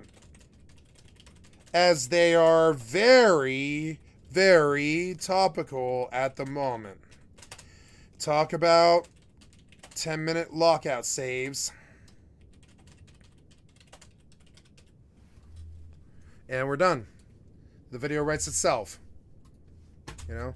I'm sorry, I'm sick of that fucking behavior. That's billion dollar theft right in front of us. It's like watching a criminal steal your mother's fucking purse right the fuck in front of you, rifle through it, like smoke her cigarette, you know, and begin to eat the food that was in the purse and shit while you're just standing there.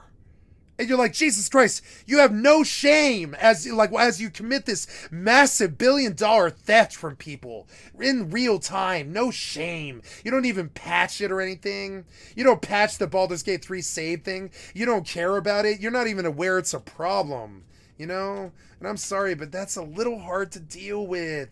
I'm gonna fight it. I'm gonna fight you on it. I'm gonna make videos about that shit. You trying to steal from us like that, man. I'm sorry, but I'm gonna fucking fight it. I like Tom Martino. He was the guy who came up in Denver on Car Talk, which was like a fairly famous show. And I'm sorry, yeah, he was affiliated with Car Talk or something like that, I think. But his main thing was consumer protection, and he was very famous in Denver because he would come up on the Denver Post all the time, showing us what we were actually eating at a McDonald's restaurant and shit like that. And I could see how a man could, you know, derive a lot of satisfaction out of chasing these billion-dollar software despots. I think I've got a new hobby, and it's like lighting people up for Blizzard backfills and forcing me on the enemy team that I just kicked their ass, or, you know, 10-minute lockout saves on Steam and shit like that. I'm going to talk about shit in the scene that I see personally, because that's the shit that I care about the most, you know? I personally see, okay, another idea for a video is what's with the Rust load. The Rust load should technically be illegal, kind of. I think, sort of. The way it's built, they shouldn't be allowed to make games like this where you're subjected to a 10-minute load and then a crash. That's kind of That's kind of a, like, that's their fault. That's not my fault. That's their fault. No other game crashes like Rust, you know? So I'm just going to do this 25-minute load or whatever it's going to take to watch a video in the background, because I'm not going to put you guys through a Rust load screen again. Rust load screens to me are literally like, literally what's on the walls of hell.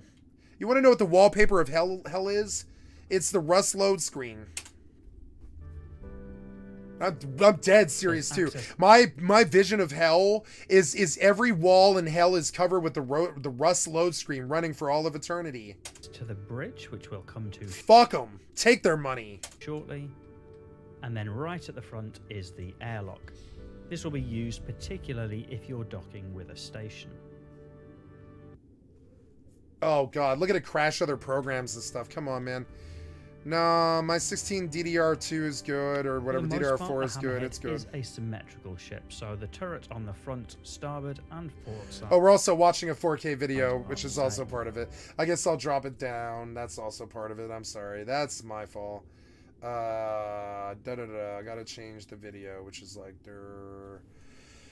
can you even load? Man, watching the software stumble is so bad. So then, no. I want 1080p. Save. Good. Go away. Each of the turrets This is does have so a door, cool. Which, oh, okay. aside from sometimes getting stuck in, is also a potential entry point into the hammerhead in a combat situation. Moving past the elevators which lead down to the surface leads to another hallway. Off the junction there is some escape pods. And then the rear port. I think I want to crash Rust. Access. It's okay. This is mirrored on each side of the ship. Yeah, just kill it. It's fine. There's handy signing to help you find what you're looking for. Oh god, both just above no, man. and below. Just kill Rust. Right Just in kill the it. center of the ship is access to the upper turret. Pause this so it's not running and it doesn't eat my video anymore. Oh, look at it try to kill Windows. Man, Rust is such a bad client. Oh my god, why is it legal? Yeah, so I kind of need you to die. I do actually need you to do that. There we go. So here we go. That's a mistake. We're gonna just say application controlled. And I don't want to override. Yeah. I would really like you to close that. Yeah, I'd like you to close that window. Yes, close it. Cancel. Yep. Nope. Just notice that it did the load in 35 seconds when I was all tapped, and then once the client crashed, it just did the load all the way through, because it can load. It can load Rust in like Rust can load in 18 seconds. They designed the load screen to waste our time. I've seen Rust load in like 35 seconds. Absolutely. You can see right on YouTube and stuff. Rust is like a 35-second load, but they did the load screen to torture us. I don't know why. And it crashes all the time and all this, but I don't know why they did that. Most games load really fast, like including this one. Like, I don't know, man. Like, so I'm trying to change my control panel to be application controlled only. Yeah, and the anisotropy filtering, yeah, that should just be application controlled. I realized that I shouldn't have given I shouldn't have given it license to try to force something on the Rust client, because the Rust client is really not too good.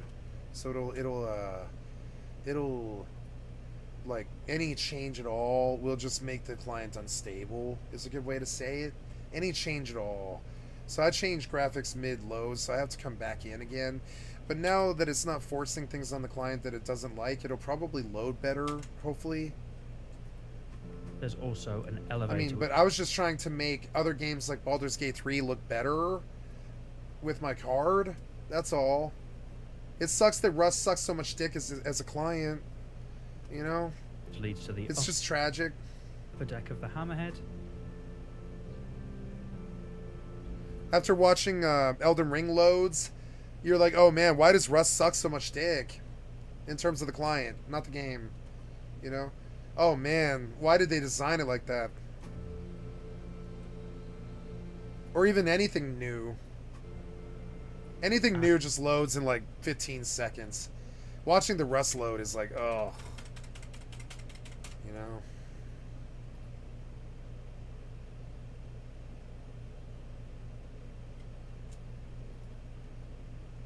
Okay. Yeah, have fun. And for aspiring captains amongst you, Sorry for the stutters, guys. Also a fully fitted captain's quarters. Oh, I've got to change the title too. I forgot. So let's go through and do that. That probably is all part of it too. So let's just kill all of that. All of it. Sorry. When I was playing Baldur's Gate 3, which is an optimized good client, I had no problem opening 25 tabs. But when you do that with Rust, which is basically a criminal client that essentially just like provides this, you know, theft of service client, you know, having 25 tabs open for Rust is a really bad idea. Yeah, we're just gonna end the entire task of all of it. Get it all gone. Yeah, just get it all gone now. Sorry. Yeah, there you go. Yeah, it's a little bit better. There you go. There you go. Sorry. There we go. Okay, so we'll we'll just fire up one more time, just one.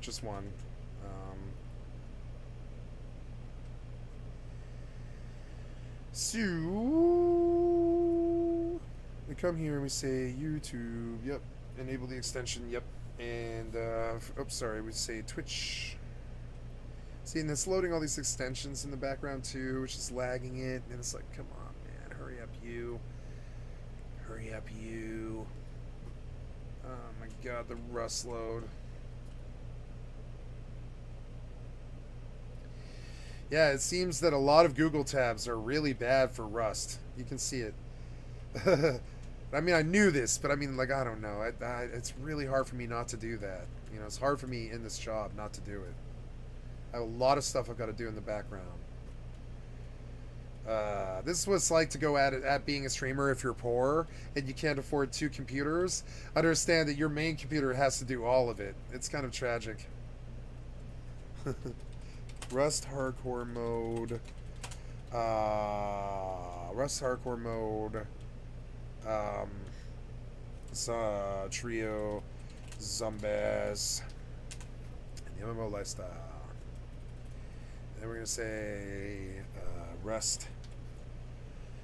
Rust. And then we're going to come down here. We're going to drop that and that and that and that.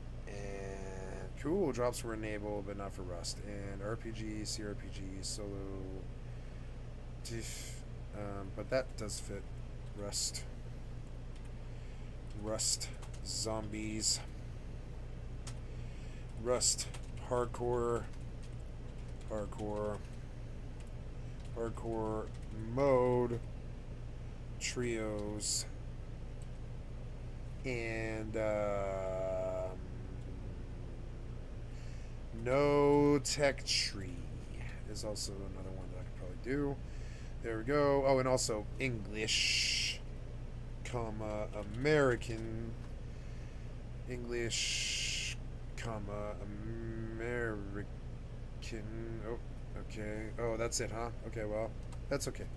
So we'll get rid of solo there, and we'll say English.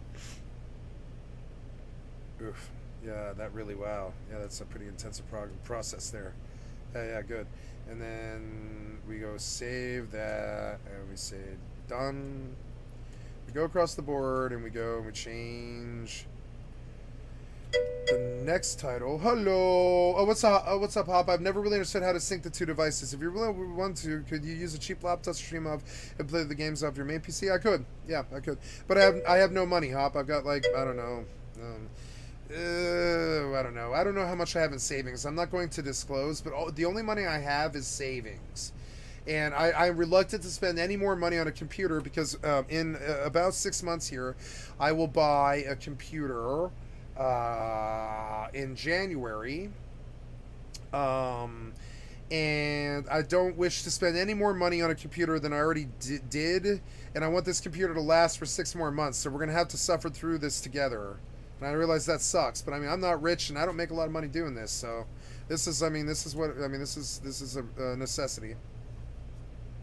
Thank you for your donation and everybody else's donations. I'm not being, like, I'm not saying that I'm not getting enough money. I am. It's just that you know, that it's just not, it's not for me a very paying job. So like dumping a lot of money into like extra things like laptops or RAM or any of that stuff is just like, I don't have it. I straight don't have it. If I do that, something bad will happen and I won't be able to handle it.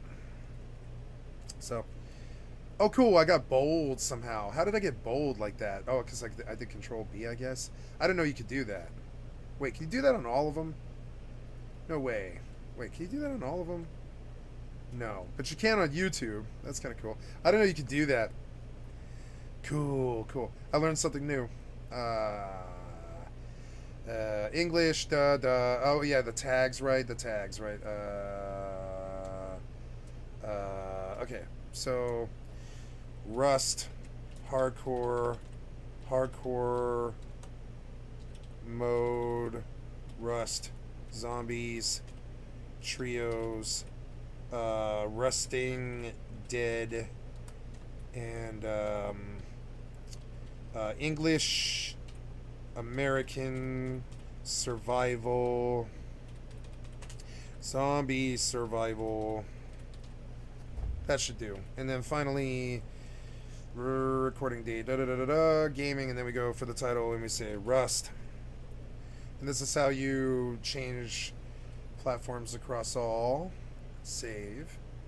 And now understand that one of these entities lied to you. Which one is it? We could take a bet. But I'm guessing Kick. I'm guessing one of these entities lied to me. I'm guessing Kick lied to me. It's usually Kick is the culprit, but YouTube will often lie to you too. So you must go detect the lie, right? So first we go to the tablet and we verify sound and stuff, and we just like listen to ourselves real quick. I'm guessing Kick lied to me. It's usually Kick. And so then we come and we close our tablet version of Rust that's in my thing, and we open Twitch. I got this tablet for $25, and it runs forever. It'll just run, you know, it's like a fucking Kindle that I got for $25 on an Amazon sale or something. I think it was last year. And so I just run this tablet all the time, right?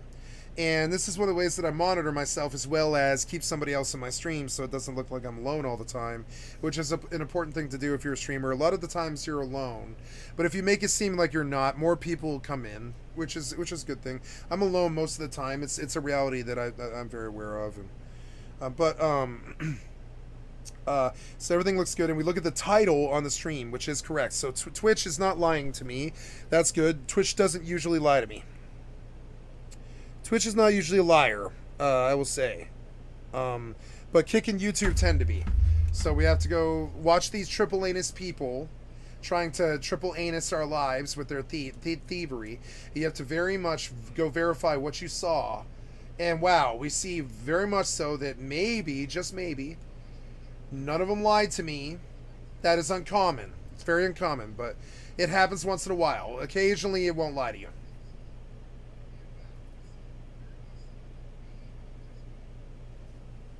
Oh, cool. But all that causes a Rust crash, which is cool. So, hey, you know, we just, you know, keep on going and stuff. You know, we keep on trucking, and we say, hey, thanks, Rust, for stealing so many hundreds of hours of my life with your load screen and your crashes and stuff. And I don't care what you think I should have. I think you should just make a good client.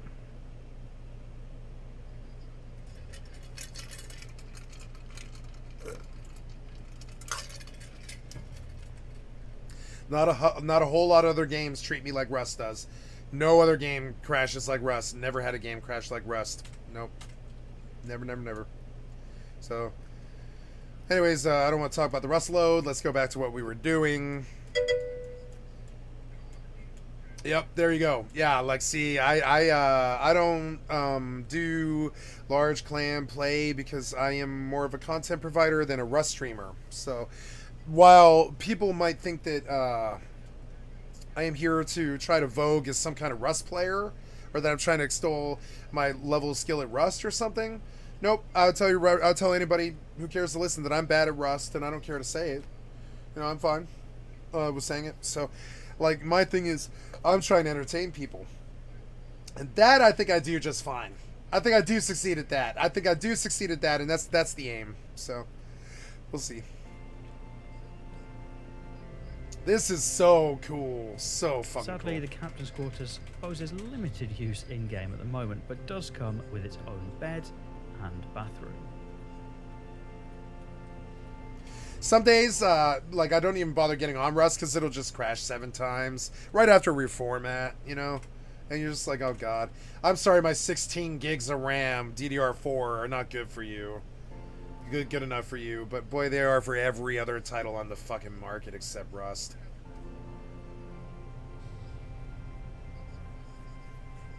Moving out back towards the rear of the ship. I don't know, it's playing Baldur's Gate 3, not that good. Again, Like 60 frames. But that's pretty good for 1440p. mirrored on either side is an engineering room. Cool. This includes an engineering station. Cool. Awesome. It's like watching ship porn. You get to see like the titties of the ship. And on the inside of the rear section, cool, are the crew quarters. Is there like naked women in there? I bet there is. The crew quarters are a substantial number of beds. Yeah, I would never, ever live in a dorm like that. I've lived in situations like that. Nope, if they can see you masturbate, you're in jail. You're in jail. Sorry, but I don't care what your situation is or how poor you are. If anybody can see you masturbate, you're essentially in either jail or a self-made prison. And don't ever live in a bunk room like that. If anybody can see you masturbate, you're in jail, I would say. As well as 2 bathrooms, one on each side.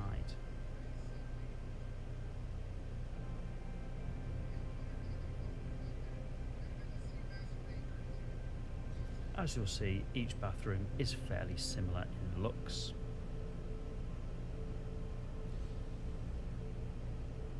And then moving towards the... You wanna know what jail is? I know because I went there once for 17 days, county, right? At night, it's watching, I don't know, not watching it, but you can see it. Watching, like, I don't know, 200 blankets become tents or whatever. It's disgusting. Everybody's jacking off in the entire room. I hated it. That's what jail is. Oh yeah, they're adding an engineering gameplay loop, so you're on a big ship, you're maintaining the engine while the pilot does tolling maneuvers. Yep. Rear of the main deck is the cargo area. Like during the day, and don't ever go to jail. During the day, they just threaten you, and during the night, they all masturbate for 8 hours. Don't go to jail. The large cargo area in the center is a deployable ramp which will take you to the surface. There's also an elevator and a ladder to the upper deck. Finally, right at the back of the Hammerhead is the rear turret. Now looking at the upper deck, moving from front to back. From the elevator, which goes from the amidships position up to the upper deck, you enter into a corridor. There's some component access.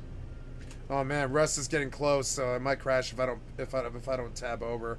Oh, you can tell it. Rust just totally gets to dominate my Windows for some reason. I don't even know why like Microsoft was okay with it, really.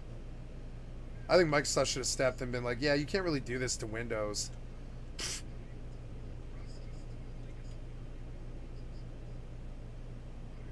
Look at what it does to Windows.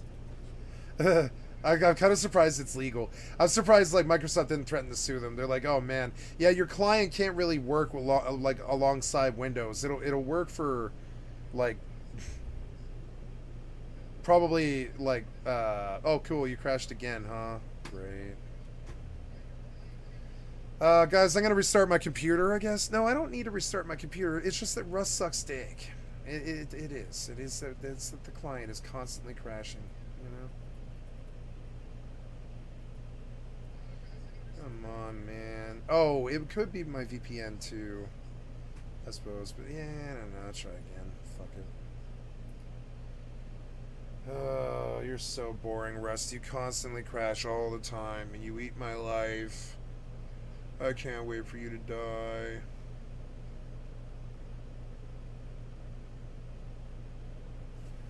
Come on now. Did you load or whatever? I don't know. Did I tell you to load? I don't know. Go.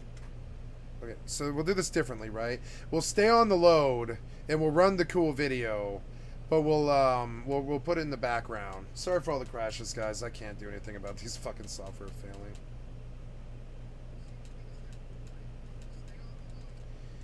The library, the history. And then you get to the mess hall. Inside the mess hall, you've got what you might expect. You've got a table with seating around it, canteen-style shelving, and some. Let's go give Rust its There's lead also like a horse. One of the few you know? windows on the hammer. Let's go give Rust its load. And then on like the an errant front side child. of the mess hall, there is a small storage cupboard. Fucking bad program. Moving towards the back of the ship on the upper deck takes you through to the engineering section.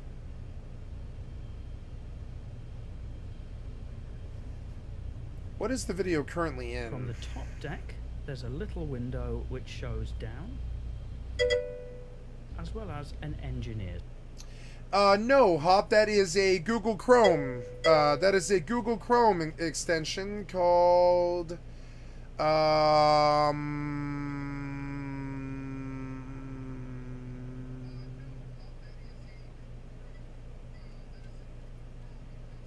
Oh, my tablet's on. I didn't realize. I told my tablet to mute. Come on, man. Piece of shit. Sorry. See how the tech just attacks you and fails all the time? There you go. So,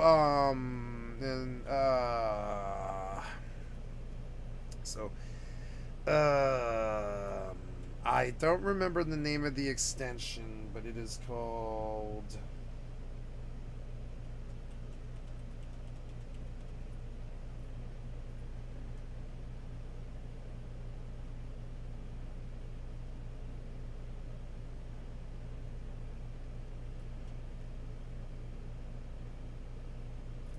It's a Chrome extension called Floating for YouTube. And I'm going to link it in the chat here. And the way that you make it work... Okay, Windows was incompetent and didn't do my cut. I guess... Oh, it did. It was just the chatty was slow. I think the TM symbol messed with it. So if you Google floating for YouTube, you can get a video running all the time, like my stream. You can get my stream running in the top right corner if you want. And you can play your games all the time. I've done it for like, I don't know, 5 years or something, or what, I don't know, like 3-4 years, something. I don't know. Yeah, and that's all you have to do. You see it pops an extension in the top right. Looks like this little music symbol with 3 lines on it, and it's actually a Chrome extension. It's like Google themselves designed it, I believe.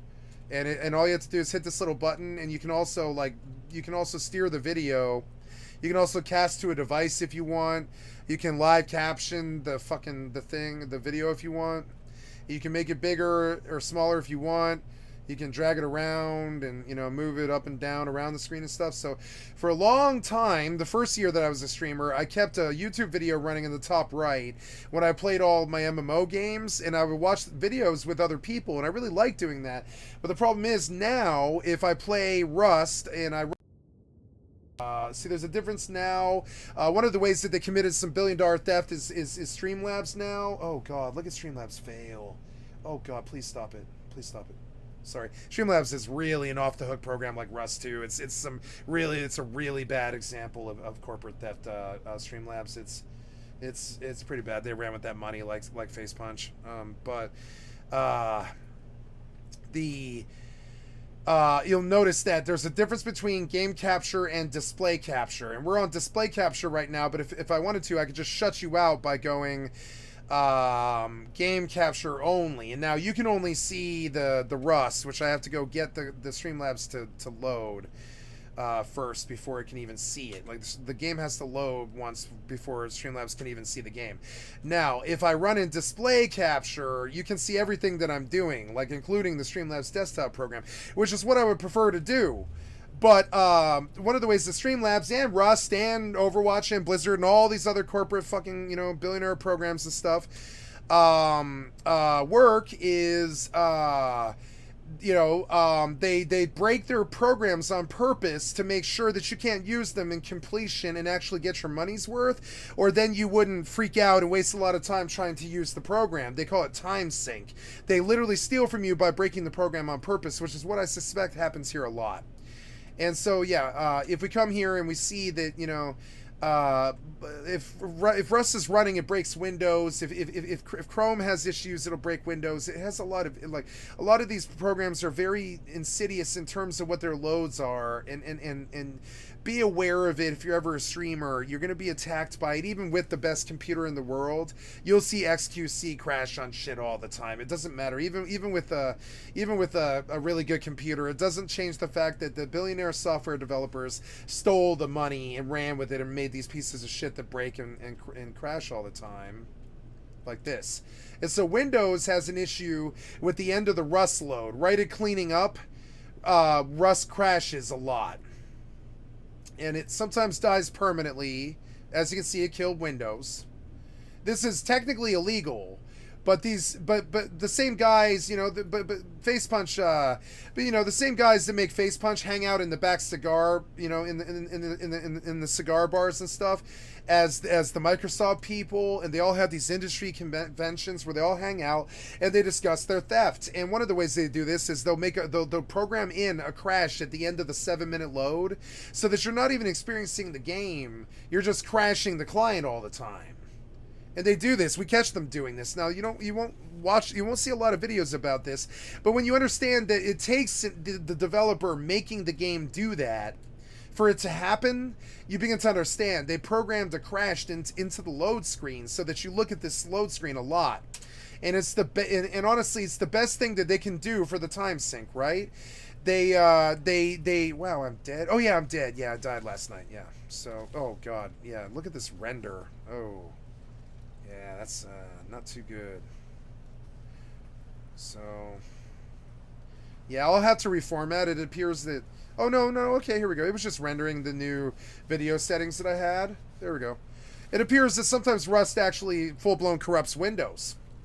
I full-heartedly believe this, but I full-heartedly believe that Rust corrupts Windows. I believe it actually unravels Windows. I full-blown believe this. Oh, VPN and proxies are not allowed. Okay.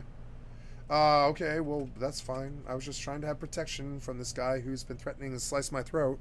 But apparently I can't have that on Rust because Rust is more powerful than your protection. It must even force you to be unsafe. It must take over your life. The client must crash all the time. And you can't have a VPN because you can't be safe when you play Rust. You need to be really vulnerable to the hackers who are threatening to kill your family. You really should be really vulnerable to the hackers who are threatening to kill your family, quite literally, because you play Rust. Yeah, I really, really like Face Punch. Let me tell you, I think they're such a good company. Yeah.